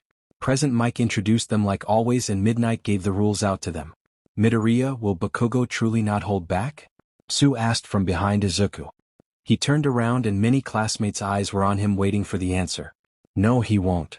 It's unbecoming of a hero. Ida chopped his arms as he spoke. As much as I hate to say it, Bakugo has no reason to hold back. She joined the hero course and knew full well what she was getting into. That doesn't mean Bakugo isn't a sheet stain. Izuku explained as the match started with a bang from Bakugo. Everyone watched as Uraraka tried to get close many times but was blasted back every time. Soon there was smoke in the air obscuring most of the arena. It was quiet when they heard the first shout of pain from Bakugo and Izuku smiled at the sound. Everyone witnessed as debris from the explosions was flung at high speeds out of the smoke and some hitting their mark. It wasn't meant to last as Bakugo launched into the air and blasted the whole arena causing Uraraka to be flung out of the ring. Bakugo was bruised and bloodied more than Uraraka. She got up and limped out of the arena after Midnight called the match. Izuku had to give her respect for her grit. They called a break to repair the arena and his friends scrambled to food vendors for the upcoming match. Izuku shook his head fondly as they returned with hot dogs and popcorn. Toru force-fed Izuku a dango, much to Izuku's embarrassment. After that Izuku made his way down to the waiting room. Todoroki left long ago. As he walked, he felt a large heat source ahead and Izuku saw who it was. Endeavor stood towering over Izuku with a contemptuous look. Izuku had read many reports of the man and his hero career and they were not good. Way too many innocents were hurt and too much collateral damage to the cities. Overall, he was an adult version of Bakugo in his mind. Izuku Midoriya, you have a peculiar quirk. You will be a perfect stepping stone for my Shoto. Do your best not to embarrass yourself. He began to walk past and then Izuku spoke. Your Shoto is turning out a perfect copy of you. If that was your plan then you succeed to make someone who cares for themselves before others. Izuku shot back with a sneer and hoped it would be enough. The temperature rose drastically in the halls and Endeavor turned on Izuku with rage covering his face. He only saw the boy smile as the flames around him were sucked into Izuku. It began to get cold but Endeavor didn't want to lose to the child. More flames burst out, but it wasn't enough as Izuku took it all away. The thermal energy that he absorbed from energy was high quality. The flame he took was worth 2 regular flames in his core. It was an opportunity he couldn't let pass him. Thank you, your fire will be put to good use. Izuku smiled at the number 2 hero with derision and turned around to walk into the arena. Endeavor stood there watching the boy with many thoughts running through his head. With a contemplative hum, he turned to the stands and watched what would happen. Izuku stared at Todoroki across the concrete platform and the fire and ice user stared back. You won't win, especially without using your full quirk. Some banter would be nice. I won't use his fire, Todoroki growled out. He powers your quirk? Izuku tilted his head in confusion. What? Does Endeavor power your quirk? Is that why it's his fire? Izuku was getting confused by the wording. No, I produce the flames. It would be idiotic to think he gave me power. Todoroki looked just as confused as Izuku did. Then it's your fire? The match started already, but it didn't stop them from talking. He scrunched up his nose and looked down. It's his fire. With that, he sent out an iceberg at Izuku and it covered him. He turned around to leave when the whole thing cracked. Izuku released a portion of sound energy all around him and the ice shattered into snow. With some kinetic, the powder was flung away. Izuku stepped forward towards Todoroki. So, you want to use ice only? Then use ice to your heart's content. Izuku grabbed all the ambient thermal energy and pulled it into himself. Frost spread from his position and crawled around him. The temperature shot down lower than it was before. Midnight stepped back from the absolute cold that hit her. Todoroki began to shiver at the cold that Izuku produced. It was colder than anything he could ever produce. Frost cracked at every step Izuku took toward Todoroki. Then the area around his feet cracked and Izuku was beside Todoroki in an instant. With a kinetic blast, Todoroki was sent sprawling. He gasped for air, but it stung to breathe it in. He turned to Izuku and he was walking again toward him. With a yell, he sent a wave of ice spikes at him, but they stopped when they reached his skin. With a blast of sound, they shattered and Izuku blasted toward the split-haired boy. He threw up a wall of ice, but it was shattered into snow in an instant. The absorber exploded out of the white fluff and punched his opponent again with a kinetic strike. Todoroki felt the impact of the fist and then the release of kinetic energy immediately afterward. It was devastating. You know, at this point you're no better than your father. You would rather hold your pride over helping someone in need, just like Endeavor. He dodged a wave of ice at him and kept talking. What's a few lives against your oath or whatever? He launched upwards and forward to land on the opposite side of the frozen arena. Shut up. Todoroki stuttered out with frost covering his face. Will you do the same with your children? The same he did to you? Shut up. Groom them into whatever he had planned? How many lives are worth your beliefs? Stop talking. It is only a matter of time from my point of view. That was too much for the breaking boy. No. An intense blaze of flames was shot at Izuku on the other side of the arena. The flames melted the stone in its path, so hot they were. Izuku was engulfed by them and the crowd stood in shock. No. Todoroki stepped back in horror at what he had done. Izuku walked out of the flames in his gym uniform that was hanging on by a thread. He ripped off what remained and the flames behind him spun and steamed into his body. Good, but it wouldn't be enough.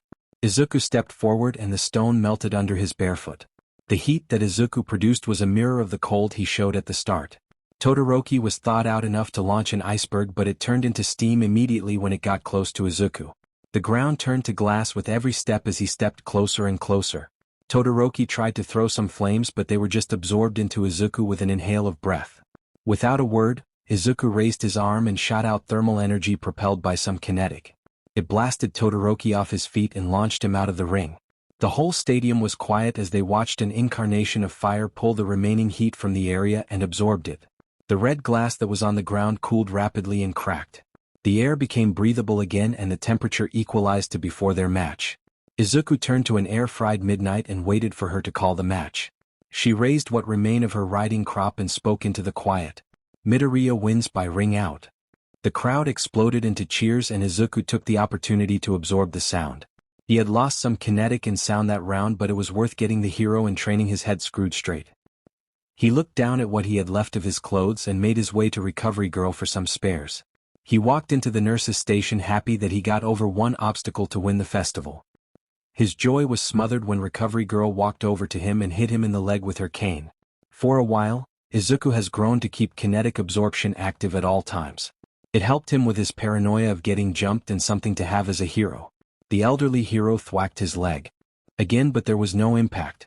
You could have hurt that boy if you weren't so lucky. She waved her cane at his face angrily.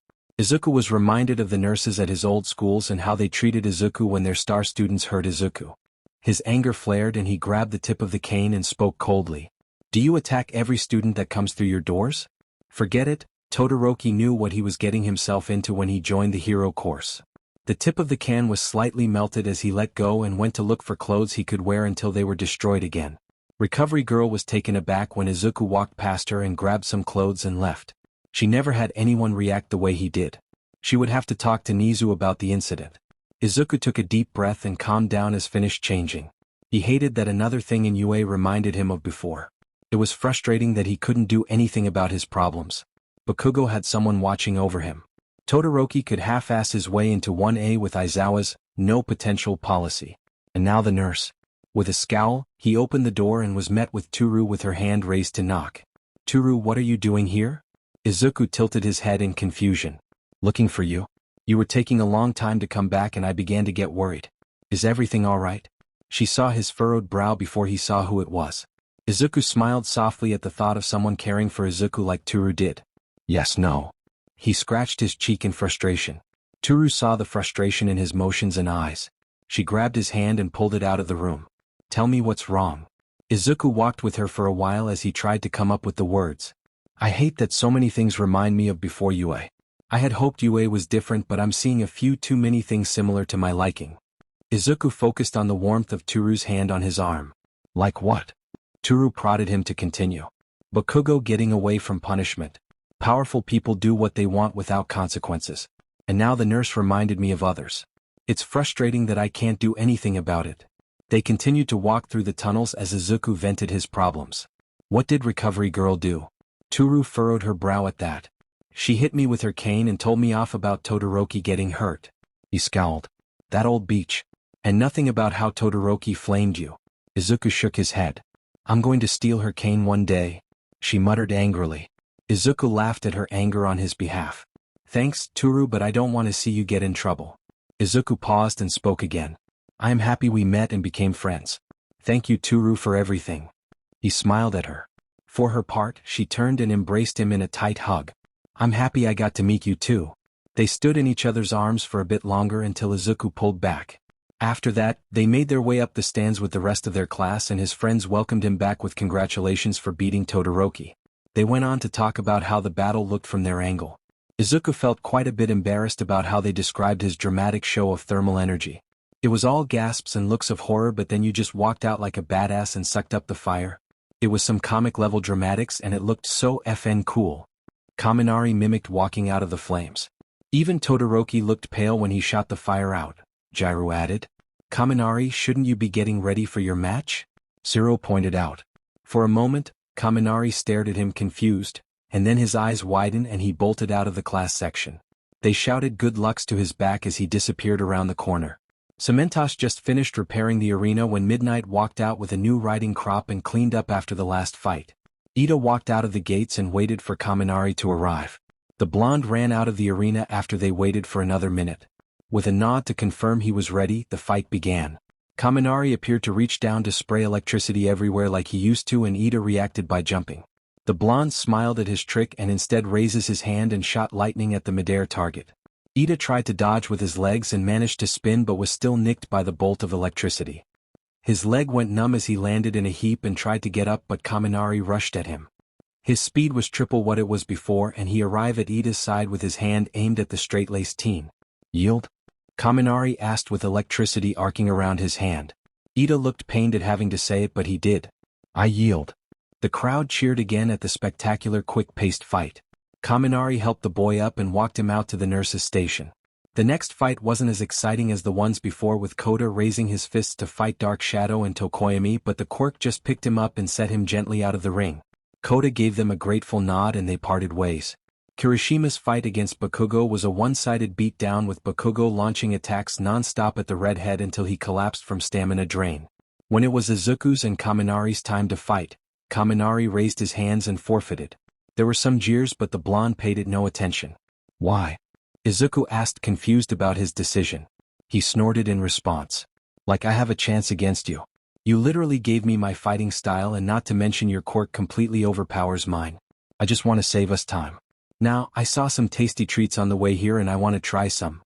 He pointed in a direction and marched with purpose to a stand. Izuku smiled lopsidedly at his friend's antics and follows behind to get something for himself and maybe Toru as well. Izuku and Kaminari returned to the student stands with arms full of snacks just in time for the match between Tokoyami and Bakugo to start. As he has expected, Tokoyami didn't last long with Bakugo's explosion lighting up the area. Dark Shadow did take a page from Uraraka playback and tore up the ground to launch debris at Bakugo. It delayed him only slightly enough for the quirk to try again, but Bakugo was faster and landed on Tokoyami. The gang of friends ate their snacks as they watched the last match before the finals. Toru gave Izuku a beaming smile and thanks for the food, and both Kaminari and Mina smirked at the Greenette's small blush while talking to their invisible friend. Meanwhile, Aizawa was cursing in his head because of the upcoming match. Nizu had already called him to warn Midnight and Cementos. He had struggled to press the mic button on the staff's headsets, but he managed finally. Nem, be very vigilante in the next match. Aizawa's voice was muffled by the bandages but went through enough to be understood. What? Expecting an attack? Midnight looked around casually in the stands for any danger. Should we call off the match? Cementos butted in. Not an attack, Midoriya, and Bakugo have some bad history. Midnight snorted. Come on, Sho. It's not like in past years never had anything similar. They'll just fight it out and then they will be like nothing ever happened. Not the same, be ready to stop the match. Aizawa let go of the comms button and Midnight thinned her lips in concern. Bakugo was given 15 minutes to rest between the semi-finals and the finals. He spent them in the waiting room. Meanwhile, Izuku finished his snacks with his friends. No, I prefer the teriyaki. Izuku decided. I mean, sweet and sour is alright, but I like this one better. Nah, barbecue is where it's at. Mina wiped her face with a napkin. Midoriya, shouldn't you be getting down there? Zero pointed down to the field. I'll be there when they call my name, he said cryptically. Toru narrowed her eyes at him and pinched his arm. What are you planning? Stop that and nothing. I'm not planning anything. He rubbed where she had squeezed his skin together. Just at that time, Midnight called Izuku to the stage. Izuku got up from his seat, kicked off his shoes, and then jumped off the railing from the student stands. He heard a few shouts of panic from his friends and classmates, but with a small release of kinetic through his feet, he landed near where he should have. The crowd loved that and cheered louder. As for his friends, Kaminari and Mina cheered along, Zero clapped, and Toru glared daggers at him. He gave an apologetic smile towards her and then turned to where Bakugo was walking on stage. Bakugo was glaring across the stage toward Izuku. For his part, he looked calmly back at his tormentor for the past 10 years. His placid face hid the roiling anger and loathing toward the blonde before him. Do you remember the rules? Midnight looked to Bakugo for an answer and he nodded. Then she looked at Izuku. Lost by ring out, tapping out, unconsciousness, or can't continue. No lethal attacks and no unsportsmanlike actions. I remember them perfectly. Midnight gave Izuku another look as if she was trying to read him, but Izuku revealed nothing. Correct? We will stop the match if you break any rules or we decide things have gone too far. Midnight reiterated. Let the final match start. Izuku and Bakugo stared at each other for a full 10 seconds. Izuku showed nothing on his face and Bakugo was giving Izuku a deeper scowl by the second. The first move was by Izuku taking a step forward and then another. He walked forward until he reached the 5 steps and then Bakugo acted by launching forward with a yell and blasted Izuku. He didn't dodge or react in any way as the explosions covered him. Bakugo didn't let up as he twisted around and struck at Izuku's back. Again and again, Bakugo moved around Izuku as he blasted him from any angle he could. After a full minute of this, Bakugo backed off to see the results. In the smoke, Izuku stood with his shirt in ruins. His skin was soot-stained but unharmed by the explosions. The only thing Izuku did other than absorb the heat and kinetic energy was hold his breath so he didn't inhale the smoke. The crowd watched in silence as the smoke cleared enough for Izuku to be visible.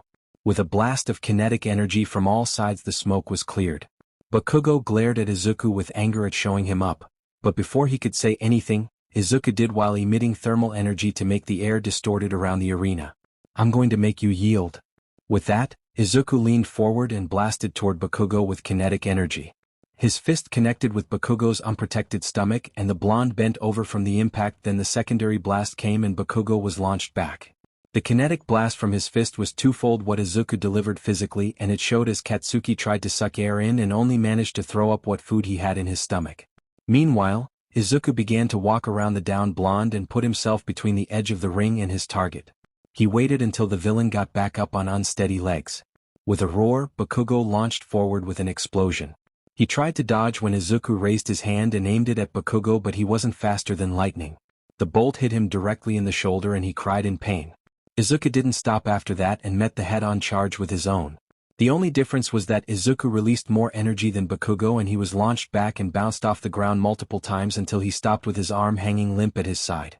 Izuku began to walk forward again as Bakugo tried to get up with his hand on his injured shoulder. With a shaking hand, he relocated his shoulder and turned just in time to get a heel to his chest. Izuku propelled forward until he caught up with Katsuki and grabbed him before throwing him to the center of the ring. The blast Bakugo launched at Izuku was nothing to pay attention to. The bomber stopped his momentum with his explosion but wasn't fast enough for the next lightning bolt that hit his leg. With some panic, Bakugo put his hands together to make a flash bomb to get some space, but the bright light was absorbed into Izuku, who was already above him. He grabbed his head and slammed his knee into his nose, shattering it and making Bakugo see stars. Trying to get space, the blonde made a smokescreen with his quirk, but that didn't slow Izuku down.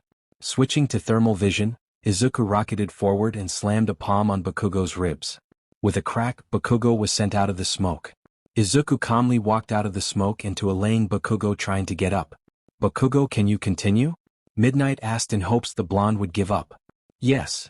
Bakugo growled out and stood up to see Izuku between the edge of the ring and him. He sneered again. "Time to end this farce." Izuku watched as Bakugo launched himself upwards and began to spin rapidly with his explosions. For his part, Izuku calmly raised his arm and absorbed all the heat Bakugo produced, waste not and all that.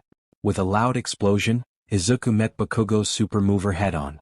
In the smoke, Katsuki's hand was on Izuku's face with smoke still rising. With wide eyes he tried to retreat, but Izuku was faster.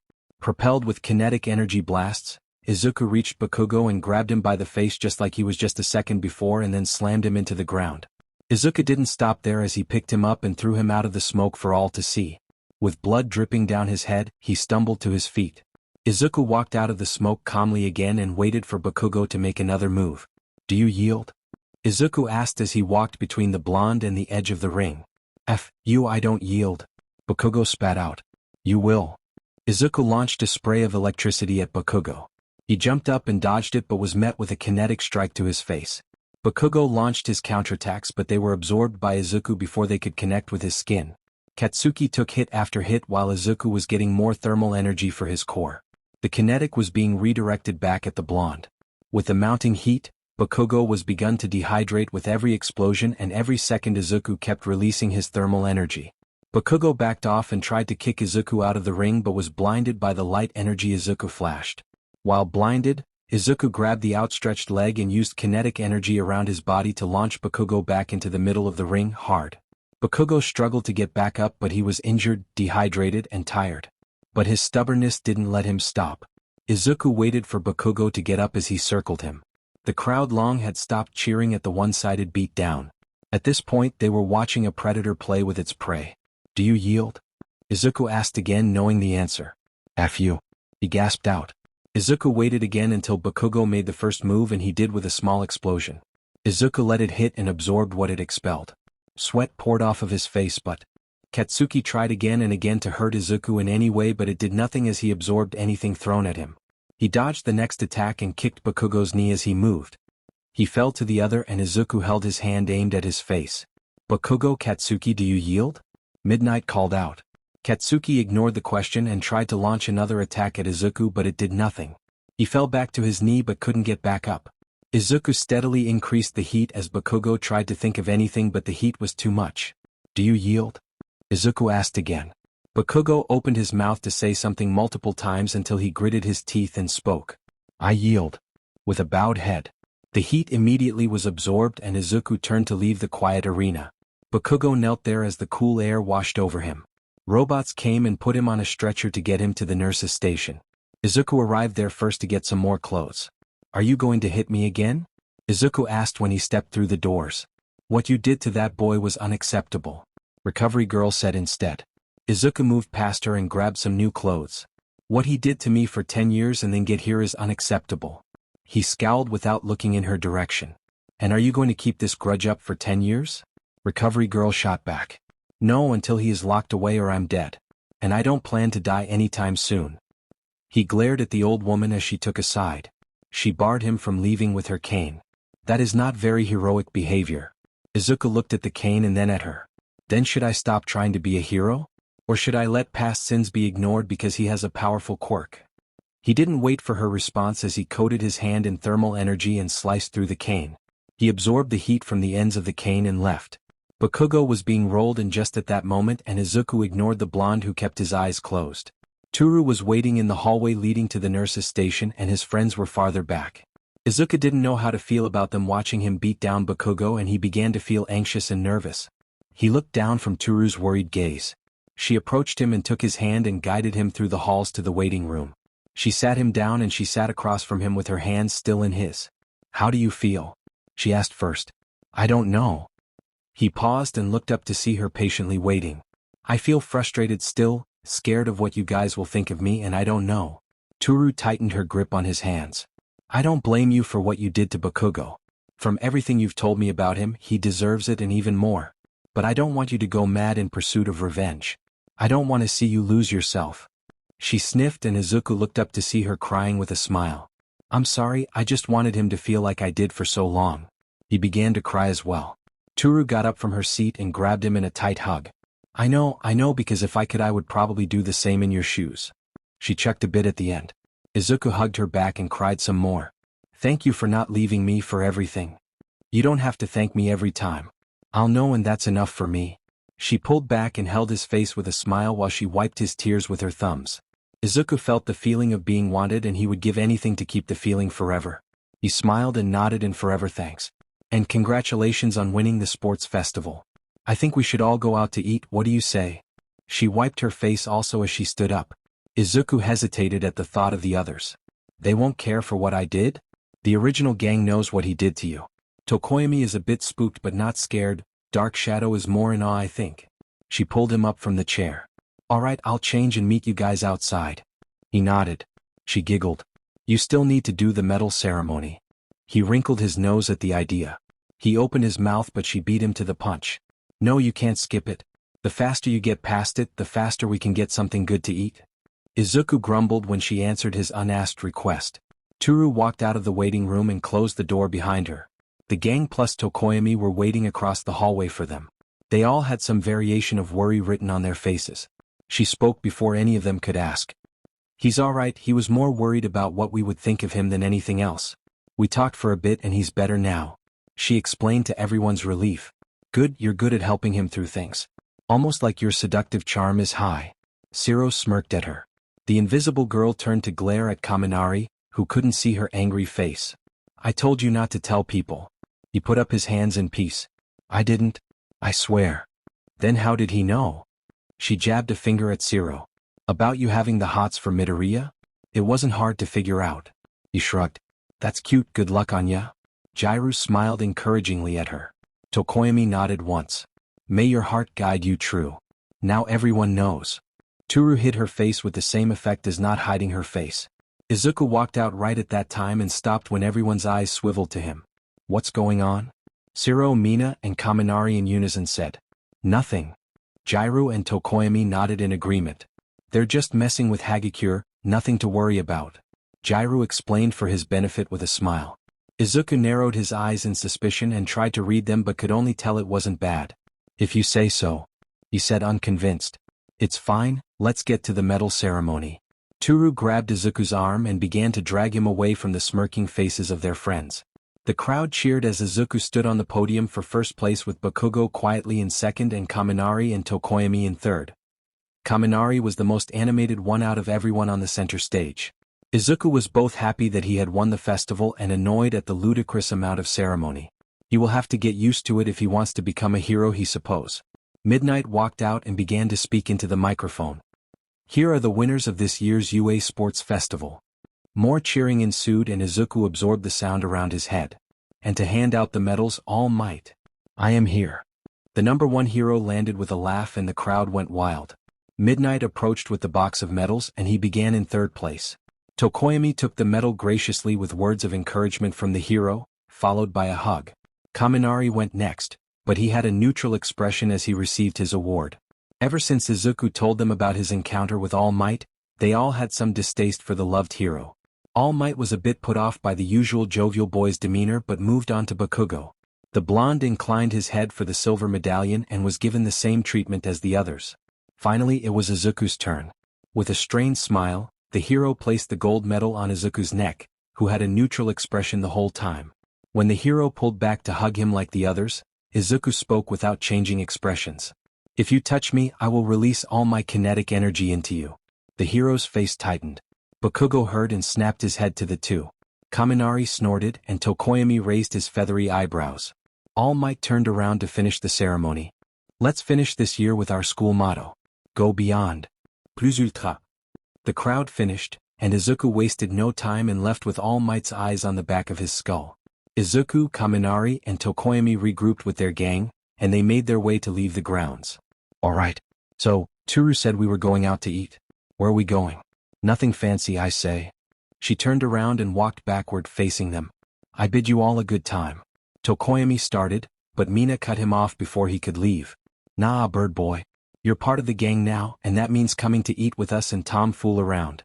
Tokoyami looked at the others and they gave their agreed with her statement. Dark Shadow popped out and nudged encouragement. "If you will have me, very well." He smiled.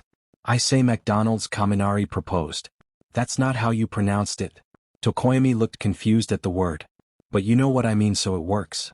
The blonde shot finger guns at him. "You think I can sell this?" Izuku fingered the gold medal. "That's a good point. What do you think it's worth?" Zero looked curious at the thought. "You can't sell it." Jairu protested. "I mean, it's not real gold, too light." Izuku pondered as he tested the weight. Then he bit it. "Don't do that. You'll hurt your teeth." Toru pulled his hand, gripping the medal in his teeth. Fumi? This group seems fun. Let's stick around." Dark Shadow said with enthusiasm. Tokoyami could agree that they all seemed to have fun together. "I do not see why not," he responded to his companion. The gang exited the UA gates and made their way to the nearest fast food restaurant. "I think some McDonald's is good. What do you all think?" Mina asked the group. "That sounds good to me. I haven't had Mickey D's in a while." Jairu pulled her phone out and began to type. "That reminds me to tell Mom and Dad I'm going out." "That's a good point." Zero did the same and the rest of them followed suit. Toru was the first to notice that Izuku didn't pull his phone out like the rest did. Her face creased in concern. Mina was quick with her phone and glanced around and saw the same thing. She furrowed her brows and asked, "You're not gonna tell your parents?" The gang looked over to see who Mina was talking to. "It's fine." Izuku shrugged noncommittally. The gang made various faces of concern at their leader, but no one pushed the subject. They walked through the door of the restaurant and began to order their food. Once done, they sat together at a table. Kaminari held up his shake in a toast. He cleared his throat. "To the winner of the sports festival. Cheers." The more lively people in the group tapped their drinks with Kaminari's. Izuku felt embarrassed at the moment, but nice that they would cheered his accomplishments. "You all did well too. The showing you gave would have gotten you recognized." Izuku threw back the compliment. "Thanks, boss. So, how did you come out with your stores?" Zero asked while everyone dug into their meals. Izuku thought for a moment and focused inward. "Mostly good. I got a bit more thermal than before. Kinetic gained, light lost, but that's no issue. Electricity is low and sound is way up." "That is a great place for sound energy." Jairu nodded in agreement. "Any ideas for electric energy?"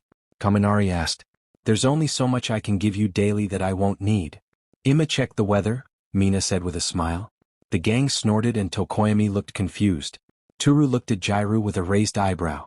"I know Tokoyami didn't know, but how do you?" She spoke to Jairu. Her ears turned a bit red. "It's been an instinct to eavesdrop on a convention when someone shouts, 'You did what?' I don't spread what anyone says unless it's illegal stuff, but I've heard some great conversations. You all guys at the cafeteria did the same and I listened in. Sorry." She sheepishly apologized.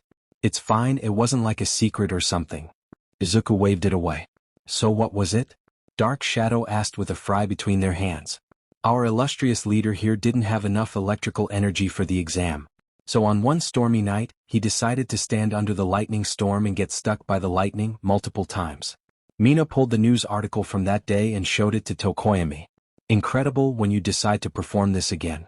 I wish to be a witness. Tokoyami looked awestruck and Dark Shadow nodded in agreement with his companion. Yes. We'll make it a group activity, sadly no lightning storms anytime soon. Mina deflated at the end. I'm thinking about visiting that handsome girl in the support course. Maybe she can make a stationary generator or even give me new energies to try. Izuku shrugged and bit into his burger. They finished their food and headed to the park near the woods they trained at. Toru linked arms with Izuku and they walked in a group talking about the festival. Even if some didn't get to place in the tournament, they all had some fun with it. They arrived at the park and found an empty spot to digest their food. I mean, Midoriya could have wiped the floor against all of us. Zero pointed out. That's not true, I have my weaknesses. I just do my best to counter them. Izuku knew he was strong but he knew what could beat him if he wasn't careful. Like what? Jairu asked unconvinced. I'm not going to tell you, you can figure it out. It's really simple. Izuku crossed his arms and smiled at them. Of course you are lactose intolerant, Kaminari said sagely. No, you dollar store battery, his weakness is our invisible girl. Mina smirked at the two linked arms, only one was visible but it wasn't hard to tell. Izuku blushed and Toru tightened her grip on his arm while glaring at the pink girl without much effect. The group laughed at his reaction and Zero gave them a lifeline. So what's your weakness? With still pink ears he answered. Capturing me in any way. Like that guy in 1B who can make the ground soften, he could trap me. Granted, I could burn or blast my way out but without energy I'm average. Jairu nodded in understanding. That makes sense, you still would have plans to get out anyway if that ever happened. Of course I do. Only a half dozen but one should work. Oh, that entrance to the last match was awesome. It was a top-tier hero landing. Kaminari changed the topic without any tact. Yes. That looked awesome, they replayed it on the big screen while Bakugo arrived and it looked choreographed. Mina got up on the bench and tried to mimic him. I already have a hero entrance. Zero boasted. Show us. Kaminari ordered. Zero got up on the bench but Izuku stopped them. Let's go into the woods if you want to try your quirk out. The group agreed and Tokoyami followed into the woods. Doesn't this remind you of that manga we read? Dark Shadow asked Tokoyami. Jairu snorted and turned to the two. I asked the same thing when they brought me here. So no dark rituals? Dark Shadow asked morosely. I'm sure we can make one up if you want. Mina waved her arms like a witch casting a spell. The gang sat near a tree that had a branch they could climb easily for their demonstration. Alright. Here I go. Zero announced. He swung on a tape ribbon and rolled to a stop. How was that? The group clapped politely. That was great. Very on point, although no catchphrase. Izuku complimented. Nah, I'll say whatever comes to mind at the time. Saying the same thing over and over seems very dull to me. I'm next. Mina got up and ran behind the group. They heard running, then the sound of acid on the ground. She came in sliding on acid and ran up with a smile. I still got to think of a catchphrase or something. They clapped again. It was very cutesy if that was your aim, Jairu said. Toru got up next and ran behind. Everyone faces forward. They heard some clothes ruffling and then they saw a quick flash of light in the shape of a girl. I see you, can you see me? She said seriously. Oh ho, that was badass. Mina clapped and the rest followed with her blushing for only Izuku to see and he gave her an encouraging smile. Tokoyami DS. You're up. Kaminari said pointing at the two. Tokoyami looked unsure but Dark Shadow looked excited. Come on Fumi. The quirk encouraged. The bird-headed boy agreed apprehensive in every step. They heard a thump and Tokoyami landed in a crouch with Dark Shadow roiling behind him. The dark comes to take you back where you came from. Just imagine that we had our costume on with the cloak. Dark Shadow added. The group clapped hard at that demonstration. That was one of the best ones. Zero said. Tokoyami got up and looked sheepish but the fluffed feathers gave his embarrassment away. We practiced that a lot. Another one is us emerging from an alleyway in the same fashion. Dark Shadow boasted for the two of them. I thank you all for your input. He bowed to them all. Jairu. Mina pointed at her and she shook her head. I don't have anything. She tried to say. Make something up, come on. Toru encouraged. All right. Jairu jogged to the tree and climbed to the branch. She leapt off and landed with her earlobes getting plugged into the ground and releasing a sound wave through the ground. Let the bass drop. She said with a red face. I like that. And the sound wave was an awesome addition. Kaminari clapped the loudest. The catchphrase was good too. Mina encouraged. Jairu got up with red cheeks and a smile. Thanks, alright Sparky is next. The best for last. Midoriya sits in front just in case I lose too much. Kaminari climbed the tree branch and Izuku sat in front of everyone ready to absorb any electricity coming at him. They heard some footsteps on the branch then. Oh shit. Kaminari fell out of the tree and bodily hit the ground with sparks arcing around him. He moaned face down as the gang exploded in laughter at their friend. Izuku moved forward to check on his friend but couldn't contain his laughter. Kaminari, you okay? He said between breaths. My pride. He moaned out. The friends laughed harder at that and Kaminari joined in shortly after because of the situation he saw. Izuku was being leaned on Maitoru, who was wheezing in breaths, and Izuku was trying to control himself but failed. Zero was on his side almost crying. Mina was on her knees clutching her stomach with tears coming out of her eyes while laughing. Jairu held her face as her shoulders shook and Tokoyami covered his mouth hole looking away. Dark Shadow didn't hold back and laughed the hardest. After they all calmed down, they saw the sun begin to set, and they decided to head home. They split off at the train station after getting Tokoyami in their group chat and Toru giving Izuku his hug. Izuku headed to the apartment with a smile and a gold medal in his pocket. The weekend after the sports festival flew by with Izuku doing some light training and some more heavy quirk training. He wanted to do more with his quirk, but as far as he could tell, all his quirk did was take in and release. He could control how much he could take in or how much to release, but that was his limit. It was a simple quirk with complicated factors. He also tried to merge energies like sound and thermal, but the only useful combination was thermal and electric to make plasma and then kinetic and thermal to blast fire like a fireball. The weekend passed and Izuku headed to UA again for classes to begin. He got many looks while riding the train from other passengers. He did his best to ignore them. The walk to school was quiet and made it to his class without issue. His friends greeted him and he talked for a bit until Aizawa walked into the class. Welcome back, hope you had a good weekend because I didn't. He complained at the podium. Moving on, the reason we have to sports festival is to get you all real-life experience by getting internships sent by heroes who saw your performance. Here are your invitations. He showed a projection with everyone's invitations. He called Ida and Yaoruzo to hand out everyone's offers. Todoroki was on top with almost 5,000 offers. Next was Bakugo at 2,000 and then Izuku at 1,000. The rest got lower than 1,000. Kaminari got 400 to his surprise. Why is Midoriya at third and Todoroki at first? Kirishima asked with his offers in hand. Todoroki was about to explain but Izuku beat him to it. Because of his connection to the number 2 hero. And I didn't help my image with the last match. Todoroki nodded in agreement. Izuku was flipping through his thick stack quietly analyzing each name he could recognize. He stopped at the name of Endeavor on the second page. With a raised eyebrow he turned to Todoroki. Your father gave me an offer. He said with a questioning brow. Todoroki scrunched his nose slightly. Me too. That's all he said. Izuku wasn't sure if Todoroki has started to use his fire or not, but Izuku did his best so he did. If he didn't, then he shouldn't be a hero. Endeavor reminds Izuku a lot of Bakugo, but he is supposed to go to get experience, and who else to learn from than the number 2? He will milk this opportunity as much as he can. After all, he can't get full in thermal energy anyways. He circled Endeavor as the top possibility and continued to search. One more thing, hero codenames. I'm not creative, so she is doing it. Aizawa rolled into his sleeping bag and Midnight slammed the door open and strolled in. That's right. And you better choose wisely or else it will stick. She jabbed a thumb at the napping form of their homeroom teacher and got a few chuckles out of it. She handed out white bards and they began to brainstorm for ideas. Izuku just thought of his quirk and what it did. He wanted a short name he could recognize. He capped his marker and set his whiteboard face down with his name. Kaminari turned around to show Izuku his. Too much of a mouthful? Izuku said it slowly like he was tasting the word. Charge Bolt, no, I think it's good. Toru erased the name and leaned back. She looked around and spotted Izuku flipping through his internship offers. She caught Bakugo in the corner of her eye sitting quietly and she made a face at him with no one knowing. She turned back to Izuku and he was covering his mouth and staring straight at her. Her face bloomed in heat at being caught. She grabbed her whiteboard and snuck over to him. Izuku snorted just a bit as she arrived at his side. Stop it. She whispered, yelled at him. I'm sorry, just. His shoulders shook a bit and he covered his mouth. How many times have you done that? More than once, she giggled and then got to the matter at hand. I need help with my name. Alright, what kind of name do you want? Something short or to have some meaning? He asked. Show me yours, maybe I'll get an idea. She tried to peek at his white bards but Izuku held it down. You'll see it with everyone. Plus it's not all that. She pulled her hand back and pouted. Fine then.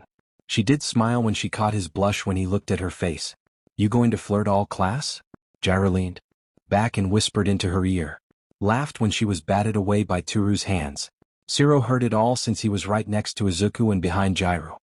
He turned to Izuku to see his reaction and was satisfied when he had red ears. He turned to Shiro and he moved his eyebrows suggestively. Izuku blushed only more at his insinuation. Toru slapped his arm when she caught the action and turned to Izuku. So will you help me? Toru asked the flustered boy. He cleared his throat and nodded with a smile. Of course I'll help you. Alright, who wants to go first? Midnight clapped her hands to get everyone's attention. Aoyama walked first to present his long hero name. It was rejected and he sat back down to work on it. Kaminari was next with his name of Charge Bolt proudly presented. Name after name went up with Bakugo's name getting rejected and Mina's as well. Toru went up and turned hers around to show the name, Prisms. That's a good one, approved? Midnight said and Toru beamed at Izuku. As people went up and presented their names, Mina scurried over to their gang leader. Midori. Help. She whined. Are you sure? She looked at him with narrowed eyes. You help Toru, or is she different to you than I am to you? She had a devious smile on her face and it grew as his face grew hot once again. Izuku didn't know what to say and Kaminari saved him by shocking her arm. Leave him be, you don't want to ruin it. He whispered the last part in her ear. Mina nodded in agreement. Sorry Midoriya. Got any ideas? Izuku got himself under control and pushed the thoughts plaguing his mind for later. A few ideas if you want. Mina walked to the podium and presented her whiteboard. Acid Queen. She smiled. Izuku walked to the podium and showed what he had chosen. Flute? It suits you well, approved. Midnight nodded with less enthusiasm than the others. He had left a lasting image when she had to watch him break Bakugo until he gave up. The day progressed as normal with everyone looking through their internship offers. At lunch, everyone ate more or less quietly while they flipped through their packets or a few leaves of paper. Izuku finished eating and got up to head to the support department. The gang offered to join but Izuku turned them down. They came anyways after quickly eating. They arrived at the support department and there was a plume of black smoke coming out of the open door. Izuku knocked at the doorframe as Power Loader tried to smother a flame that wouldn't go out. What is this? Hatsum? Is this thermite? He was yelling at the pink-haired girl with goggles on her eyes and writing frantically on a clipboard. Izuku walked up and absorbed the thermal energy until it was smothered. Power Loader stared at the black stain on the still intact metal table. What were you thinking of lighting thermite inside the workshop? He turned to Hatsum who stopped writing and stared at the previous burning spot. You shouldn't be able to put that out. How'd you do it? She zipped over and got too close for Izuku's comfort. Ow. She was zapped on her lip when she didn't back off. Don't crowd me, I came to ask about getting something built. Izuku stepped away from the excitable girl while Toru glared at her. Mina and Jairo waved in greeting. Built? What do you need? Hatsum Industries will make sure it's built better than anyone could. Hatsum got in Izuku's space again and she was zapped harder. Stop that. Stop getting so close to me. Izuku shrugged non-committally and looked to Power Loader. What you need? The hero pulled Hatsum away from the rumored unstable boy. Something that generates a large amount of electricity. Something stationary is fine, I don't want to lug it around. Izuku asked. Also, do you have any other energies I could? He paused to search for words. Taste. The gang snorted at his description. Taste? Explain to me what you need it all for. Hatsum was also listening carefully. Izuku explained his quirk and Hatsum ran off with wide eyes. That makes sense. Where else could you get electricity without a dedicated source? He nodded. As for others. He was cut off by Hatsum running up to him and putting something in Izuku's hands. Izuku took the metal tube and switched to his sixth sense. He felt energy shooting off of it and he grabbed some and took it into his core. He felt the new energy settle into its new home. He looked up just as Power Loader asked the question. What's this? He held out the metal tube. Power Loader flinched away and shouted. That's concentrated nuclear isotopes. Put it down gently. He didn't get closer. OF dash. Izuku quickly stepped away from his friends and absorbed all the energy contained in the container.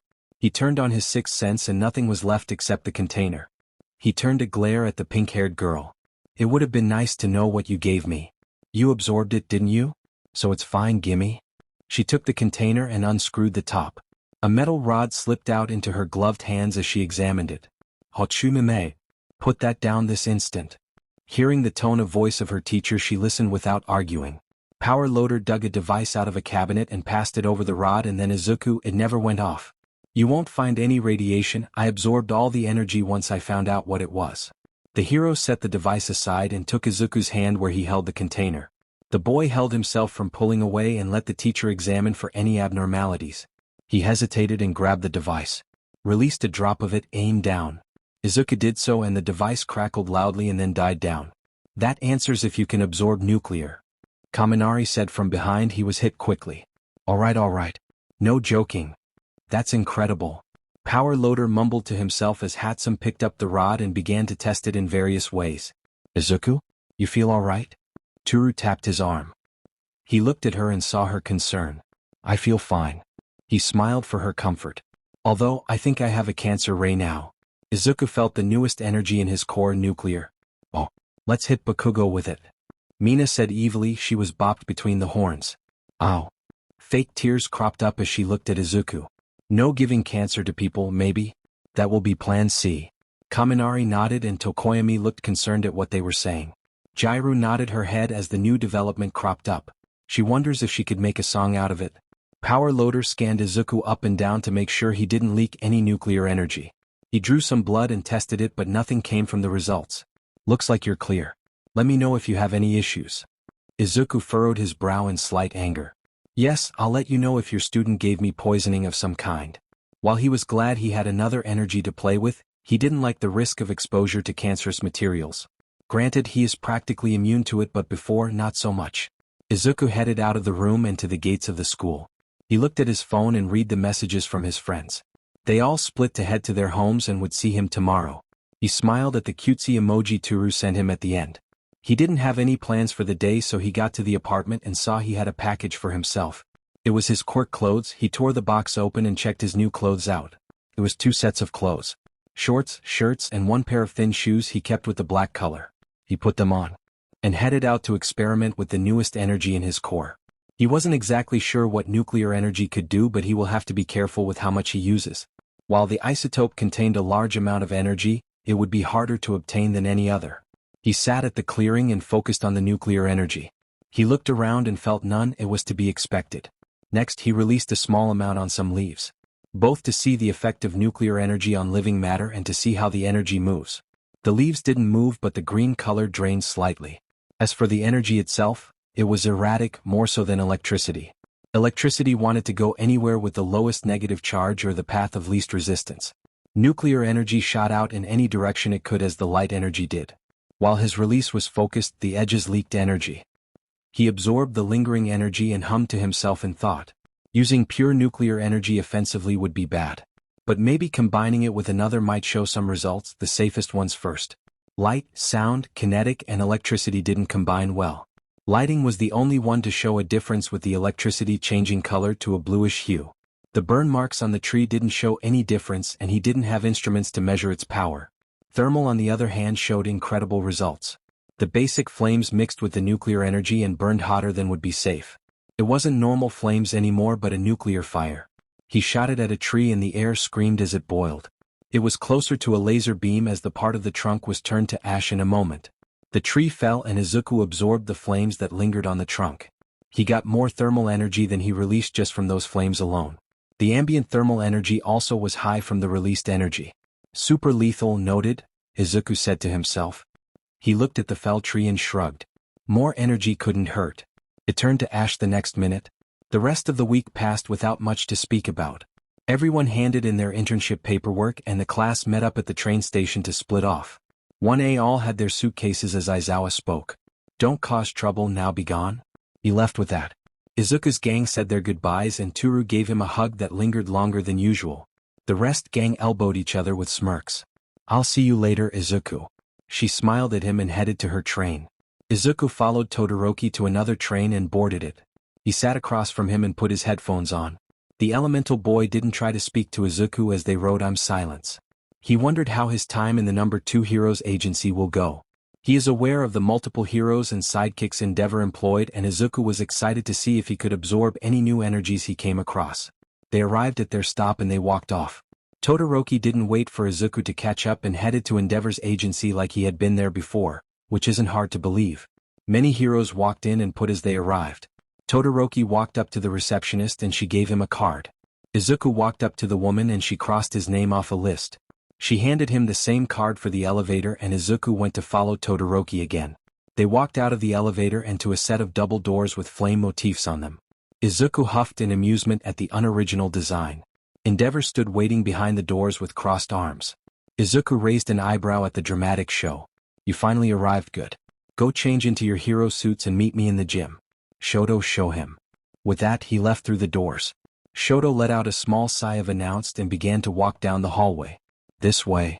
They arrived in a large locker room with lockers lining the wall and benches on the other side. Shoto went to an empty locker and began to change. Izuku took an empty one and did the same. Once he put on his tank top, he grabbed his jacket and put it on. He smelled a lingering perfume from Toru. Izuku smiled and the tips of his ears felt hot at the moment. The two trainees walked into a private gym with Endeavor and Burnin waiting. So this is the winner, huh? You don't seem all that. Burnin began as she examined Izuku.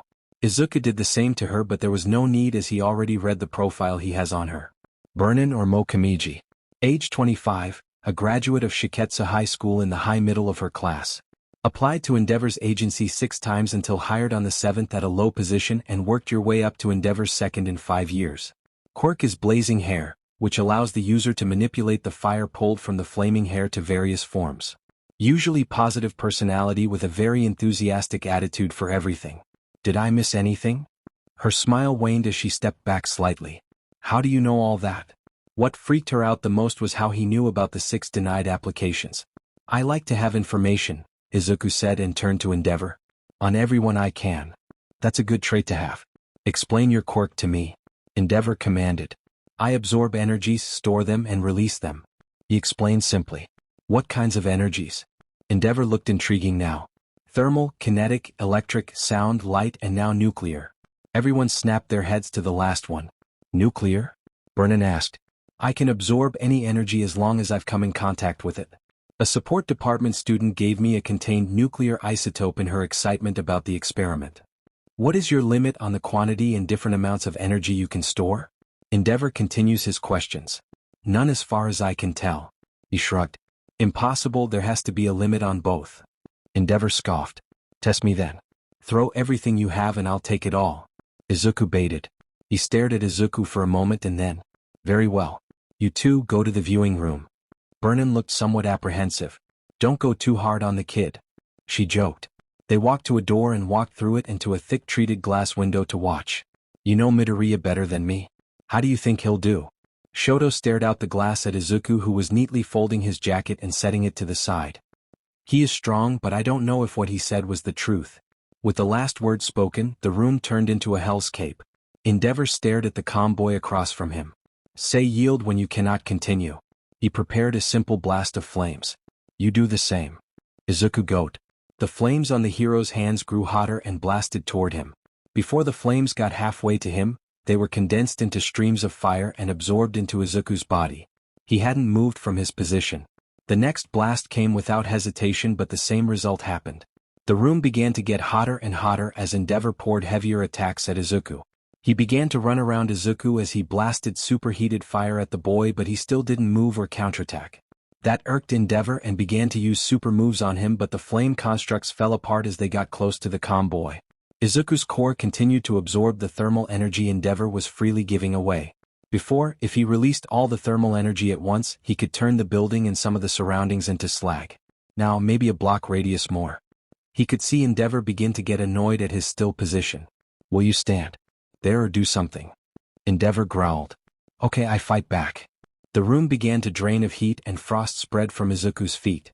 Where he stood was now a small crater as Izuku was launched straight to Endeavor. The veteran hero saw it coming and threw a flaming punch at the boy. His fist collided with Izuku's shoulder and came to a dead stop as if it was gently placed there. The flames on his fist wavered and snuffed out as they streamed into Izuku. The raised fist that Izuku had pulled back hit Endeavor in the face but the true damage was from the kinetic blast afterwards. Izuku poured about 3 times what Endeavor would have hit Izuku with and threw it back in his face. Something cracked and Endeavor was thrown back. The hero reeled back and felt something in his mouth. He spat it out and saw the white enamel of his molar with his blood. In a rage, He released a large amount of fire from his body that normally would have melted the stone in the specialized room, but the flames never reached anywhere other than where he stood. The rest were sucked into Izuku's body, where he walked to the raging hero. Endeavor began to feel cold instead of the ever-present heat in his body. He saw why. The room was filled with frost instead of sweltering heat. The only spot where there wasn't frost was under Endeavor's feet, but it was getting closer by the second. The hero began to feel the beginning of quirk exhaustion. Izuku was pulling more thermal energy from the hero's body by force. Izuku raised his hand and aimed it at Endeavor's chest, and then looked at the number 2 hero and waited. A small bead of blinding light was contained in his hand and it radiated heat. Izuku tilted his head as if to ask a question but never spoke. Endeavor stared at the boy with enough raw power to beat the number 2 hero without breaking a sweat. He was sure if he gave enough reason the boy would fire whatever he had contained in his hand. That is enough for today. Have Burnin show you the building. Shoto, begin your regime. Izuku closes his hand and the bead of pure thermal energy was absorbed back into his core. In the viewing room, Shoto stared at the boy who beat the number 2 hero with ease. Burnin had a smile, but underneath she was slightly pale. Normally she would be pumped up at the power Midoriya showed, but the look in his eye, as he waited for Endeavor to end the spar, was spine-chilling. On top of his last match against Bakugo in the sports festival showed something darker in the boy's mind. Izuku shook his jacket to get rid of the frost clinging to it. He put it back on and looked at the aftermath of his bout with Endeavor. The concrete was warped from the intense heat and then absolute cold. Shoto gave him a nod and split off from Burnin, who walked out of a door that led to stairs. Burnin had a strange smile when she met up with him. Now that was a match to remember. She tried to slap his shoulder, but it stopped dead as soon as it touched him, which unnerved her even more. Come on, let's give you the prime tour. Izuku nodded and followed her. He observed her hair flickering like normal flames. He wondered what would happen if he absorbed the flames from her quirk. Would she go into quirk exhaustion and then to death if he continued to pull? It was a dark thought, but his curiosity was definitely piqued. They walked through the large building with Burnin stopping every once in a while to show Izuku a room or area. She showed him the communications room, weight room, Izuku's and Shoto's rooms for the week, and finally the cafeteria. It was a large room that covered most of the 5th floor. Over a dozen heroes sat and ate or chatted with each other. Izuku recognized many of them, but the rest were too new to the game to have information about them. The two began to walk to the line for some food, but one hero called out and Burnin cursed softly under her breath. What's up, second? Showing the newbie around? What's his deal? A cocky male hero with a skin-tight blue and red suit began to speak. Izuku observed him for a second and already knew Izuku wouldn't like him. The smirk on his face aimed at Burnin and him just made it more punchable. Burnin seemed to think the same. Yes, Flame Bar, this is, actually I never got your hero name? She turned to Izuku. My name is Izuku Midoriya, hero name, Flux. He introduced himself to Flame Bar. Flux is a classmate of Shoto that came to intern with Endeavor. Flute? That's a pretty weird name. He snorted with derision. Ain't you the same brat that won the sports festival? Yeah, you beat that last kid until he gave up. That's pretty villainous. He leaned forward in an attempt to intimidate Izuku. Izuku stared blankly at him. Then do something about it. You're a hero, you're supposed to stop any villainous behavior. Or are you one of those heroes that are in for it for the fame and glory? He stared at Flamebar's angering eyes. Maybe you should. And while I'm at it, beat some respect into you. He rose and grabbed Izuku by his jacket collar. Izuku noticed Burnin wasn't doing anything. Fine, he'll deal with it. Izuku gripped the hero's hand and began to absorb kinetic energy. After all, the body is kept moving by kinetic energy from the beating heart to the flowing blood. So Izuku began to slowly absorb what little kinetic energy there was naturally in the body. Flamebar eyes began to flutter and breathing slowed. What are you doing to me? He slurred out. Let go of my jacket. He ordered. Instead of listening, Flamebar activated his quirk, and flames from his shoulders began to spread to his hands. They stopped at his elbows and turned into streams of thermal energy. He tried to punch Izuku with his other hand, but it landed without impact on his face. Finally, he let go of his jacket and Izuku gripped him harder. You seem tired. Sit down. He moved so Flamebar fell back into his seat while Izuku kept his grip on his hands. With a nod, he let go of his hands and Flamebar gasped for breath. His heart began to beat normally and blood flowed how it should. What the hell was that? He gasped for breath while still trying to ignite his arms. Every time they did, they turned into streams of thermal energy that got sucked into Izuku's body. Don't touch me next time. Izuku turned to leave and was met by Burnin's furrowed brow. We don't use our quirks unless it's necessary. she said sternly. Endeavor doesn't seem to care for that rule with his flame beard. And you didn't seem to care for my little interaction with Flamebar? Izuku said without much care for her anger toward him. That's how it goes around here, you're the new guy and someone hazes you. She argued back and didn't even try to argue for Endeavor's blatant quirk use. He tried and failed. Anything else? When she didn't respond, he moved past her to get in line for some food. He noticed then that the whole cafeteria was quiet as they stared at him. A small few gave nods of approval but most watched him. He was fine with that and ignored the ones who had furrowed brows aimed at him. The line began to move again and Izuku got his plate of food. It tasted all right. Vernon sat across from him but didn't speak again. Once finished he waited for her to finish eating and then spoke. Who do I talk to about hand-to-hand combat? That's one thing he couldn't learn on his own. She looked up at him and then jerked her head in the direction of a woman with a tight hair bun and a serious expression. She's the best hand-combative hero here, but she won't teach anyone. Izuku got up and went to talk to her. I am Flux and intern here for the week. Will you teach me hand-to-hand? No, she said curtly. Who is the second best after you then? Endeavor. With a nod, he turned to head to the elevator. But she stopped him by raising her hand. You won't try to convince me to train you? No, it would be a waste of time. If you wanted to train someone you would have. He turned back and walked to the elevator to ask Endeavor for hand-to-hand training. Izuku didn't wait for Vernon to follow as he pushed the button for the top floor where Endeavor's office was. Arriving he saw it was empty so he returned to the elevator and went down to the gym. He found Endeavor sparring with Shoto, and by the looks of it, it was brutal. Shoto did his best to fight back against his father, but the veteran hero didn't give any ground. Izuku stood to the side and waited for their fight to finish. He saw many martial arts put to use. He recognized some but he didn't have practice in the arts.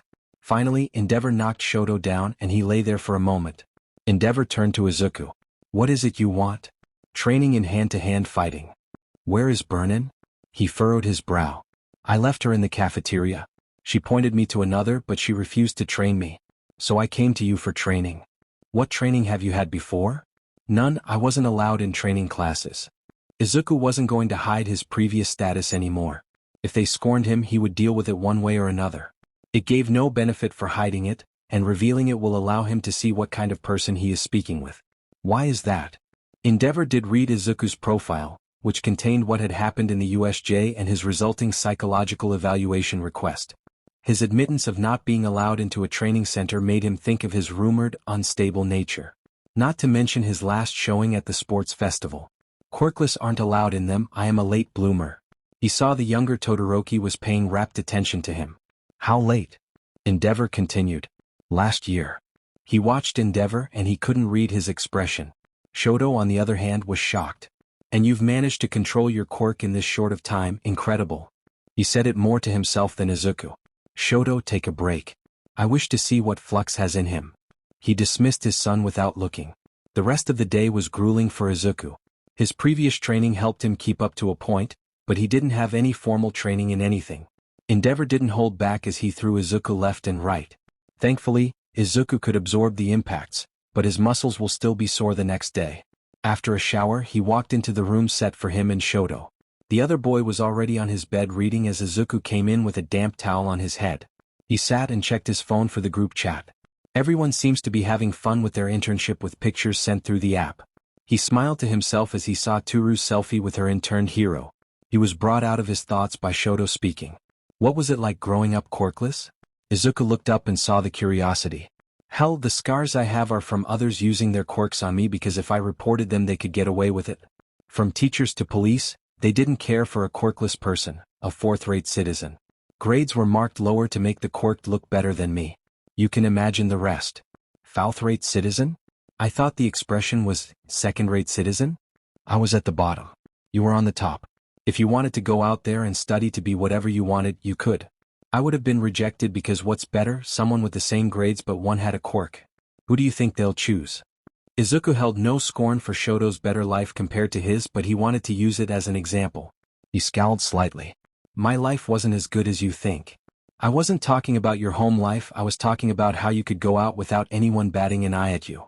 I don't know what your home life was like but outside you could walk the streets without a kid your age jumping on you and the police looking the other way. Oh. Shoto realized immediately after. Was your home better? I was never hurt. he said simply. Shoto was quiet for a moment and then spoke. He explained about his father setting up a quirk marriage with his mother's family for the money, how his mother poured boiling water on his face and how his father trained him to the bone to surpass All Might. Izuku snorted and Shoto shot a questioning brow at him. You don't like All Might, why? Shoto asked. He saved me from a villain and then he shot my idea of being a hero like a dying dog. Not once did he ever apologize or speak about it again. All he does is glare at me for making it or maybe thinking I hid my quirk or something. He shrugged and huffed a laugh. That was the same day I got my quirk too. Shoto took all that in and sat in silence. I guess we both have pretty bad luck with life. You still have a sister and brother you can connect with, I say try to. You still have family, have you ever visited your mother? He felt a pang of loneliness from mentioning family but he ruthlessly shoved it down. I didn't know how she would react when she saw me. She was happy to see me, it was nice. As for my siblings, how? He had a faint smile thinking of his mother. Talk to them? Izuku shrugged. You have some experience compared to me with that. I'll think about it. Midoriya? Yeah. Thank you for getting me to use my fire. Happy to be able to help someone. Izuku lay down to get some sleep. The next came without much fanfare. Izuku woke at the same time Shoto did and got ready for his daily routine. Izuku went to the gym that Burnin showed him and began his warm-ups and moved to a treadmill. Some other heroes joined him in the gym but Izuku ignored them all. At one point, Endeavor walked into the gym to look for his other intern. He stepped in front of the treadmill and Izuku took off his earbuds. Izuku kept his running pace as he spoke. Yes. Once you finish, meet me on floor 8 to continue your hand-to-hand training. With that he left. The absorber sped up his pace to begin the end of the routine and go meet the number 2 hero. Endeavor finished up with Shoto and turned to Izuku. He got in the stance Endeavor showed him yesterday and he nodded in approval. For 3 hours, Izuku learned how to properly fight with his body. His body ached but he soaked everything Endeavor threw at him. That's enough for now, go get cleaned up. You have an hour and a half and then we go on a patrol. Endeavor commanded. Izuku nodded and jogged off to the showers to get changed into his hero suit. He went to the cafeteria and got a meal so he could focus properly. He took a food bar and put it in his pouch where his ball bearing was for later. He still hadn't had a chance to use them against anyone. The Nomu at the USJ would have been useless but Shigaraki and Kurogiri would have been a different story. He finished his meal and went back to the elevator to Endeavor's office to wait to head out. Shoto was there already waiting with Burnin and a few other of Endeavor's sidekicks. The number 2 hero was mapping out a route for them with the pro heroes around him. Once done, Endeavor led them to the ground floor and out in the streets. Endeavor began to walk in a direction with everyone following him. Burnin began to explain what in particular they should keep an eye out for, how they should hold themselves. It was a bit hard for her to get the 2 serious boys to smile for the people but it only led to failure on her part. We split off here, Shoto with me. Flux, go with Burnin and follow her directions. Endeavor led Shoto off in the opposite direction at an intersection. Flux and Burnin began to patrol the route Endeavor gave them. It was quiet as people walked around on their business and a few waved at them. So tell me, why are you always so angry looking? Or is that just your face? She laughed to break the ice. Do you really want to know or are you just trying to make small talk? Izuku asked with his head in a swivel. His sixth sense was turned on for everything but nothing came of it. I have some idea how Shoto was trained and why he is the way he is. But you are different, I'm just curious. She smiled and waved at a kid with his mother. What do you know of how quirkless people are treated? Izuku began. She furrowed her brows. Bad and getting worse last time I saw the statistics, why? I just got my quirk last year and yes it was bad to say the least. When I first found out about my quirk, I contemplated wiping my old school off the map with everyone inside. I didn't do that. Instead, I turned in all the evidence to the police, and the next day Aldra was raided and teachers were thrown in jail for what they've done. Izuku said coldly and reminiscent of that day in the library. You went to Aldra? You were the one who gave the information to the news stations and police. You ruined every adult that worked in that school even if they got out of jail. Burnin saw the boy next to him in a new light. She had read the reports of what caused the raid to start but never imagined meeting who they were based on or who turned them in. I'm Sora, she said to him. Izuku turned to her and observed her for a moment. He saw earnestness and pity which he ignored. You have nothing to apologize for. He turned back and kept walking on the route. Right? She said softly and then she smiled. Let's go beat up some bad guys. In an attempt to cheer him up. If we find any, I suppose that's a good sign. Or bad one if they are bidding their time. Now you're getting it, newbie. She clapped his shoulder and the impact was absorbed. Whoa, freaky. Let's go. She marched forward. They walked around the neighborhood with nothing of note happening until they turned a corner and found three men trying to pry a door open on a closed shop with a crowbar. They were too busy arguing among themselves to realize they were spotted. The three of them were nondescript with black masks hiding their facial features. Make sure no civilians are hurt in the crossfire and only use your quirk in defense of someone else. Now watch how the pros do it. She cracked her knuckles and tore 2 pieces of her hair off and merged them to make a green burning whip. She lashed out and caught the closest one to the street. With a yank, he was thrown back and landed at her feet. With a punch to his forehead, we went unconscious. The other 2 panicked at seeing a pro but gained confidence when they only saw her alone. You boys shouldn't be doing what you're doing. Why don't you come with me for a chat? She smiled at the 2 would-be robbers. Izuku put himself between a small crowd that showed up at the commotion and pushed them back when they began to get too close. The crowd grumbled when Izuku did so but listened anyways. The 3 clashed. One robber used the crowbar and the other began to use his quirk that summoned a golden sword made of light. Burnin dropped the whip and molded a staff to push the 2 back. Izuku watched carefully as the fight continued.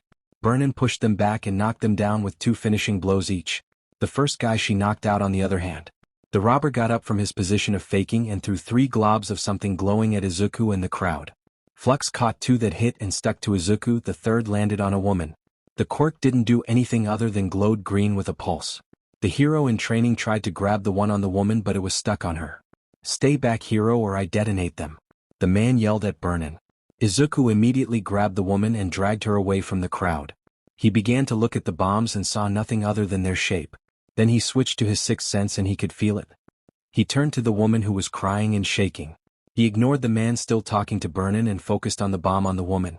He got a hold of the energy and yanked it to himself. The green glob turned into a green stream and was drawn into Izuku's body. Go. He pushed her to the crowd and then focused on the ones on his body. He absorbed everything with that energy without hesitation and they disappeared. And just like before, new energy settled in his core. I said stay back. Burnin saw what Flux had done and began to run at him. The would-be robber backed away and snapped his fingers. When nothing happened, he stared dumbly at his fingers, then he whipped his head around to look at the boy who he threw the bombs at. They were gone. The next thing he knew, he was on the ground and darkness overtook him. The crowd cheered at Burnin's takedown. The whole incident took less than 5 minutes in total. Burnin smiled and waved the crowd and then made her way over to Flux after making sure the 3 robbers were tied together. She put a hand on his shoulder and said, I couldn't have done it alone. Flux, a first-year UA student, was here to assist me. Police began to push through the crowd and one approached Burnin and Flux. Before the policeman could say anything, Burnin turned to Izuku. You alright? What were those things he threw? Bombs. They were made of energy, so I absorbed them. He raised his palm and a small glob of the same green bomb emerged from his hand. It was fun to have new energies to play with. Too bad he will probably never get a refill of that kind. Burnin nodded with a smile and then turned to the policeman. Now to teach you about this side of hero work. Burnin greeted the officer and began to tell him what had happened in detail. Izuku paid attention to the whole conversation as the officer took notes and then gave them a nod and went off to finish his work. Then what? Izuku watched the 3 unconscious men get loaded into a van with suppression cuffs on them each. We continue on our patrol and once we get back to the agency we fill out the paperwork for this incident. Thankfully there was no collateral damage of any sort other than what they caused at the door. Burnin explained. Come on, let's keep going. Just as Izuku was going to follow, someone called out to him. Excuse me. Izuku turned to see the woman that was stuck with the bomb. I wanted to say thank you for what you did. What's your name? Flux, your thanks are appreciated. Izuku nodded and she beamed a smile at him and he turned back to follow Burnin. When they got out of earshot, Burnin spoke up. She was pretty cute, huh? She elbowed him and gave him a teasing smirk. Izuku raised an eyebrow at her. I suppose why? I mean, I'm just curious to see where your standards are. Or maybe you have someone else in mind. She dangled some bait casually. His mind flashed to Turu's beaming smile instead of that woman's. He smiled unconsciously and Burnin latched onto it. Oh? What's with that smile? Who popped into your mind? She smiled like a cat that caught a canary. His cheeks turned pink at his being caught. No one. She kept going with her teasing. None of that. Come on, tell me. She bumped shoulders with him in an attempt to break him. Let me guess, that pink girl? No, she is more of a wingman if I'd guess. The one with the earlobes. Shouldn't we be focusing on patrolling? He tried to change the subject. Or maybe that invisible girl. She was pretty close to you most of the festival once I watched it again. Izuku gave a minuscule twitch and her smile grew. It is her. Why are you so interested in this subject? He tried again to veer off the line of questioning. It makes sense to me. You can see energies and with heat vision you can see her. Oh, how romantic. She swooned. I wouldn't want to ruin what we have. Izuku finally broke and went along with her conversation. She is my first friend in 10 years and I don't want to lose that in an attempt to get more than I'm already grateful for. He didn't yell it, but his words showed enough emotion for the hero to understand. She calmed down from her antics and thought for a moment. And if she doesn't just want to be friends? Then she can make that choice. I don't want to risk anything. Now when everything has been turning around for me. Vernon heard the vulnerability in his words and let it be. Instead, she patted his shoulder and pointed at a food stand. I'm hungry, let's get some food. She smiled. The rest of the patrol continues without any incident as they return to the agency. Endeavor and Shoto stood in the lobby talking to an office worker. She gave some papers to Endeavor, bowed and left. He sifted through them and then turned to the two. You've returned, anything of note? He said to Vernon. An attempted B&E, Flux stopped a potential hostage situation and that was it. Vernon jabbed a thumb at Izuku to the side. Hostage situation? He raised an eyebrow at her. One used his quirk, some kind of bomb, to threaten me to let him go. Flux caught two, but the last was attached to a woman. He absorbed its energy and I was able to take down the man, she explained. Izuku raised a finger and showed the energy he had acquired. It pulsed green and then it was sucked back into his hand. Endeavor nodded with a grunt. Show him what paperwork needs to be filled out. After you're done, meet me in the gym to continue your training. The last he spoke to Izuku and then he turned to the elevator. Shoto gave Izuku a nod and split off to who knows where. The next day, Izuku woke up sore from the training but didn't complain as he was learning much from the top hero. He had sparred with Shoto but he was outclassed on that front. He followed his normal routine in the morning and then went to the gym. After some training, Endeavor called the UA students to a room with Vernon and some of his sidekicks. Once everyone was in the room, Endeavor spoke. It's time to go to Hosu. Prepare to leave an hour. Hosu? Why, sir? One of the sidekicks asked. It's time for the hero Ender to come to an end, he said with conviction. Izuku and Shoto sat side by side on a train to Hosu with part of Endeavor's agency in the same train car. It was nearing mid-afternoon as they finally reached the train station they would depart on. Izuku slipped on his gas mask that covered the lower part of his face and stretched as he got up to step off the bullet train.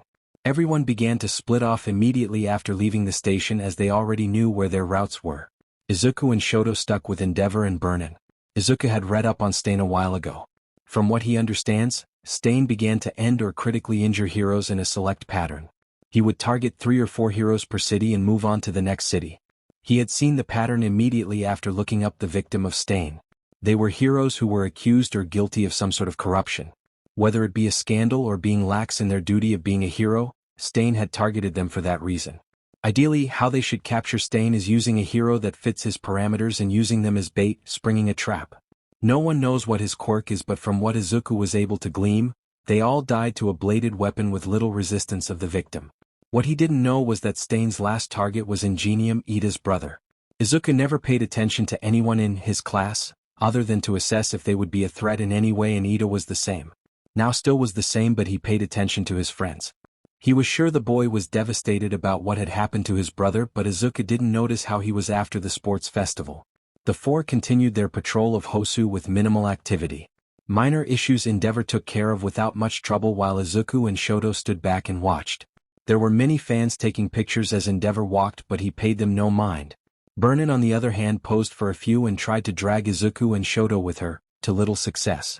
The longer the day passed, the more Endeavor seemed to get annoyed with the lack of news of Stain. Izuku was sure that they wouldn't cross paths with him for one main reason.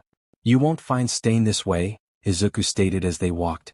Everyone turned to Izuku and Endeavor furrowed his brows at the intern. Explain, he demanded. All of Stain's victims were alone and in alleyways. Not once has he struck when out in the open or when the hero was in a group. Izuku shrugged as if it was obvious. Endeavor thought about what Izuku said and grunted in agreement. Then how would you try and find him, boy? Bait. Vernon spoke before Endeavor did. That's dark, don't you think? Izuku shrugged. Stain always targets heroes with set criteria. They all have been involved with something the hero didn't want to be revealed. Scandals, skimming money from employees, being too aggressive, being too passive, or the like.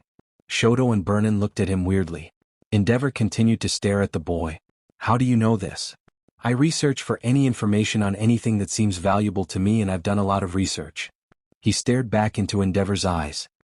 He had nothing to say in return and turned back to continue their route. The day dragged on and they stopped for a late lunch.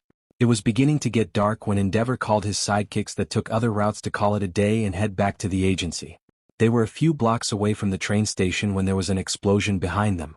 They immediately ran back to the scene and it was chaos. Buildings were on fire and some heroes fought familiar monsters. Nomu? Those are Nomu, the same kind from the USJ. They looked different. The one at the USJ had multiple quirks: regeneration, strength, speed, and kinetic negation. Flux spouted out for their benefit. The League of Villains is behind this then. Flux, stop those fires. Shoto, support him and evacuated civilians. You have full permission to use your quirks. Burnin with me. Now go. Endeavor ordered and blasted off to the fight. Flux and Shoto sprinted off to the nearest fire and to the hero that was trying to contain it. Flux ran past the hero and gently pulled all the flames from the building. He didn't want to turn the mostly still intact building into slag and glass. The hero on the scene watched as his job was done for him as the streams of fire were sucked into Flux's body. One of the walls began to collapse on the top floor and Shoto covered it in ice, stopping it in place. Civilians continued to run out of the now smoking building and the pair ran off to the next building without stopping to speak to the hero who watched them go. Flux and Shoto didn't speak as they focused on the next building. They took care of another building and helped a civilian get to safety before one of the Nomus attacked them. There was a shout of warning and Flux turned up to see a winged Nomu diving for them. Izuku didn't hesitate and pulled out a handful of ball bearings and shot them with a kinetic blast at the diving monster. The expulsion of kinetic energy caused the projectiles to break the sound barrier and then slammed into and through the Nomu. One wing was torn off completely and the rest impacted into its body and head. It spiraled with one wing gone and crashed hard against a car, denting the side heavily. It lay slumped and unmoving against the asphalt, dead before it hit the ground. Shoto stared at his classmate in surprise at his calculated execution of the monster. The heroes who shouted in warning ran up to the unmoving corpse and prepared to take it down, unknowing it was already dead. You two get back. One of the heroes shouted at the two. It's dead, no electrical signal in its body anymore, Flux said, running past them and to the next burning building. Shoto followed after him, leaving the bewildered heroes behind. Hey, stop right there. One of the heroes shouted at Izuku. He did so and turned to the approaching hero. What is it? He asked. You just ended a villain. Who are you? The hero prepared to apprehend the boy before him. That wasn't a villain, it was a bioengineering monster. My name is Flux. Izuku said impatiently. What are you talking about? You ended it without an attempt to take it down non-lethally. The hero continued to pester Izuku. That wasn't the first Nomu we've fought. They don't stop and they don't surrender, they just do what they are ordered to do, monsters. Izuku explained and began to leave again to help contain the fires.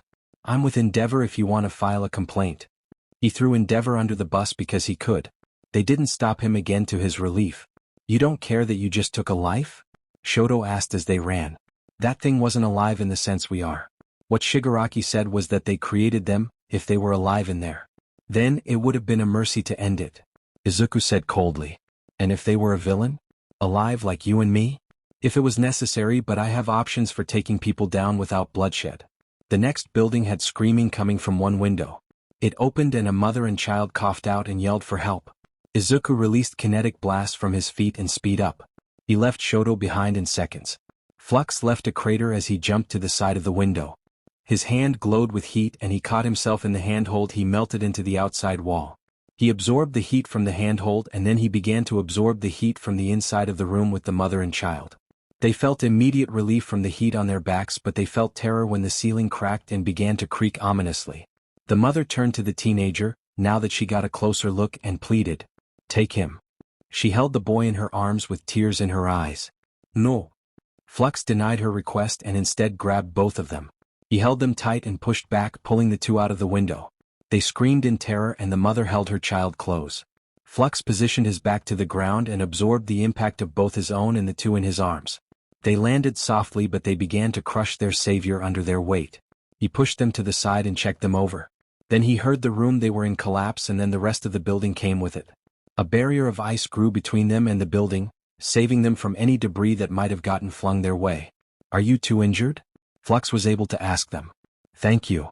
The mother pulled Izuku into an embrace by the neck. She was shaken but didn't seem hurt. The mother and child weren't physically injured, but the two students escorted them to where civilians were being evacuated. Once some paramedics saw them coming, they ran over to take them off Flux's and Shoto's hands. They took a quick break and then moved to see where they could help since that was the last building on fire. They were far off from where they began, but they stopped when Flux heard something. He raised his hand to stop Shoto and held a finger to his mouth. He tilted his head and began to jog into an alleyway. Shoto followed and tapped his classmate on the arm. Flux caught the questioning eyes and whispered, I hear someone. Izuku absorbed the sound around their feet and began to run to the clattering. He felt the 3 heat signatures and sped up. The two arrived just in time for Stain to stab his sword down at Ida's prone arm. He screamed in pain and Izuku held back Shoto from charging. He glared at him for doing so. Instead of rushing ahead, Flux aimed and charged a lightning bolt, not a small one. Stain reacted in time when he smelled the ozone and dodged the streaking lightning bolt aimed at his back. It did succeed in pushing Stain away from the 2 prone victims. Shoto, get Tenya and the other one. I'll cover you. Flux said and Shoto nodded. Stand aside, my quarrel is with these 2. Stain growled and aimed his sword at them. Izuku asked to buy some time for Shoto. You target corrupt heroes, why Tenya? Stain stared at Izuku and then answered. You are correct, but that one. He jabbed a sword at Tenya. Took it upon himself to attempt to be judge, jury, and executioner. You, on the other hand, know why I purged these unworthy heroes. Yes, every single hero was guilty of something. Except for Ingenium, why him? He could sense Shoto begin to drag away Tenya behind Izuku. He got in my way, simple enough. He shrugged. And what do you think of my work? Why are you asking so many questions? Your victims are getting away. Izuku was confused at the way Stain was reacting. Because you are different, I can see it in your eyes. You see the corruption just like me. Answer my question. Your work? You're doing it wrong. He shook his head. Stain tilted his head. Wrong how? Shoto finished bandaging Tenya's arm but still had to get the other hero. You are clipping the leaves of a weed. How do you get rid of the whole weed by the root? Izuku was very aware of how he would have done what Stain is doing. Stain hummed for a moment. You are just like me. He smiled. Why not join me? Help me cull these so-called heroes, roots and all. Izuku's mind flashed with the idea but spoke instead. Not part of the plan. With that, he released a cone of flames down the alleyway. Stain emerged from the flames, injured. He swung his swords at Flux and he blocked with his arm. The impact was absorbed and the jacket saved him from getting a nasty cut. The hero Ender was shocked by a spray of electricity that coursed through his swords. Flux pushed his advantage and slammed his fist against Stain's arm. There was a sickening crunch as the kinetic blast shattered his arm. The sword fell from limp fingers but that didn't stop Stain. His other sword swung up and Izuku stopped it with the palm of his hand. Then he melted the blade and warped the metal of the rest. Stain growled in frustration and backed away as he threw away his ruined weapon. But a blast of the coldest temperature he'd ever felt shocked his system and made him lose focus. His lungs burned with stinging pain with every breath, and the blood that dribbled out of his broken arm began to crystallize. He involuntarily started to shiver from the absolute cold that he was subjected to. He raised his throwing knife and threw it right at the boy's face.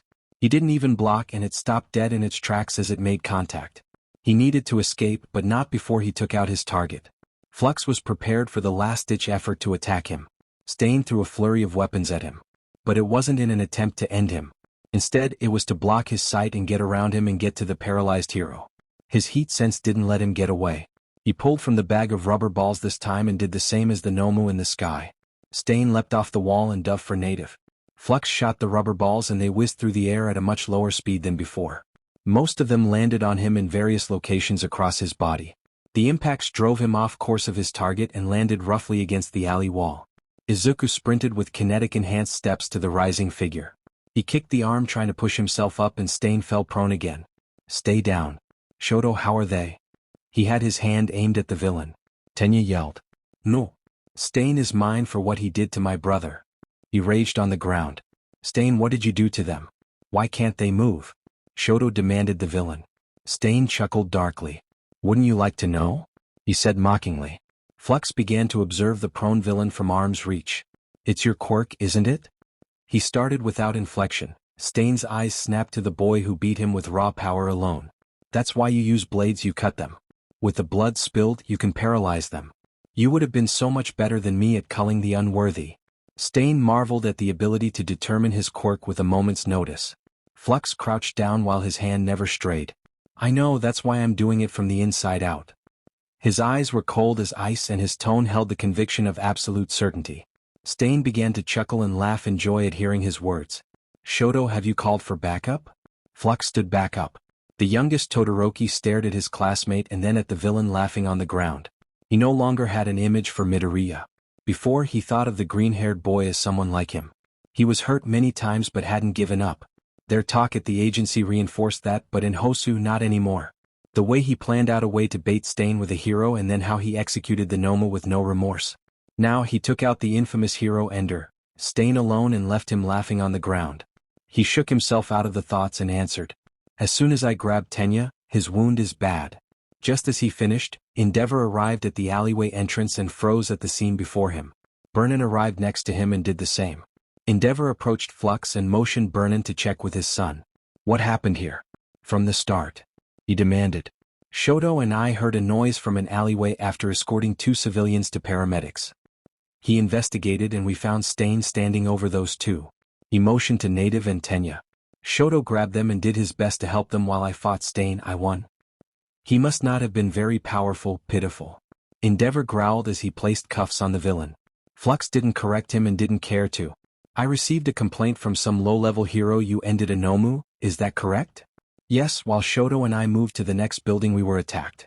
Will that be an issue? He tilted his head. Endeavor stared at the boy and shook his head. I'll deal with it. Burnin, how are those 2?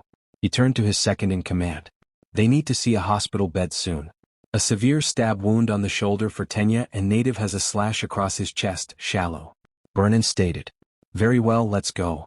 He picked up Stain from the ground by the arm and cried in pain. He immediately let him go. I shattered his arm. Don't grab him by the arm, Flux said way too late. Endeavor shot him a glare but Izuku shrugged, he had forgotten. Burnin had already called an ambulance for the 2 injured and a police van for Stain. Ida glared at the back of Izuku's head for what he interrupted. Shoto tried again to figure out his classmate but failed to do so. And Burnin wonders how she could get in contact with that invisible girl for some encouragement. From what Endeavor said as they walked out of the alley and to the main road, the rest of the Nomu were dead or captured in one case. There were only 3 when the attack started, with Izuku ending one and Endeavor ending another. The last was taken out by multiple heroes working together until they contained it. The fires were put out in record time thanks to Izuku and Shoto working together. While Shoto mainly supported Izuku, Burnin praised the 2 vigorously. Ida hadn't said anything the whole while they walked and he was helped along. Native had woken up but was too weak from blood loss to move by himself. I was reported that you ended a Nomo. What happened? Endeavor said with a demand more than a question. Shoto and I were running to the next burning building and it dove towards us. I ended it and it crashed into a car instead of us. He said without remorse. You did not attempt to subdue it, why? Endeavor questioned. Noma do not think, they only follow commands and that is it. They are no more than rabid animals to be put down. Burnin had to re-evaluate what she thought of the boy she got to know the day before, and by the looks of it, Shoto already began to. She could see the similarities between Flux and Endeavor, but Flux was cold and calculating to Endeavor's raging fire. They arrived back on the road where police and ambulances drove back and forward. Endeavor hailed one and they pulled next to him. They handed over Native and Ida to the paramedics and they began to work on them. A police car rolled up to them and began to chain up Stain after they were done gawking at the infamous villain. Oddly enough, Stain never resisted and was shoved into the back of the police cruiser. He looked at Izuku one last time and gave him a tooth-filled smile that chilled anyone who was looking. Izuku didn't bat an eye and only watched the hero Ender get taken away. He turned from the police cruiser when he heard Ida's name being called out. Manuel had found his intern finally and was looking him over. What happened? Where did you go? The hero almost demanded of the student, but he was more worried than angry. Ida didn't respond and only looked away with a scowl. He went hunting down the hero Ender. His head snapped up and glared with his teeth almost bared at Izuku, who had spoken. Manuel turned around at Izuku's voice. What? Is that true? He turned back around to Ida, who continued to glare at Izuku. It doesn't matter anyways, he will get a slap on the wrist and walk away with a blemished mark on his record. He was part of a family of heroes and he will get away with being a vigilante just like anyone with enough power could get away with anything. The number 2 hero was a shining example of it. Let go, we are done here, Endeavor commanded and everyone followed. It took some time to get back to the agency since the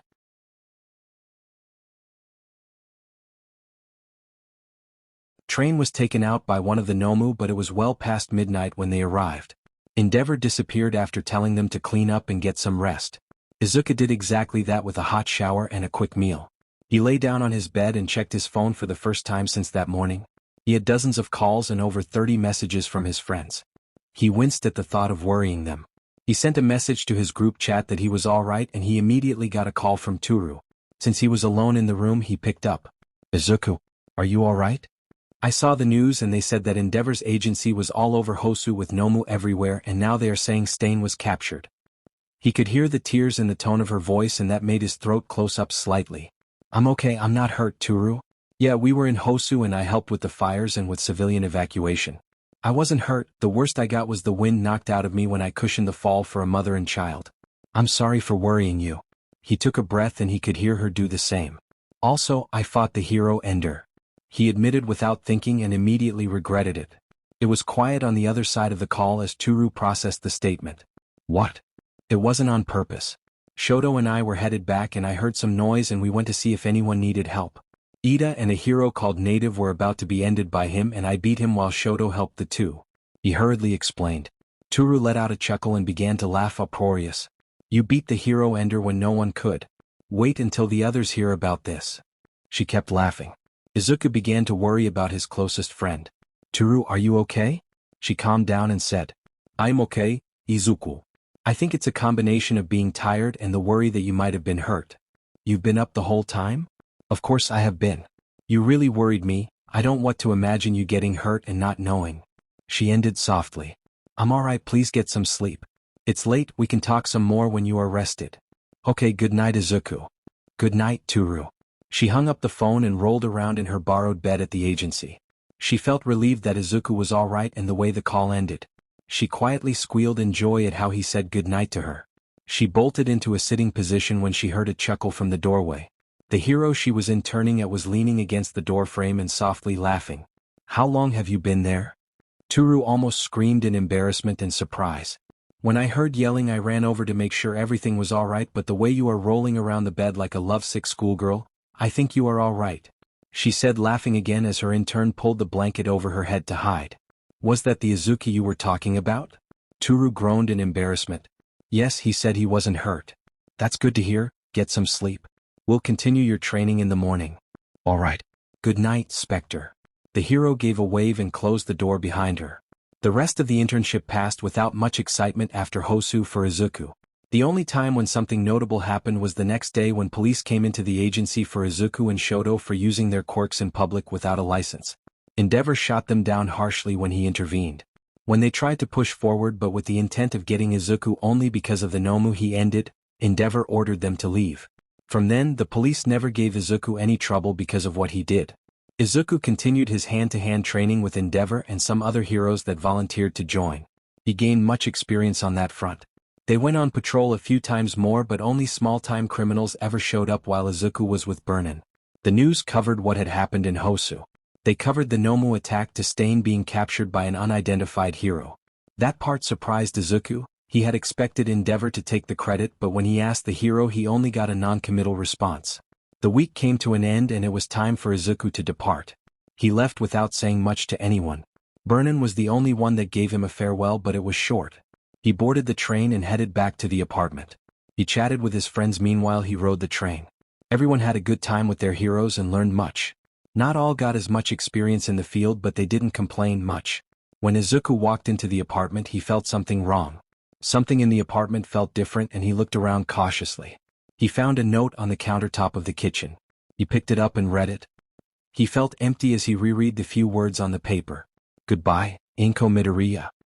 He left the paper on the counter and walked down the hall to his mother's room. He opened it and it was empty, nothing remained in her room. He stared blankly at the empty room with clenched teeth. Everything else in the apartment was still there but anything of Inko was gone. She had left him while he was gone for the week. He walked to the living room and sat down. Thoughts raced through his head as he thought about what this could mean for him. Inko had left him, he couldn't think of her as mother anymore, and all that she left was one word. Inko's neglect had grown as the years passed, and this was the cherry on top. He had grown to resent her as the years passed, with her never being a mother to him. After a while, he could no longer love her as a mother, but at least she left money for food and had a roof over his head.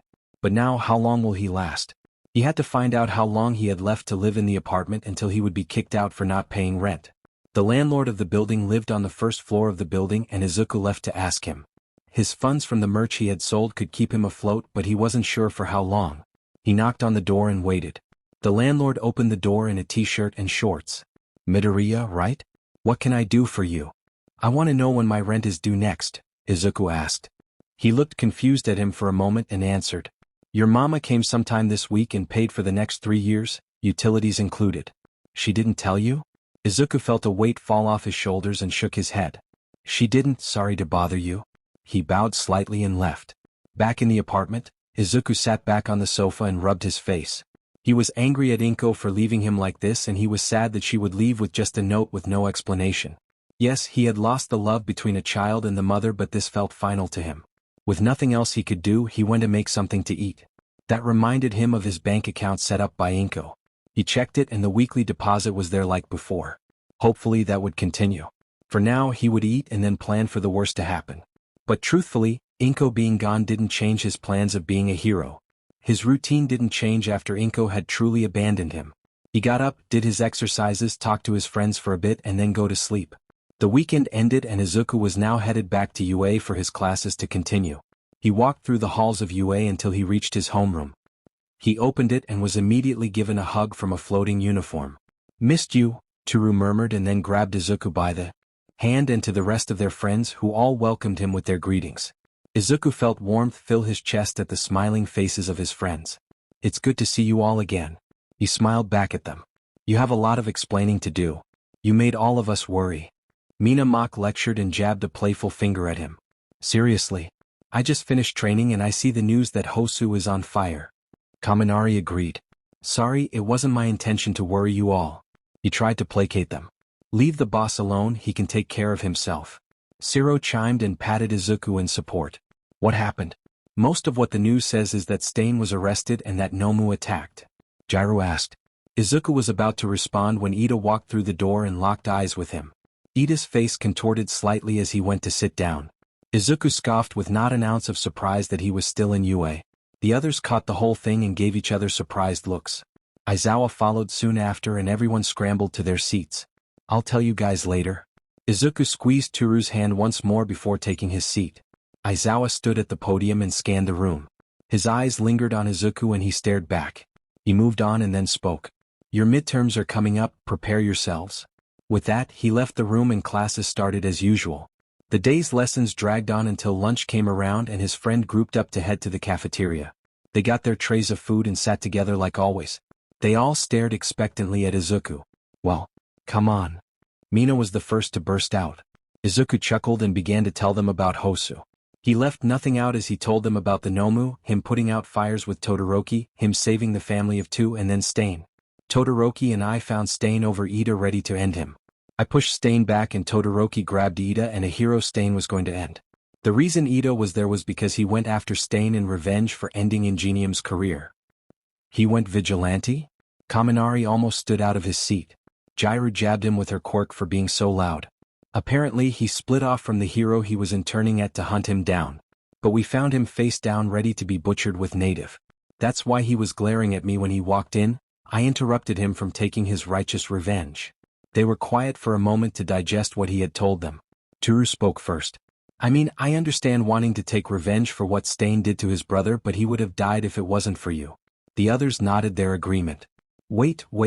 Mina waved her hands to hit an imagery pause button. "Was he found out? About going vigilante and wanting to end Stain? I sure as shit didn't cover for him when the hero he was interning under found him." Kaminari furrowed his brow. "Then shouldn't he be expelled for doing so?" "Yeah, police would have found out and then UA should have kicked him out." Zero agreed. "That's the keyword, should. But since he is from a strong hero family, rules can be bent for the powerful." He scowled at his food and jabbed at it frustratingly with his utensils. Toru placed a hand over his arm to calm him down. That's pretty unfair, Jiraiya said and glanced over at Ida who was eating quietly while Uraraka tried to talk to him. Izuku shrugged. But forget about that. What about you guys? What did you all do for your internships? He smiled up at his friends. They took the change of subject and they told everyone else what they did. Kaminari got better at his lightning and practiced more with his enhanced movements with internal electricity. Shiro also honed the skills that Izuku recommended to him. He even got to use them on patrol once against a thug trying to run away. He was pretty proud of that. Mina was able to cover herself in viscous acid to make a layer of protection like Izuku's theory. Acid mist was still a work in progress. Jiraiya helped with the hostage situation and learned some hand-to-hand. Toru was last to tell them about her time. So, Spectre helped me with some more sneaking techniques and the light beam Izuku taught me. Also, something I've been working on but it's not ready for me to show you guys. Oh? What is this super secret project you've been working on? Mina leaned close to her friend. Come on, show us something? She wiggled her eyebrows suggestively. Toru pushed her away. No. Not until I can get it right. Can I help in any way? Izuku offered with a smile. Toru blushed and looked away. Nope. Well, you can but I want it to be a surprise for everyone. Mostly for Izuku but she didn't say that out loud. Lunch ended and everyone headed to their next class, Heroics. They were told to meet in the industrial section for class. All Might arrived and looked over them and began. Welcome back. I hope this past week has given you a good look at the real deal. For today let's see what you have learned. Let's do a race to save the civilian me. A screen appeared with the first group to race. All Might leapt away and landed in the distance. Izuku was first with Shiro, Mina, Ojiro and Ida. Mina, Shiro and Izuku gave each other fist bumps and got ready. Izuku got ready and ignored Ida's glare to the side of his head. There was a loud boom and they raced off. Izuku propelled himself with kinetic blasts, keeping up with Ida on speed. The speedster kept glancing at Izuku as they sped along in All Might's general direction. He could hear Shiro's tape behind him as he tried to keep up with the two. Izuku saw the hit coming from his side and absorbed the kinetic impact from Ida's backhand. Izuku held tight and returned the favor by absorbing energy from Ida and the surrounding area. The engines on his legs stalled as the area turned pitch black and the sound stopped existing. Ida was distorted to the highest degree and crashed hard to the ground. Izuku didn't look back as he heard the class president crash and skid on the concrete. Shiro let out a bark of a laugh and tried to get ahead of Izuku but he poured more kinetic energy out and then launched upwards to where All Might was standing with a frown. Damn. I was really close. Shiro said landing beside Izuku. Midoriya, what happened? All Might stared at Izuku. Ojiro and then Mina arrived just as Izuku turned to All Might. He tried to trip me up and I defend myself. Why? Izuku tilted his head. Yeah, he tried to backhand him. Shiro saw it all from his vantage point above them. Ida arrived last with one of his glass lenses broken and his armor banged up.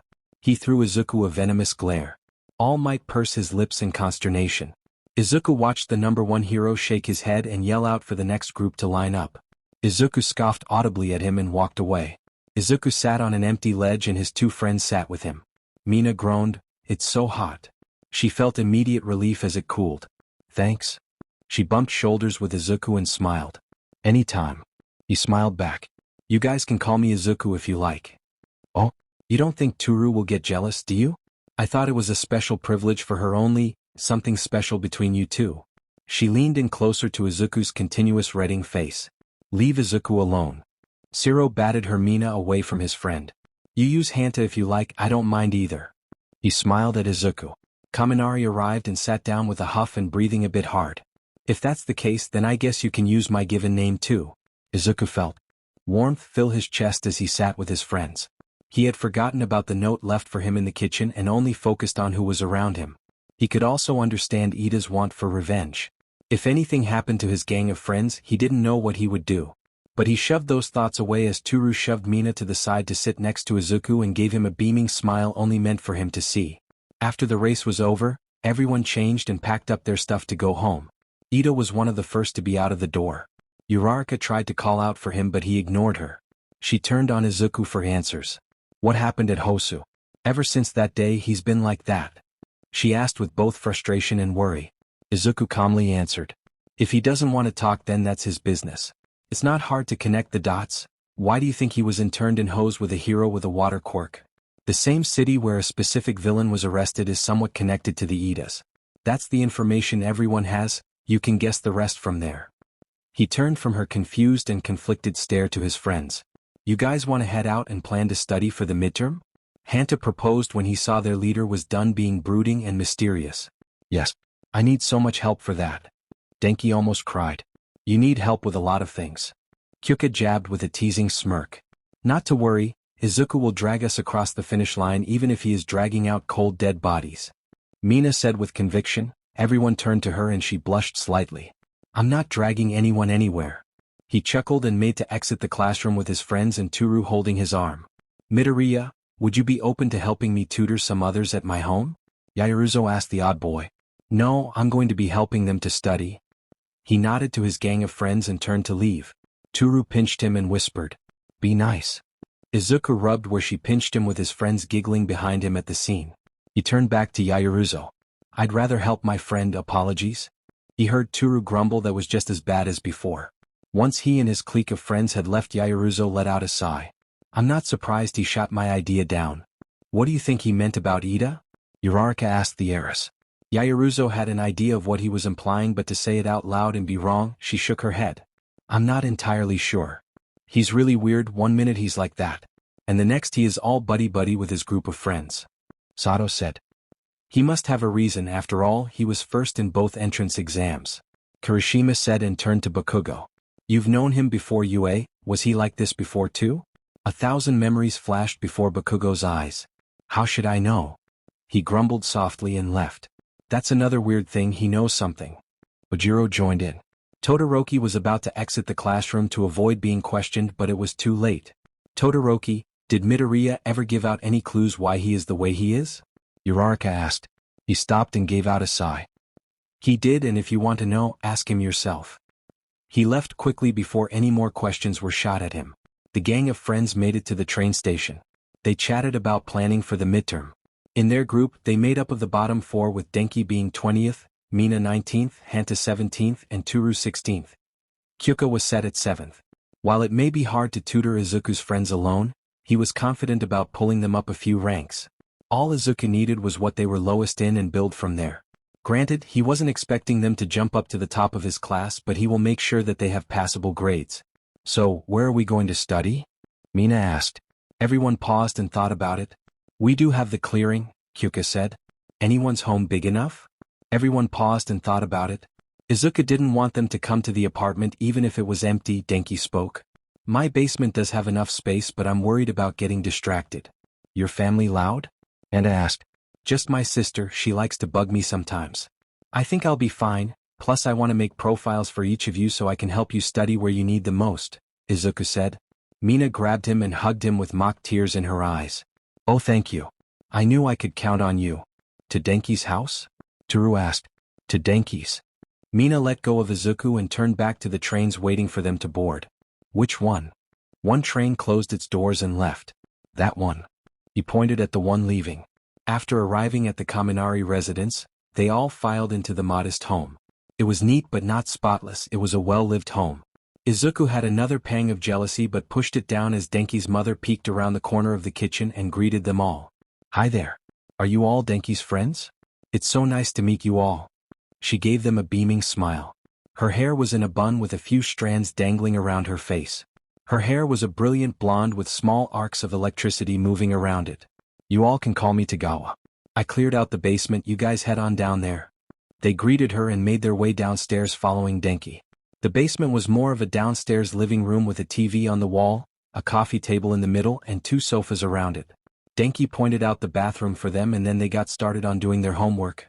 When they got that done, they moved on to studying for the midterms. Izuku looked at everyone's grades from all their subjects and began to work on a file for each one of them. Kyuka was the only one that didn't need as much help as the others, but Izuku wasn't worried.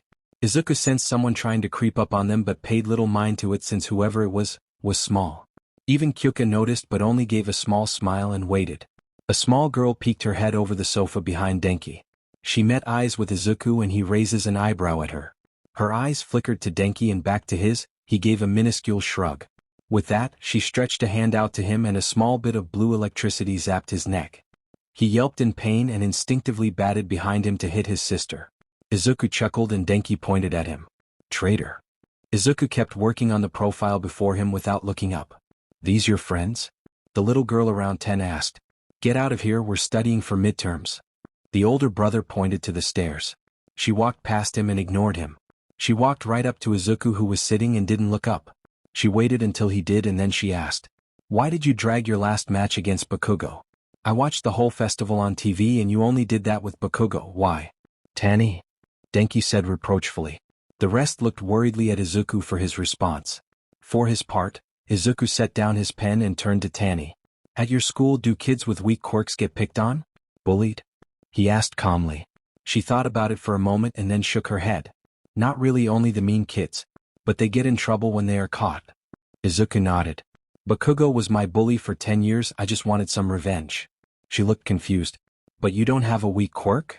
That's right, I have a very strong quirk. Tell me who gets bullied worse than people with weak quirks.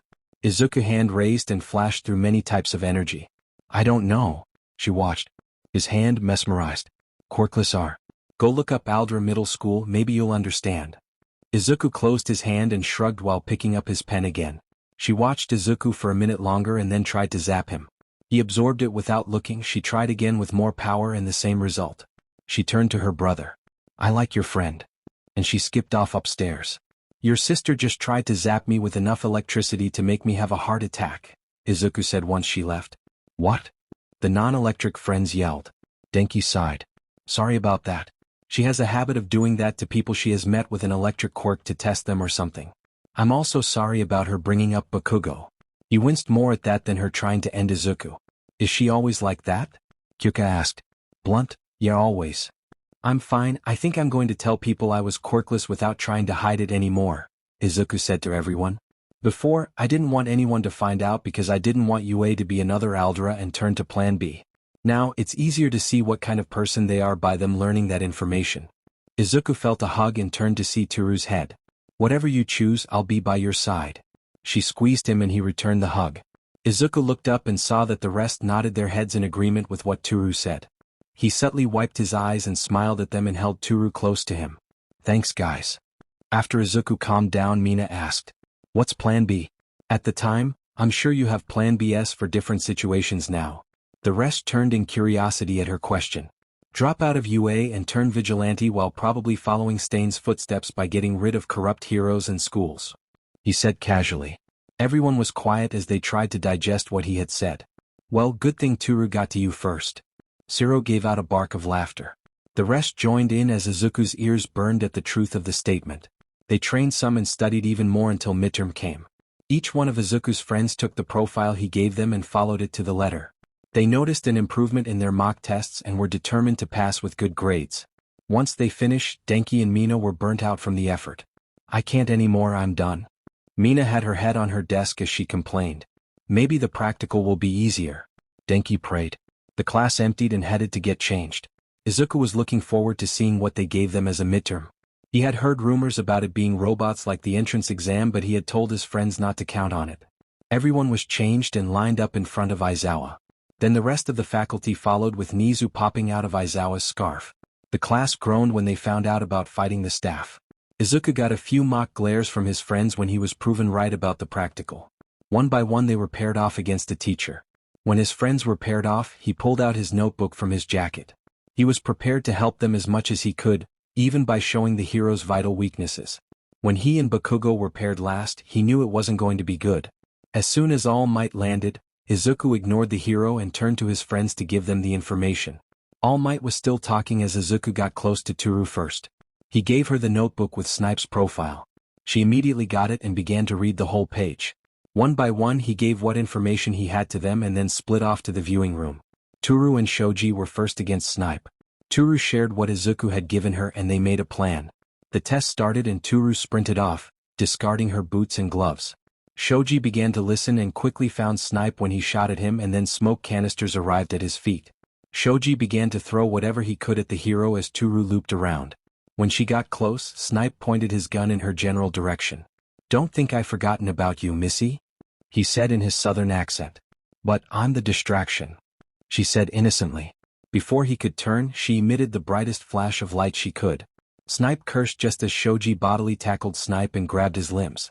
She casually walked up to the struggling hero and cuffed him. Hagakure and Shoji pass.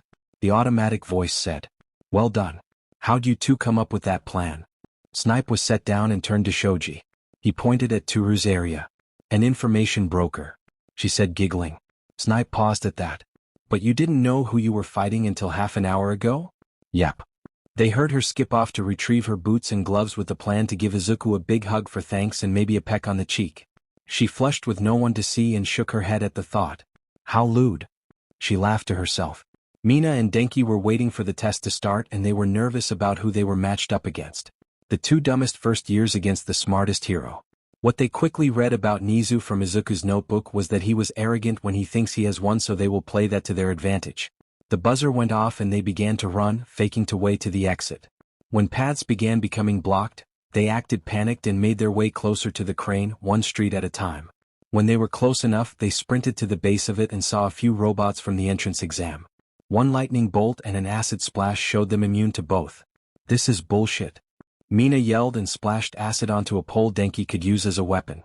Throw me at the crane. Denki didn't hesitate and with enhanced strength, threw his friend at the base. She caught herself roughly and began to melt the supports. She heard the crane groan and threw one more splash of acid on another support. Run. She took her advice and ran in the opposite direction of the tipping crane. Denki threw away the scrap metal of the pole and jumped off the robot he was on top of. The crane with Nizu inside it collapsed, demolishing the buildings in its path. Once it settled, the two students raced to the cockpit to find it still encased in metal and glass. Nizu was still in the seated position, still drinking tea. Well done. But you won't be able to break this cockpit open in time or get to the exit without failing. Good luck next time. He sounded so smug to Mina that she almost lost it. Mina looked around at the cockpit and found what she was looking for: a vent, nothing fancy. It's treated metal to resist acid. Nizu saw what she was looking for. Oh. She laughed evilly. That's fine. You know, Izuku has been teaching us really neat stuff. For example, Denki's enhanced body. For me, a body armor of acid. Her hand excreted the acid and it was covered in viscous acid clinging to her. She whipped it off. But another really difficult thing was making my acid go the opposite direction and make it mist. But I succeeded. Nizu's smug smile fell as he watched Denki sprint away and cover his mouth. His eyes snapped back to Mina. Now, do you want to call my bluff? Or should I do what Izuku warned me about and see how effective this mist is to a living being? A white mist appeared around the pink hand and she gently brought it up to her face and blew it inside the vent. I yield. Nizu scurried up the exit and away from the white mist that did nothing. He turned to the giggling girl in question. All that?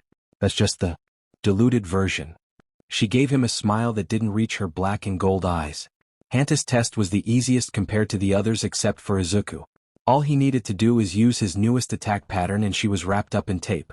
They left her struggling as they walked through the gates to pass. Midnight tried to goad Hanta to cop a feel since she was down, but he had read her method of entrapment from Izuku. Kyuka's and Kuta's match was horrifying for present Mike. It was a boon for the two because of what Kyuka read about present mix phobia in Izuku's notebook.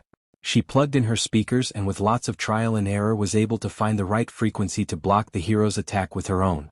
Next was Kuta's part, when he built enough courage to command the bugs in the ground. Once he succeeded, all they heard were screams of panic from the hero. When they passed him, he was violently shivering. The gang of friends cheered as Kyuka passed through the gates. Not one of their number truly struggled against the exam. With Izuku's detailed information, they were able to find their opponent's weaknesses and how they fought to counter them. Kyuka walked into the room and she was greeted with congratulations. Kuta walked up to Izuku and gave him a bow. Jiraiya told me you gave her the information we used to pass, thank you, he said quietly. Izuku gave him a nod and he walked off. You excited for your match? Toru finally asked. Izuku was set to go last so everyone could watch. Bakugo was on the other side of the room watching the match between Todoroki and Yaoruzo against Aizawa. I'll be fine. He gave a reassuring smile to them. I believe him, after all, he's been the one to hand us the information to pass. He probably has plans to take everyone in this building out. Denki said and pointed it at Izuku. Izuku looked away guilty. It's only one good plan. He mumbled. Oh. Mina poked at him to tell them. You know I can release all my stored energy at once. Just do that and glass everything. I wouldn't do that though.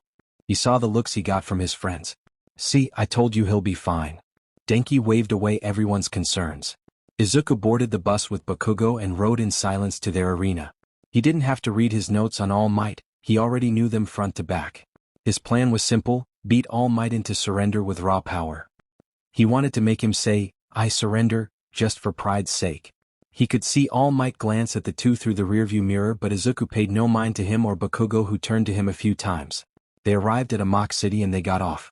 All Might paused to say some words of encouragement, but Izuku ignored him and walked past the number 1 hero to see where he will be fighting. Right then, good luck. Izuku felt the breeze of All Might leaping away and saw him land straight across from them. Izuku began to stretch and moved around freely without his jacket. He had given it to Toru to the wolf whistles of his friends and then pretending not to watch. Toru blushed heavily at their actions but beamed up at Izuku and wished him good luck. Her good luck was 1,000 times luckier than All Might's.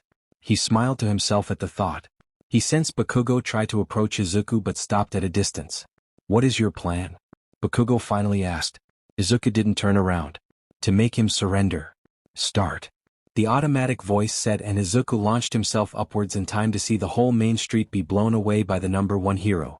He was so high up that he could see all of the mock city without turning his eyes. He began to blast himself at the speck that is Izuku's target. For the moment he enjoyed the free fall and the peace of weightlessness. Then he blasted forward at All Might. First he took out all of his ball bearings and shot them at the hero. They broke the sound barrier and plumes of dust rocketed up from where they missed or sparks where they hit their intended target. With his face covered, he didn't see Izuku launch the lightning bolt at the weak spot on All Might's side. He coughed up blood and staggered to the side while holding where his old injury was. He looked up at the boy who landed and his eyes were cold and calculating. "Wire dash," that's all he got out as he saw Izuku rocket towards him faster than he could imagine. All Might moved, dodged the strike to his abdomen and struck back at the boy. His fist collided with the boy's shoulder and stopped dead. Izuku backhanded his still outstretched arm and a massive kinetic force made him spin away. He stopped himself and stared at the boy. "Fine then, time to show you what it means to be the dash." He was cut off again by a lightning bolt to his weak spot. He glared at the boy and launched forward. Instead of punching, he grappled the boy who tried to get away. He was too slow and All Might caught him and brought him into a bear hug. The gang of friends watched and winced just as Izuku was held by All Might. Their classmates looked at them. "What?" Ojiro asked them. Mina pointed at the screen. "Izuku can release energy from anywhere on his body." Izuku absorbed all the sound in the immediate area and then blasted directly into the hero's face. All Might reeled back in pain and held his ears. Blood seeped out of his hands, but he didn't have time to brace as Izuku struck to the side of All Might and launched him through a building and a building after that. He wasn't sure when he stopped, but Izuku didn't care. He aimed his palm at where the line of destruction lay and concentrated a bead of fire like an eve. He infused it with the nuclear energy he barely used and released. The rubble in the immediate area melted in the proximity of the open flames, glass melted, and anything caught in the flames was incinerated. The air screamed as the white liquid flames rushed down the passage Izuku made with All Might's body. A stream of white flames shot through the crater and hit All Might just as he was getting up. He saw it coming and blocked it, thinking it was flames like another, but it seared and burned his flesh. He yelled in pain and whipped his hands down to make an air pocket and leapt away. Izuku saw All Might run and stopped his stream of fire and instead reversed the flow and yanked the remaining thermal energy. Ice cracked around him and the burning and melted building cooled, immediately causing them to crack under the temperature fluctuations. He turned and left a path of ash and slag to see All Might land with his arms and some of his chest burned black. His suit was burned away and covered his chest barely. "Yield," Izuku commanded. "You yield?" he asked, confused and huffing breath. "You will." Izuku launched forward again and absorbed all the light in the area to blind All Might. With his sixth sense, Izuku was fine. All Might protected his wound and was open to getting struck in the knee. Izuku poured one of All Might's strikes and an appropriate amount from a Nomu at the USJ. The following kinetic blast was world-ending. Izuku heard the knee shatter and then All Might fall. He reversed the light and blinded the hero and absorbed the backhand that threw at Izuku in instinct. He heard the hero cry in pain from both his leg and being blinded.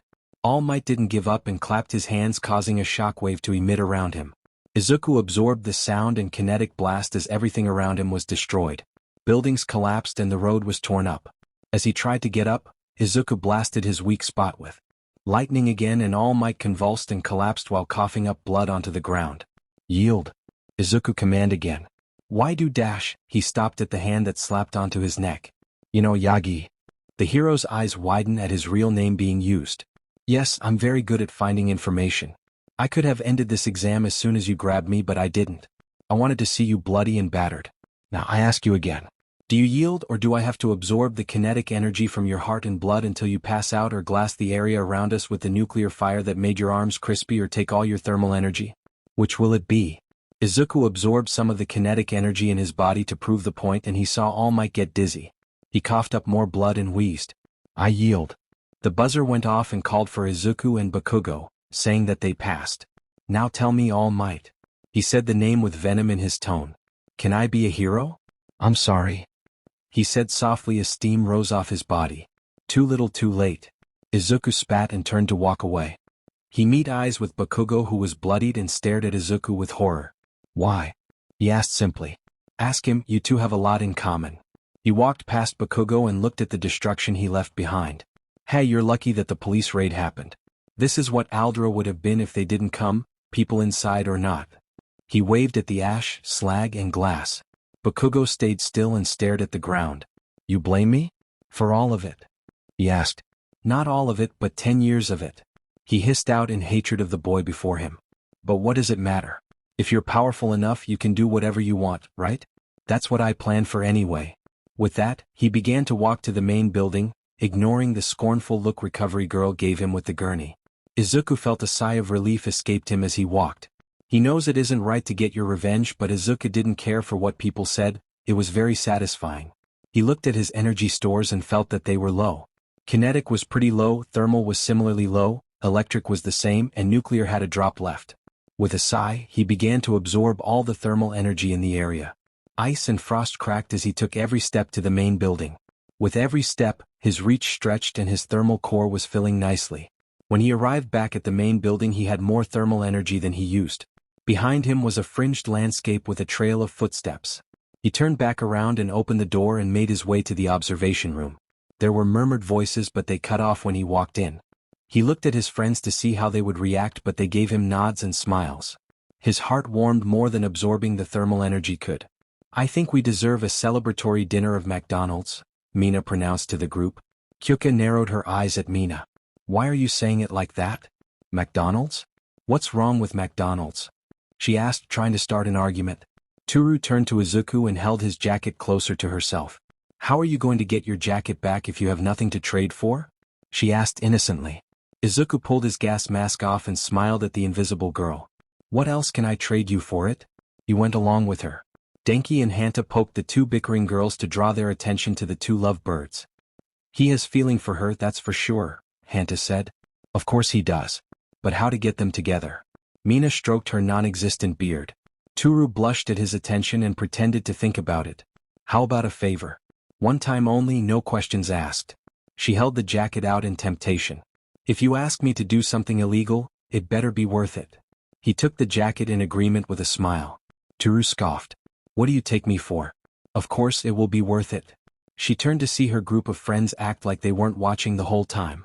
Denki pretended to pick at his fingernails, Mina twirled her hair, Kyuka played with her earlobes, and Hanta cleaned his tape dispensers. Aizawa came in and met eyes with Izuku. He stared back without backing down. You're all dismissed. With that he left. Someone mention McDonald's? Toru asked her group. You're all terrible people. Kyuka mock glared at everyone who looked innocently back. They changed and found a nearby fast food restaurant and promptly walked into it with gusto. It was beginning to get busy as school let out for everyone. The gang ordered their meals and sat down together. Mina cleared her throat and held her cup of ice cream. To us, we beat the sheet out of our teachers. She got many looks from the surrounding people. Luckily, they were still wearing their UA uniforms and many put the pieces together. Them teachers. Denki joined in. The rest joined in with mock exasperated looks but had a genuine smiles on their faces. They ate as they chatted about something not related to UA. They talked about a movie coming out that they wanted to see in a group or a game that some showed interest in. The girls talked about heading to the mall to pick some things up for the camp coming up. Aizawa did say if we passed both exams we could go to the camp. I'm pretty confident I passed the written exam, Toru said to the group. Why don't we all go tomorrow after school or the weekend? The gang nodded their heads. I say the weekend gives us more time to look around before it gets too dark, Kyuka said. I'm free, Hanta put in. The rest agreed and made plans to go to the mall on the weekend as a group. They finished what food they had left and headed out to the train station. Denki unloaded any extra electricity to Izuku, and that reminded him to see if the support course was able to make a steady electricity generator. And maybe they would have some nuclear isotopes laying around. Izuku arrived at the empty apartment and tossed his bag in his room. He sat on the couch and thought about how to get a large amount of kinetic energy. His usual method was to leap off the tree in the clearing, but that would take too long.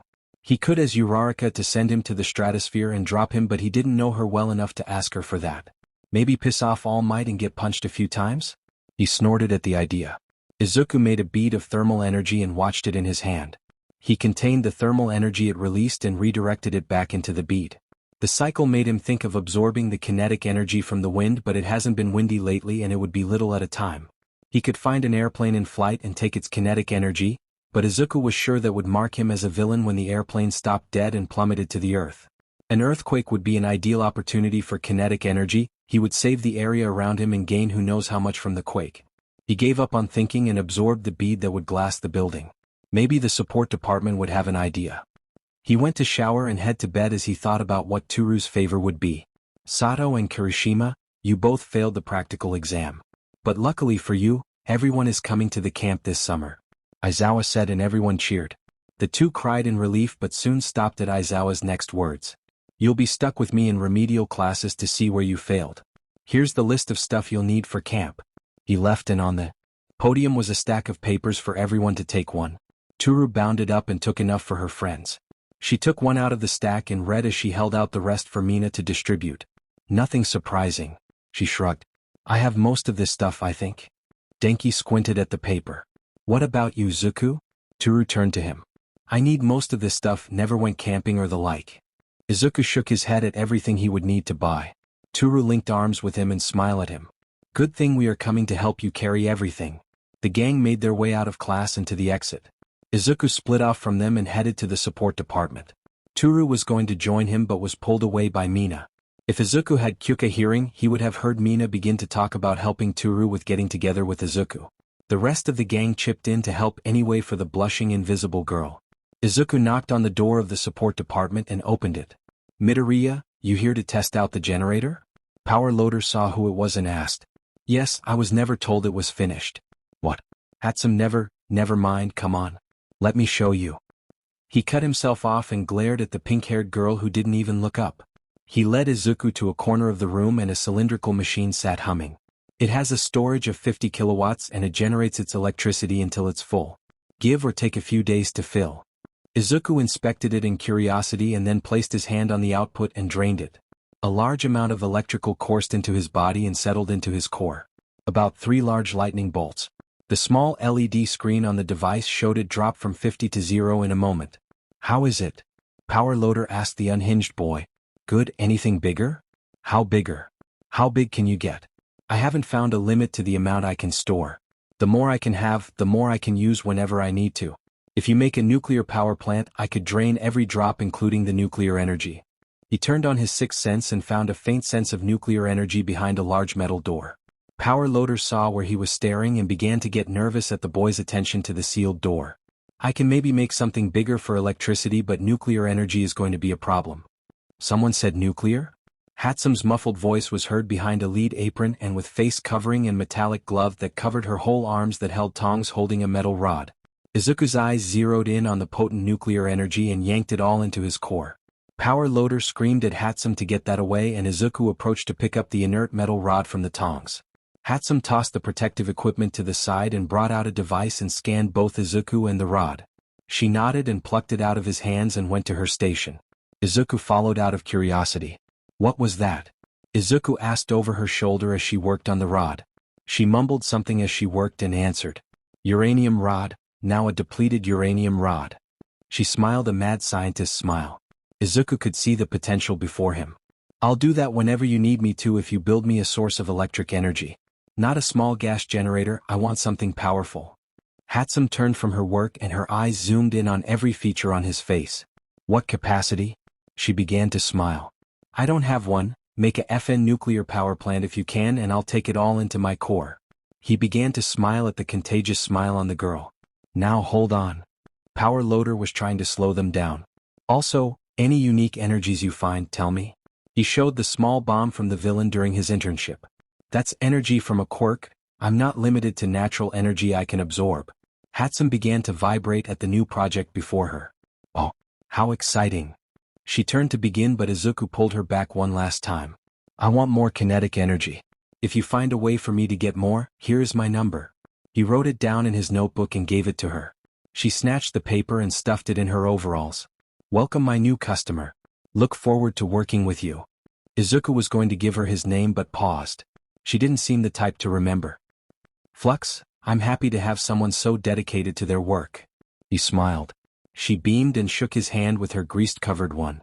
Flu, I like it, now buzz off and let me work. Power Loader looked on in panic at watching his most unstable student team up with the most unhinged boy in the hero department. The same unhinged boy that brought All Might to his knees in surrender with raw power alone. His panic grew as Hatsum pulled another uranium rod out of nowhere and he absorbed it for her benefit. Power Loader had seen what remained of the city the two fought in and the fire the boy used was not possible. Not even Endeavor's fire has ever gotten that hot. The gang made plans to head into the shopping district as a group on the weekend. For Izuku, the weekend was mostly spent at the apartment alone with the back of his mind drifting to the empty room down the hall and the sticky note in the junk drawer. But now he had something to distract him, his friends. He took some of his extra money and the debit card that kept getting funds put in even after Inko's departure. He put on a light jacket and headed out to meet up with the others. On the way his mind drifted back to Inko. He had very mixed feelings about her. He had lost all love for her but why would she pay for the next 3 years on the apartment? Some part of his mind hoped now that he had a quirk she would try to reconnect with him but nothing of the sort happened. He felt anger flare up with sadness accompanying next to it. But what else could he do right now other than keep moving forward with his plans? His thoughts were thrown off kilter when an arm wrapped around his elbow. He looked over to see Toru giving him a worried look. His heart stuttered at her proximity. Is everything okay? She asked. He smiled warmly toward her and any thoughts from before were washed away completely. It is now. He said without thinking and his face burned at what he had said to her. Toru ducked her head and smiled, giddiness washing over her. Well, I'm happy to hear that. She held tighter onto his arm and looked up at his receding blush. Izuku cleared his throat and changed the subject with no tact. So, have you found what you were going to use your favor for? The train lurched and began to move again. Toru gave him a smile he couldn't interpret. I have a very good favor to ask, but I just have to find the right time. Her face flushed with heat that Izuku could see easily. Of course, you need the right time for me to cause a distraction for you to rob the bank. He nodded sagely. Toru laughed at him and bumped her shoulder with his.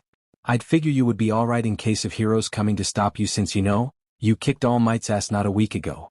I'd imagine you can take anyone at that point. Izuku smiled and laughed with her at their imagination of robbing a bank together.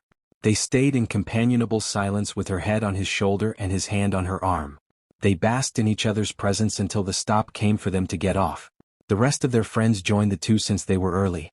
Kyuka came first and greeted the two. She internally rolled her eyes at them not getting together already but she let them be.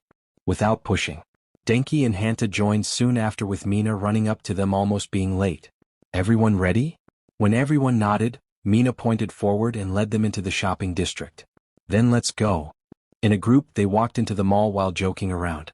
Toru never let go of Izuku's arm as they walked store to either buy something or just to look around for fun. They got some looks from the crowd, some recognizing them from the sports festival. Izuku got the most attention since he won in the more brutal way possible. He caught some whispered conversations but he did his best to ignore them. Kyuka heard many too and shot glares at a few. Izuku felt grateful for her friendship. Right then. Who needs what? I just need some small things here and there. Bug spray, travel necessities, sunscreen and the like. Mina walked backward and spoke to them as a group. Denki furrowed his brow. Can you get sunburns? Mina scoffed. Of course I can. Just because I'm pink you think I can't get sunburns? Denki raised his hands in surrender. That's why I was asking. You two done bickering? We are being left behind. Hanta pointed at the other three walking into a storefront. Disgraceful, what would the boss say to this? He said in his gruff voice. Hey, since Izuku is the leader, what would that make us in the hierarchy? Mina began to follow the rest of her friends. Well, Toru is his right-hand woman. Of course. Hanta nodded along with Denki. We would have to be his lieutenants, right? Mina said. Kyuka barked out a laugh and turned to them. You're the grunts, she said with a smirk. How dare you? Hanta said in mock offense. Boss, what are we? Izuku looked confused at them and shook his head. Embarrassing with all the attention you are drawing. Hanta reeled back as if stuck. Boss, he said sadly as the others burst out laughing and pointing at him. They got many more looks from passers-by. They kept moving on with their shopping with the odd thing here or there tossed into their bags. Izuku was the biggest shopper since he didn't have many of the supplies to go camping since he'd never been camping. They had fun anyways throughout their day together. They were only kicked out of one shop when Denki knocked over a shelf from being spooked by Kyuka. Granted, the shelf was very wobbly to begin with, but the owner was not happy with the mess. They had lunch in the dining area with greasy food on everyone's plates. Mina brought up something she was curious about. Izuku, she said with her mouth full. She swallowed when she got a glare from the green-haired boy at her manners. How many people do you have profiles for in your notebook? Izuku finished his bite of food and said, in that notebook? 47 people, hero or villains. They made noises of appreciation. Who do you decide to write in them? Anyone who seems to be a threat or interesting enough, either quirk or other abilities. He shrugged and bit into his burger again. Toru slid closer to him and said softly, but loud enough for everyone to hear. Which one am I? Was I interesting to you? A combination of her soft voice next to his ear and the way she asked made Izuku inhale his bit of food and began to choke immediately. His friends began to panic and then hero training kicked in. Hanta jumped in first to give Izuku the Heimlich maneuver. It didn't take too much and Izuku was breathing again. I am so sorry. Toru said almost in tears. It's okay. I'm okay. He quickly said with a warm smile to reassure her. You were very interesting to me to answer your question. The red on his face was hard to tell if it was from what he had said or from not getting oxygen into his lungs. Toru gave him a wobbly laugh. Mina and Denki wiggled their eyebrow at each other and held in laughter. See that, I'm definitely getting promoted for saving the boss's life, Hanta said proudly. Everyone sat down to finish their good after that and then continued to walk around the mall until they got everything everyone needed. They decided to call it a day and head home to their homes. They all walked to the train station while chatting among themselves. One by one they got off to switch trains and then it was only Izuku and Toru. He got off with her to wait for her train. It was Izuku's stop anyway so it worked out well. The station was empty and Toru shifted and then turned to Izuku. I want to ask for my favor now. Toru moved to face him. She had a determined face as she stood before him. Izuku smiled. Alright, no questions asked. Toru's face burned slightly at what she is going to ask but he'd firm to her resolve. She pointed at him. I want the title of your girlfriend. And you my boyfriend. Izuku's smile froze and his mind flashed through memories of girls doing similar things to him only to laugh in his face and mock him for thinking they were serious. He felt cold sweat cover the back of his neck and tried to focus on the present. He reminded himself that Toru is different. She wouldn't do such a thing even as a joke. But the back of his mind said she was lying and this will end just like before with him crying alone and hurt. He didn't want that. Toru watched Izuku's face flash with various emotions and she didn't know what to do. Panic began to rise and she quietly spoke. Izuku? If you don't want it, that's okay. I'm sorry I shouldn't have asked you something like that. She felt tears crop up at seeing Izuku distraught and for herself at this idea. He managed to hear her in time and focused on her. You're not joking? That is all he was able to say with his throat closing up. She shook her head vigorously. I would never joke about anything like this. I've liked you for a long time and wanted to find a good way to confess. I admire your determination, how kind you are to the people you care about, and how you look at me. You see me not just where my voice is. I wouldn't ever hurt you in any way. Tears flowed down her cheeks but smiled up at him. She slowly took his hand as she spoke. Izuku gripped her hand in absolute hope. You won't leave me? He couldn't stop the croak in his voice and the stinging sensation coming from his eyes. She shook her head again. I won't. She beamed up at him and Izuku pulled her into a tight hug as she laughed into his chest. I'll be your boyfriend then. Izuku felt her arms wrap around him and hold him tight. And I'll be your girlfriend. She giggled and tried to bury deeper into him. They stayed like that for a bit longer and then pulled apart. Toru wiped her face from tears with a smile. He couldn't contain his smile and held her fire hand while watching his girlfriend. She laughed when she caught him staring and squeezed his hand in response. So what now? She asked. Izuku stopped for a moment. I don't know. He didn't watch much TV or read any romance novels so he didn't know where to proceed from there. Toru giggled again at the consternation on his face. She went back and hugged him again. It doesn't matter, we do what we want. She hummed with the warmth radiating from her boyfriend. He hugged her back automatically while his mind flashed through thoughts of how to have a girlfriend. He should take her on a date, take care of her, and buy gifts. Right? Stop thinking so much, don't worry about it. She looked up at him from his arms to reassure him. All right. He nodded. What does it mean to have a girlfriend then? Logically he knew there was more, but he wanted her to give a layout at least for his comfort. She pulled back and hooked her arm with his. It means we get to hold hands, hug, and be close together as much as we want. Izuku furrowed his brow. Don't we already do that? He raised an eyebrow at her. She laughed and leaned on him. Or we can do more lewd things. She said softly and looked up at him. Like cuddles. She whispered like it was a top-secret thing. He recognized her joking tone and put on a look of disbelief. Before marriage. How devious. They stopped and burst out laughing together. Every time they calmed down and looked at each other again, they laughed again. When their stomachs were sore, they began to peter off. Toru leaned on him again and Izuku tentatively put an arm around her. She leaned closer and hummed in contentment. The train for Toru began to get close and they reluctantly got up. The train got close and it was empty for the most part. He walked her closer to the train and she spun in front of him again. She squirmed a bit but looked at him with more heat on her face. It's only right for you to send me off with a kiss. Izuku blushed and nodded jerkily.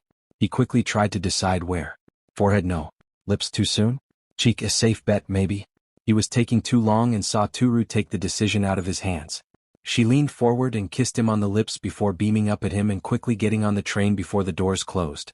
She smiled at him through the window as the train lurched away. Izuku stood there until the station was empty once again. His smile couldn't be contained as he turned back to the stairs and headed to the apartment. He heard some chuckling and turned to see the old couple from before. Good on ya, lad. The old man raised his cane to him in salute. Leave the boy be. The old woman huffed a laugh and swatted his arm. Izuku kept his smile and bowed slightly at the elderly couple. He heard them laugh a bit more as he walked down the stairs to the road to the apartment. His mind is still on Toru becoming his girlfriend. His smile widened more at the thought. His chest was filled with more warmth than any thermal energy could fill him. Izuku arrived at the apartment with his bags of supplies for the camp. He began to pack his bag for the week away coming soon. His smile never dropped as he kept thinking of Toru. When he was done, he went to his sketching notebook he had been working on for a bit. When Toru asked for a copy of his drawing from his analysis notebook, he had given her one, but now he was working on a few more. They were copies of pictures he took with his friends but with Toru drawn in with careful detail. He had half a dozen done and ready to give to her, and he thinks it's a good time to do so. It could work as his first gift for her. After all, boyfriends give gifts to their girlfriends. He was interrupted from making dinner when his phone went off. The group chat with all his friends was pinging him. He opened it and saw multiple thumbs-up emojis sent to him from everyone but Toru. He soon found out it was because they found out about Toru and him getting together as a couple. Toru had told Mina and Kyoka, and from there Mina told everyone, hence the emojis. He shook his head and smiled at his phone. The weekend ended and Izuku was on his way to UA to board the bus for camp. He and Toru talked most of their time apart and chatted about anything. Izuku mostly listened but was happy to hear her talk about her favorite show. His stop came and he headed to UA with his bag for the days to come. He found where he was supposed to meet up with his class and joined his friends. Hanta, Denki, and Mina gave him finger guns with sly smirks on all their faces. Izuku blushed but smiled at his friends' antics. Leave him be. Kyoka batted their hands down. Mina was the first to round up next to him. So, tell me, how was it? Izuku blushed more. How was what? Was the sun setting behind her as you confessed your feelings for each other? The wind blew her hair as she looked up to you and pleaded for your love. Mina narrated a scene she could see in her mind. Izuku relived the moment and was started just a bit when her description was very close. Get your hands off him, hussy. Toru leaped onto Izuku's back and pushed Mina's face away. Izuku immediately grabbed onto her legs and stumbled forward to balance himself. He felt Toru's arms hug him from behind and her head on his shoulder. Izuku smiled at her close presence. How dare you call me a hussy? Mina said imperiously. Denki is the only hussy in my presence. She pointed at him. Hey. Denki said, offended. Not a week into dating and look at how shameless they are. Anta teased. Toru stuck her tongue out at him but only Izuku saw and chuckled warmly. It's nice to see you again, he said. Toru hugged him tighter and pecked his cheek from over his shoulder in response. It's about time you two got together finally, Denki said with a smile to them. What? Why? Izuku asked, confused. It's been obvious that you two had feelings for each other for like ever. Mina shrugged and nodded with Denki. Did everyone know? Izuku blushed a bit at the realization. Yep. The four that are not on Izuku's back chorus. You were very oblivious. Mina jabbed with a teasing smile. Don't worry about it. Toru smiled at him over his shoulder. Izuku smiled in response, and before he could say anything, Aizawa's voice drawled out. Alright, everyone is here. Load your bags under the bus and get in, don't waste time. Toru didn't get off Izuku's back and he smiled warmly at her. He picked his and her bag up and tossed them in. Toru got off when Izuku got close to the doors and followed him in and chose a pair of empty seats for them. He naturally joined her and she hooked her arm with his and leaned in him. Izuku felt the warmth fill him as everyone settled down and the bus began to move. Izuku and his little gang of friends chatted while they rode the bus to wherever Aizawa was taking them. They were quiet since most of the class decided to take a nap, including Toru, who was snuggled up under Izuku's arm. For his part, he did his best to stay still and enjoy the feeling of Toru's head on his lap. After almost 2 hours they stopped on the side of the road. Izuku gently woke Toru up and she smiled warmly at him before squeezing him and getting up. Everyone was stretching their legs as they looked over the railing into the forest. They saw a black car roll up to them and 3 figures walked out into them. Izuku immediately recognized the 2 women and mentally brought up their profiles. Compared to many heroes, the wild pussycats are one of the better ones since they are focused on mountain and forest rescue. He also took note that they were meeting the class at a rest stop and not at the camp. Izuku subtly kept Toru close and tapped Hanta and whispered loud enough for Kyuka to hear as well. Something is fishy, not bad but odd why they would meet us here instead of at the camp. Hanta took a moment to come to the realization and Kyuka was already telling the other 2 of his gang. Is there something you think is more important than greeting your hosts? Aizawa's angry tone was aimed at Izuku and glaring at him. Izuku didn't break eye contact and said, Yes, I was telling them why would our hosts meet us here instead of at the camp. So I told them to keep an eye out. You know, like you always say, to be prepared. Just the tiniest bit of snark leaked out. Aizawa kept glaring until Pixie Bob laughed. Oh, this one has claws. Mandalay looked between the student and the teacher in apprehension. Well, I guess the cat is out of the bag. Head straight west and good luck. Pixie Bob slammed her paws on the ground and the whole class fell to the forest. Izuku picked Toru into a princess carry and absorbed the fall. Hanta used his tape to grab Denki and slow their fall while Mina dug her fingers into the cliffside and slid down. Kyuka's earlobes slammed into the ground first and a blast of sound pushed her up to break her fall. They weren't the only ones to land on their feet. My hero. Toru giggled and jumped off Izuku's arms after a peck on the cheek. He composed himself quickly and focused on what Pixie Bob said about heading west. He looked at the sun and turned in the right direction. West we go.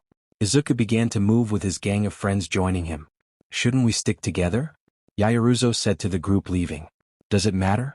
We are all headed west, so head west. Izuku shrugged. No one got to say anything else as a creature of dirt emerged out of the ground. Izuku didn't let it finish building itself and blasted it with a concentrated thermal beam. The head turned to nothing and it collapsed. Oh, never mind. You are already using your quirks. Pixie Bob said, a bit deflated as she watched the lead group not hesitate to push forward. Mandalay noticed Aizawa's eyes on the green-haired boy and asked, Is he going to be a problem? He gave out a sigh and rubbed his face. I don't know. He is one of the most complicated students I've ever had. He's cold to everyone but his close friends. He is smart enough to bring up 2 of the worst academic students in a few spots. And his quirk is extremely powerful. Wow, what is it? Pixie Bob joined in the conversation. Energy absorbing and storage. He absorbs a kinetic strike and he can release it back at his opponent later. He's not limited to just one energy. Aizawa began to walk to the black car. The 2 rescue heroes looked at each other in surprise. And the limit? How many can he store and how much? Mandalay joined the tired hero in the car. Aizawa sighed again and answered, I don't know, I don't think there is. Come on. Pixie Bob laughed behind the steering wheel. Why do you think there is no limit? Aizawa thought about what he was about to say. For the exams we had the staff fight 2 students. Escape pass. Beat the hero by capture pass. He took in a big breath and said, Midoriya was paired against All Might. He beat the number 1 hero into surrender with raw power and strategy. The other 2 heroes were quiet at the revelation. He was handicapped, right? That's how he won. Pixie Bob asked. The fire he shot out destroyed 2 city blocks, also melted the weights on his arms while tearing the exposed flesh. Oh. That is all either said for the rest of the trip. Denki ran forward with his enhanced body and bashed the dirt monster with a large branch he picked up. Mina was throwing controlled acid shots at range while Izuku picked up rocks and launched them at supersonic speeds through the beast. He switched back to thermal energy and carved out chunks of dirt with his beams of pure thermal energy. I feel kinda useless right now. Toru walked behind her friends as they obliterated everything in their path. I know how you feel, Kyoka said next to her. Don't feel bad. Just let your man take care of the problem. Hanta yelled back at them as he wrapped up the legs of one beast and Denki finished it off. Toru hummed in thought. You know what, I like the sound of that. Izuku, get rid of those beasts for me, she said in a noble voice. Why, of course, my lady. At once. Izuku played along and got what he wanted with giggles from Toru that warmed his chest. Gods, you two are so adorable. Mina squealed before melting the chest of a beast. I'm starting to get jealous, Denki said while taking a break. How much further? Hold on. Izuku blasted one beast with sound and it crumbled apart. He jogged forward and blasted up into the air with kinetic energy. He found the campsite and he landed with no issue. Maybe halfway? Denki groaned and turned to their leader. Can you just carve a way to the site? It'll be a waste of energy, the beasts will still come even if I carve a path with thermal energy. Izuku shook his head and resisted the thought of the amount of thermal energy he could get if he burned trees along the way.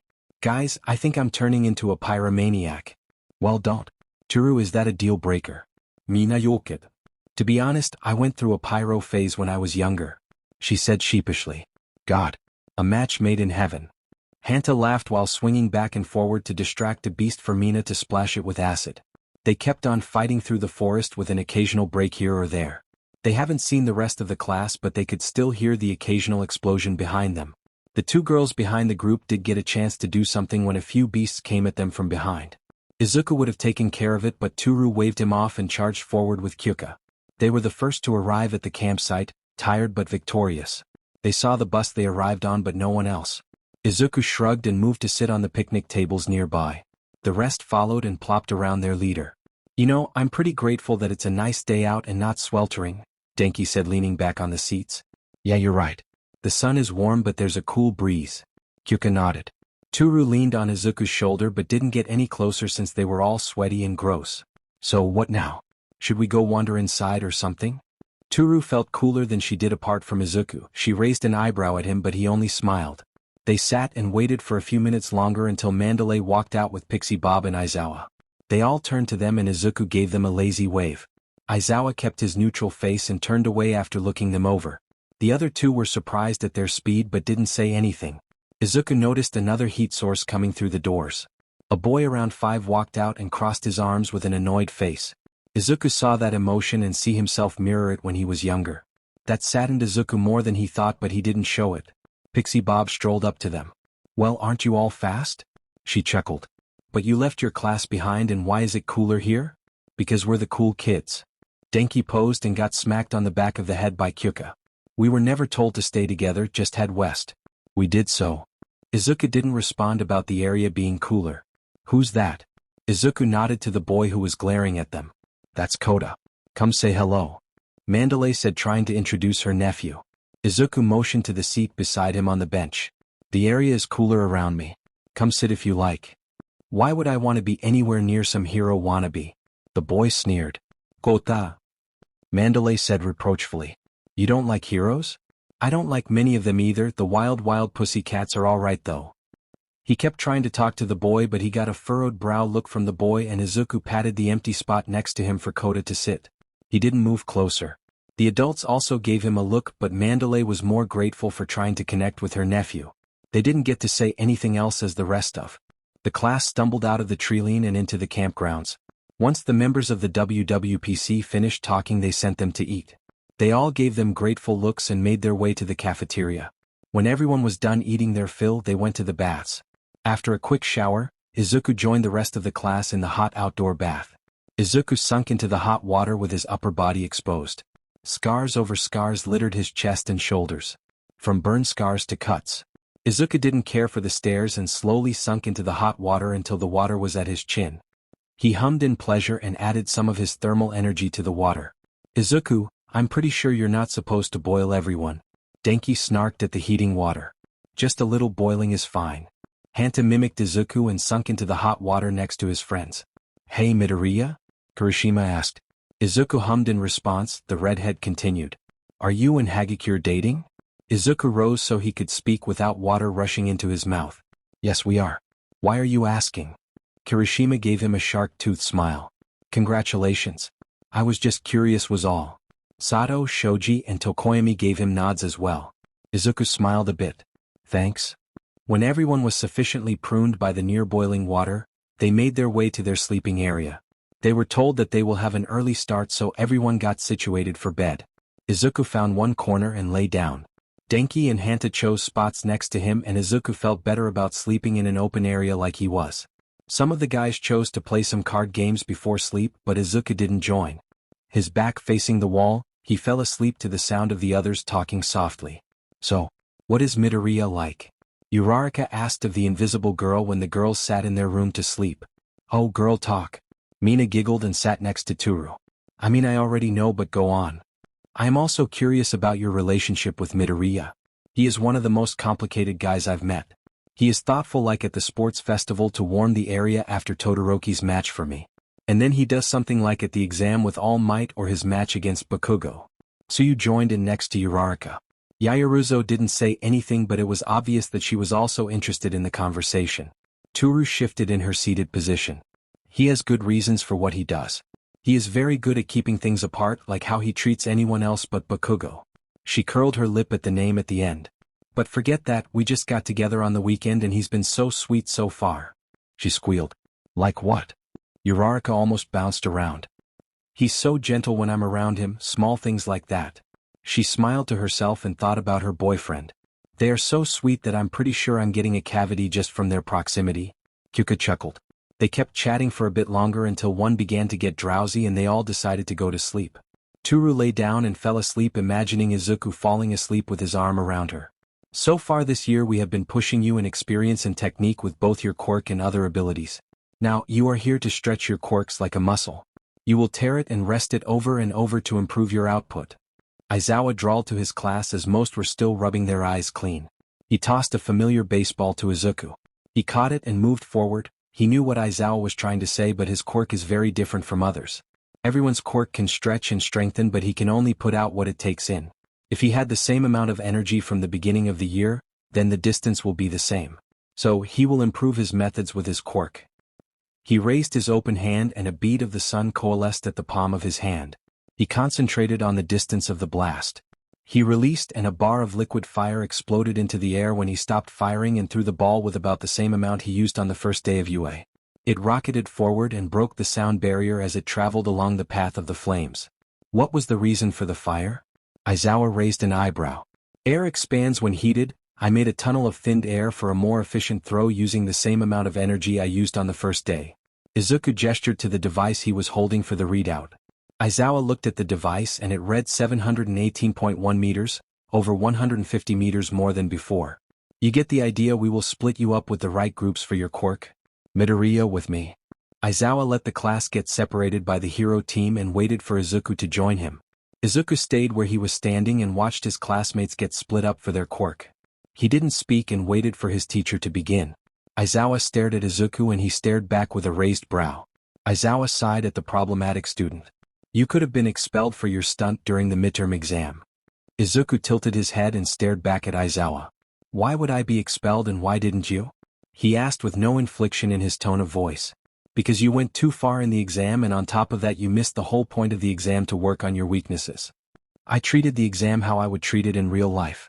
If I ever go against a person with the power of All Might, I will take the threat down before he could level a city. He said with all seriousness. As for why I didn't work with Bakugo, it was unnecessary. Would you take out a single target with two people when one is sufficient? As you said, it's illogical. Why wasn't I expelled? Izuku had a very good idea why not. Aizawa narrowed his eyes at his student when he threw his words back at him. It's safer to keep you closed than have you leave UA. Izuku scoffed. I stay at UA of my own volition. I have plans in case I didn't like how UA was, how it could have reminds me of Aldera. What kind of plans? Aizawa furrowed his brows at the boy. Various kinds. Izuku shrugged non-committally. This isn't going to work for me. I don't have a limit I can stretch. He waved at the rest of his class using their quirks to the limit and further beyond. Aizawa furrowed but answered anyway. Show me how many energies you can absorb. Kinetic, electric, thermal, sound, light, nuclear, and quirk energy. He rattled off. Quirk energy? He raised an eyebrow. Izuku made a small bead of green energy on the tip of his finger and flicked it to the ground.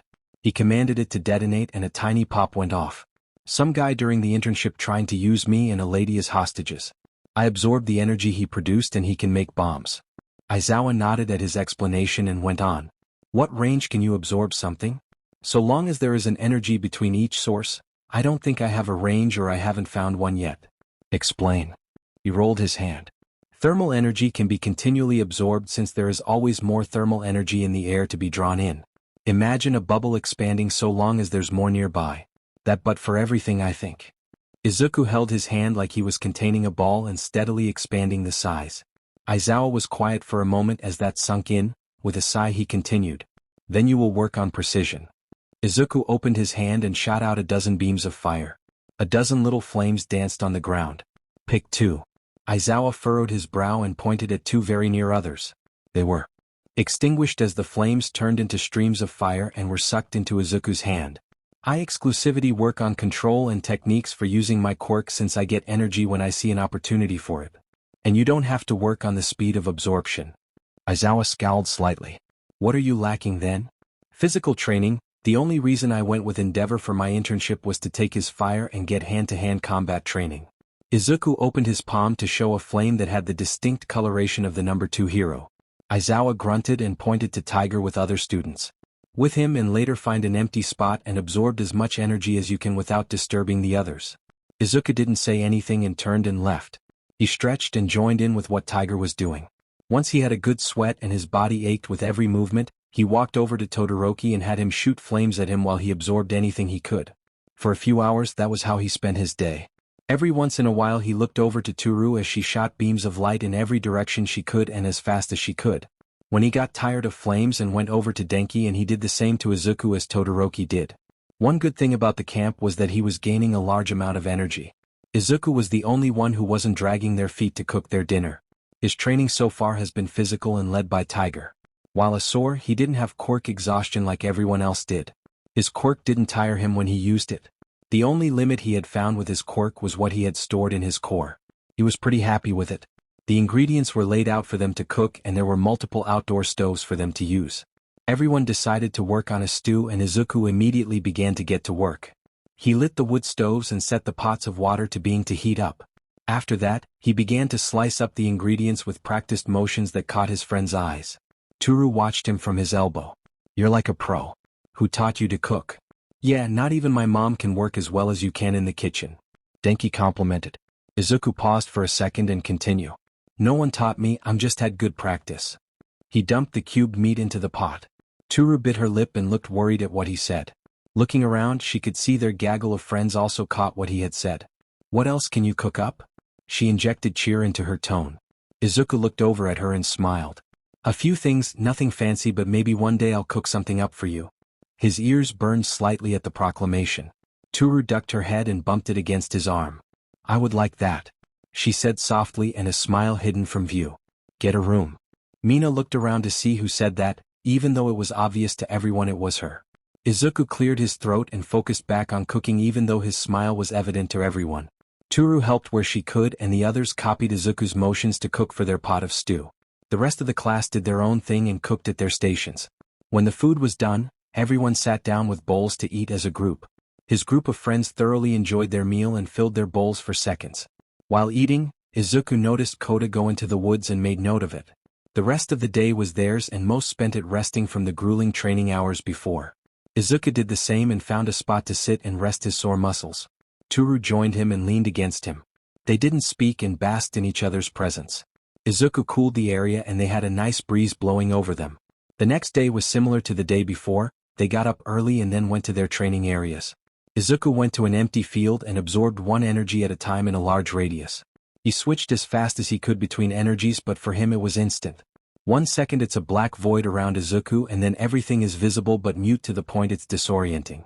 The dirt crumbled from intense heat and froze with fog close to the ground. The ground shattered from the kinetic blast outward and then everything went still as everything near was stopped by the absorbed kinetic energy. From a distance, it looked like an apocalypse over and over again. When the adults called it a day and they finished eating, Ragdoll gathered them around to have some fun. A test of courage. 1B will go into the woods and prep an area to scare 1A coming through, she said giddy.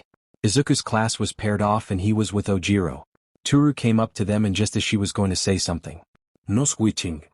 Mandalay's voice reached them. Toru pouted and sulked off with a dejected look back at Izuku. He gave her a reassuring smile and nodded to Ojiro in greeting. He nodded back. Izuku never had a reason to speak to the boy. When he was doing his analysis on everyone in the class to see if any of them would be a threat to him in any way, he ranked close to the bottom. Mandalay began to send them into the woods in intervals. Toru paired with Jiru was the second pair to go in. Izuku smiled a bit at hearing the distant yelps of fear and waited for them to be sent in. His smile faded when he smelled smoke in the air and saw the blue glow in the distance. He sensed a wave of heat coming from the glow and Mandalay saw the same. They talked about it being an accident, but a villain jumping out of the woods with a large makeshift sword confirmed it was an attack. Izuku fear blossomed in his chest at the thought of Toru. He ignored what the villains were saying and could only think of Toru getting ambushed. Kota, head back to the building now. His thoughts were thrown back to the present and his feet skidded to a stop just as he was going to blast off to find her. F-. Izuku cursed loudly and turned to where he had seen Kota walk into the woods alone the day before. He had to trust Toru to take care of herself. She was training to be a hero just like him and she had Jiru with her. I'll find him. He shouted back and blasted into the air and ruining his pair of shoes. He was high in the air and could see a lot of the forest before him. He saw a few outcroppings of stones scattered and focuses on them to start. He scanned 3 before finding 2 shapes on one. A small one and a hooded one. He blasted down and sped up like a ballistic missile aimed right at the cloaked figure approaching Kota who was backing away. Izuku ignited his hands and a comet collided with the figure. He came to a dead stop and then a blast of kinetic and thermal energy sent the cloaked figure flying. Fire bloomed out and Izuku turned to Kota who was shaking in fear and tears covered his face. We need to go. Izuku picked the small boy up and blasted off into the air with a yelp of fear from the child. It's him, Kota whispered, clutching at Izuku. Who is who? Izuku asked just as a large figure jumped from the ground. They left and tackled Izuku and Kota out of the air. Izuku shielded the boy with his body and absorbed the crash landing. Izuku was cut from the branches they fell through and came to a stop. He looked over at Kota and was relieved to see him unharmed. He turned around at the sound of a tree branch breaking and saw the figure of Muscular. He was in one of Izuku's notebooks and he was very aware of what could have happened if Izuku didn't go for Kota instead of Toru. You pack a punch. And you are one of my targets. How dash? Izuku didn't let him finish as he blasted a beam of liquid fire at the serial ender. Muscular covered his face with his arms and the muscle were burned away quickly. He moved to the side and the burnt muscles were covered by new muscles. Izuku pushed Kota away as the villain charged at him. He absorbed the punch he threw and the next few until the villain picked him up and threw him against a tree. Izuku was fine but Muscular didn't let up and kicked Izuku to no effect. He was burned by a lightning bolt hitting his chest and shoulder. He convulsed for a moment and Izuku slipped away from being pinned. Izuku retaliated by launching a kinetic strike at his leg but the muscles absorbed most of the impact. He was batted away as Muscular regained his faculties. You're fun. But I want to see blood. Muscular cried in joy and charged forward. Izuku coated himself in scorching fire and met the charge. He blinded the villain with a flash of light and tried to grab onto him to absorb the kinetic energy of his body to knock him out. He was able to grab him by the neck but Muscular yanked him off and threw him again. Izuku growled in anger at being held up from looking for Toru. He saw Kota frozen in fear behind Muscular and the villain didn't miss it. He turned around to see and turned back with a vicious grin. Izuku howled in anger as Muscular turned around to smash the small boy into a paste. Izuku began to coalesce 2 beads of fire but it wouldn't be fast enough to stop Muscular who was already halfway to Kota. Izuku blasted off the ground and reached the villain and absorbed the electric energy in his body. Muscular collapsed like a puppet, his strings cut. Once he was down, Izuku senses the electricity in Muscular's body appear again but he didn't move. Kota stared at the villain who ended his parents face down and Izuku standing on top of his bulked form. Izuku was dirty and cut up from the landing with bruises on his body from Muscular grabbing him. What remained of his shirt showed a multitude of scars over his chest. We need to go, Izuku repeated, sucking in lungfuls of breath. Is he dead? Kota asked with a tremble in his voice. No, come on. Izuku picked up the boy and blasted off again to the building ahead. Izuku had theories of what would happen if he pulled energy from a living being. Thermal will end them from the temperature shock, and if he yanked all the thermal, then they will be frozen solid. Kinetic energy would knock them out from oxygen deprivation and make them have a stroke by stopping their heart by yanking the energy. Electric energy would most likely cause their limbs to stop responding because of the electrical signals being interrupted, and if yanked, they will either lose control of their body or go brain dead from the loss of electric energy in their brain. He had sensed the electric energy in Muscular's brain and it wasn't right anymore, and he didn't care. Izuku saw the buildings and Eraserhead fighting against a villain. The villain shot blue flames and then they were cut off by Eraserhead's quirk activating again. While in the air, Izuku aimed a hand at the villain and a lighting bolt speared through the villain. It dissolved into mud and Eraserhead looked up at who shot at his opponent. Izuku landed with no impact and set Kota down. His face was still covered in tears, but he was safe. "Take Kota, I have to go." Izuku began to run back into the woods, but Aizawa called out. "No. You're staying here. It's too dangerous for you to go out there," Aizawa said in a no-nonsense voice. He pulled the young boy and waited for Izuku to follow him. Izuku glared back at his homeroom teacher. "I'm going." Then he covered his body in the void just as Aizawa activated his quirk to stop him. He wasn't able to enjoy the shock on his face as Izuku's quirk didn't deactivate, as he had something more important to do. He blasted off and disappeared into the woods. With consecutive bursts of kinetic energy, Izuku propelled himself over the woods and where the trail began for the test of courage. His mind raced as he began to scan frantically for Toru and his friends. He spotted 3 figures, 2 fighting and 1 pinned near a tree. He dropped and only saw it was Uraraka and Tsuyu. He startled them and without waiting, blasted the female villain with sound energy. She cried in agony and clutched her ears, any glass on her shattered and she fell to her knees. He blasted forward and hit her with his knee at full force, causing her to slump to the ground. "That way to the buildings." Izuku pointed to his classmates and didn't wait for them to respond. He blasted off again and began to look. He saw more battles but didn't stop like he did for the last one. He saw lighting being shot out and fire in another area. He was sure they would be alright. He began to worry when he saw a purple mist close to the ground. He landed before it and experimentally ignited his hand. The mist burned away and then he increased the temperature as it moved away from him. He ran and stretched his senses to find any thermal signatures. Finally he found them. Kyuka and Toru laying on the ground. He rushed to them and checked on their pulses. They were alive, but he didn't know what the mist was. He tried to wake them up, but they were unresponsive. A few tears leaked out of his eyes at seeing Toru as she was, but he focused on getting them back to camp and to safety. He couldn't leave either behind, so he took off his tattered shirt and made strap the lighter of the 2 to his back and carried Toru in his arms. With a grunt of effort, he began to make his way back. He absorbed each footfall to dampen the impact for the 2. Thankfully he didn't have to go far. How he was as Mina and Hanta found him. They rushed over and took Kyuka off his back, but Izuku held Toru close. They were unharmed but didn't need to say much as they moved in the direction of the camp. Izuku continued to worry for his friends and the girl in his arms that still hasn't shown any reaction. Izuku heard a noise and sensed someone in the trees behind him getting close fast. Everything behind Izuku was pushed back with a kinetic wave and Izuku turned around to glare at who stopped them. A masked villain landed nimbly and took off his top hat. Well, aren't you fast? Let me introduce myself. I am Compress with the Vanguard Action Squad of the League of Villains. I have one of my objectives and you are my other. He moved forward and a blue marble was tossed at Izuku. Izuku saw the marble turn into a boulder and he shattered it with a concentrated blast of sound energy. He kept track of the villain through his senses as Mina shot acid at him and Hanta kept Kyuka safe. "Leave now," Izuku growled at the villain. "No can do, not until dash." He was cut off by Izuku roaring in fury at being stopped from getting Toru to help. A bead of blue-white coalesced in front of Izuku's mouth and liquid fire exploded at the villain. He dodged but was caught in the fire. He yelled in pain and clutched at his now missing elbow. What remained was a charred stump with a blackened bone sticking out. The villain looked in fear at the boy who was looking at him again, and another blinding white bead was forming. Compress saw the willingness to end in his eyes and ran while clutching his arm. He threw whatever he could behind him as he ran as fast as he could. With the villain gone, Izuku turned back to his friends and they nodded at him and they got moving again. They ran into others from his class and 1B as they made it back to camp. Many students were back and prepared to help wherever they could. Izuku got Toru back to safety with no shoes and a missing shirt. His scars were very clear for everyone to see as Izuku found a place to set Toru down.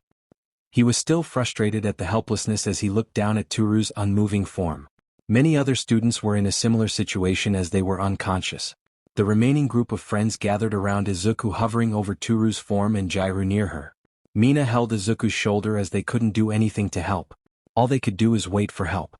Izuku looked out into the forest and he could still see the blue glow from the fire.